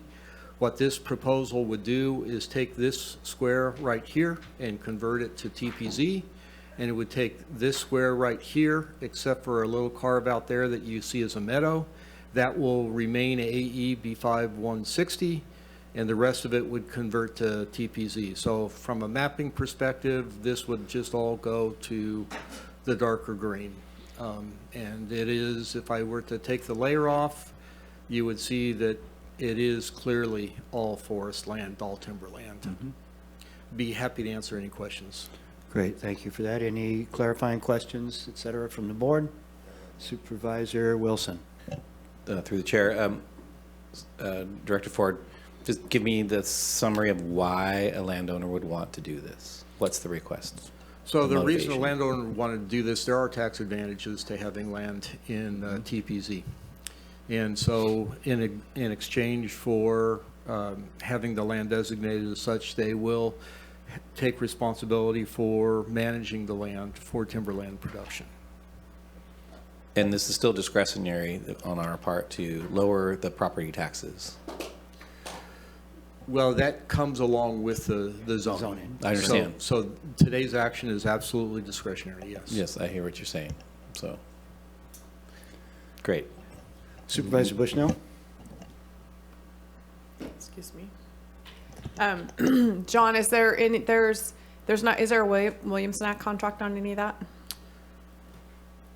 In the grazed I don't believe that there is on these two parcels. Okay, so it would just be the benefit for the, those two areas to align it with the rest of the TPZ zone? Correct. Okay. And if there is Williamson Act, is that only typically on the ag part of the parcel versus the timber part of the parcel? So what they're converting from AE to TPZ wouldn't even qualify for Williamson because it's timberland? Well, correct. I mean, I've seen parcels split in terms of their zoning designation. Well, And and the AE northern on the parcel will meadows and- continue to be split. Yes. There will be a small portion of Yeah. AE that's really grazing land. Correct. But there's not enough grazing land there to have a grazing contract. Right. Plus you have to renew that every 5 years? No? Okay, otherwise you lose the designation. Is the tax break the same on Williamson Ag versus TPZ's? So TPZ is the best advantage? Oh, Williamson is better. But you can't qualify with. Right, understood. Great, thank you for that. Supervisor Wilson. So when our staff report says financial impact, there'll be no financial impact on the general fund, is that true? So I don't think that was contemplating the tax relief that would come from the property. That really came from whether or not this action has an impact on the general fund. Obviously, a reduction in the tax rate will affect the general fund. Do we have a quantifiable amount of that? Just We have not quantified that. Supervisor Bohn and then Bushnell. I think with the acreage counted and what they're talking about, with what counts to our general fund, would be somewhat, what's the percentage to our CAO on property tax? I mean, we got 63% go to the schools, and then you've got 16% comes to the county on every dollar. tax bill on this is less than probably $2,000. 40 acres, yeah. It's a auditor assessor question. Yeah, but I'm You have to, if there's, it's TPZ and there's. Sorry. Supervisor Bushnell. If it's TPZ and there is timberlands there and there is a production plan on there, then you when that production happens, you regain money. So it is, in essence, is most times a wash. Okay, thank you for that. And it is an option that's available to landowners, but it is discretionary. I recognize that as well. And is that it on comments? Okay, looking for a motion. I'll make a motion with staff's recommendation. Chair, you do have a hand up I forgot on to Zoom. check on public comment. So I do have a hand up in Zoom. So 5288, here's your chance for a comment on this lot line adjustment.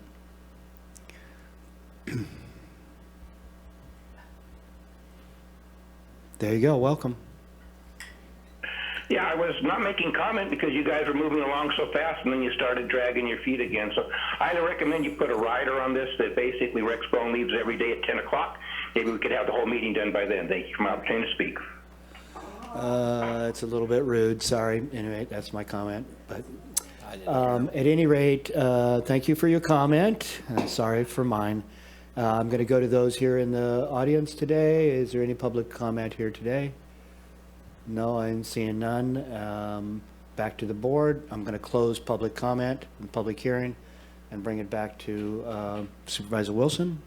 I make the motion to move staff recommendation, and I do want to say if this is the family that has anything to do with the auto shop down, at just north of Eureka, their new sign is really cool.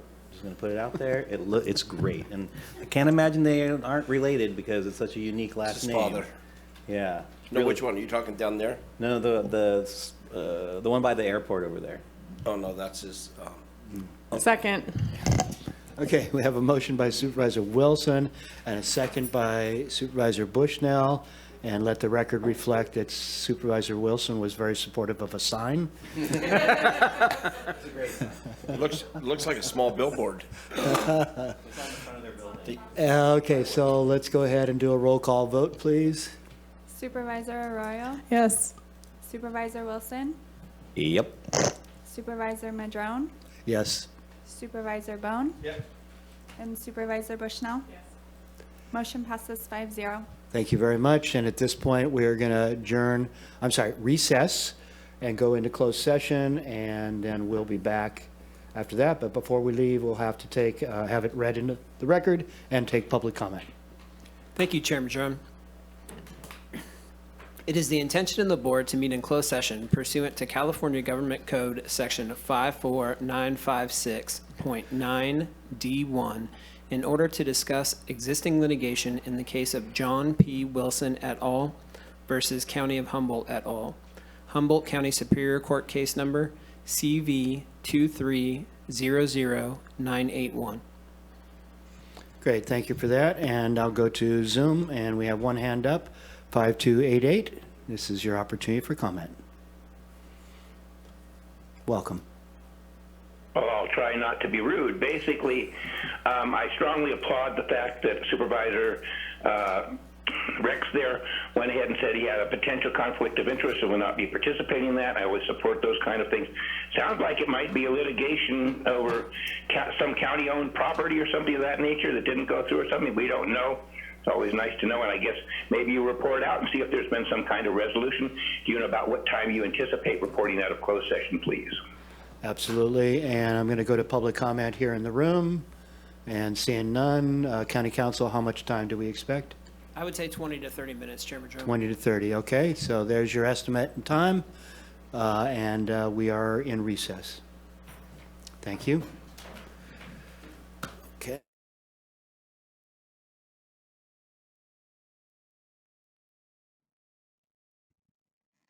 You guys ready? All right, we are back from recess from our closed session, and if we could have a readout from County Council.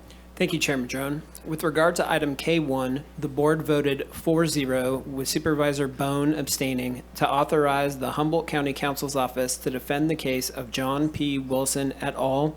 Versus County of Humboldt et al., Humboldt County Superior Court Case Number CV 2300981. And thank you for that. And with that, we are adjourned. Is abstaining the same as absent? No, he's abstaining because he says he has a conflict in that case. Him and I talked about it. Yep, there you go. Thank you. Beans.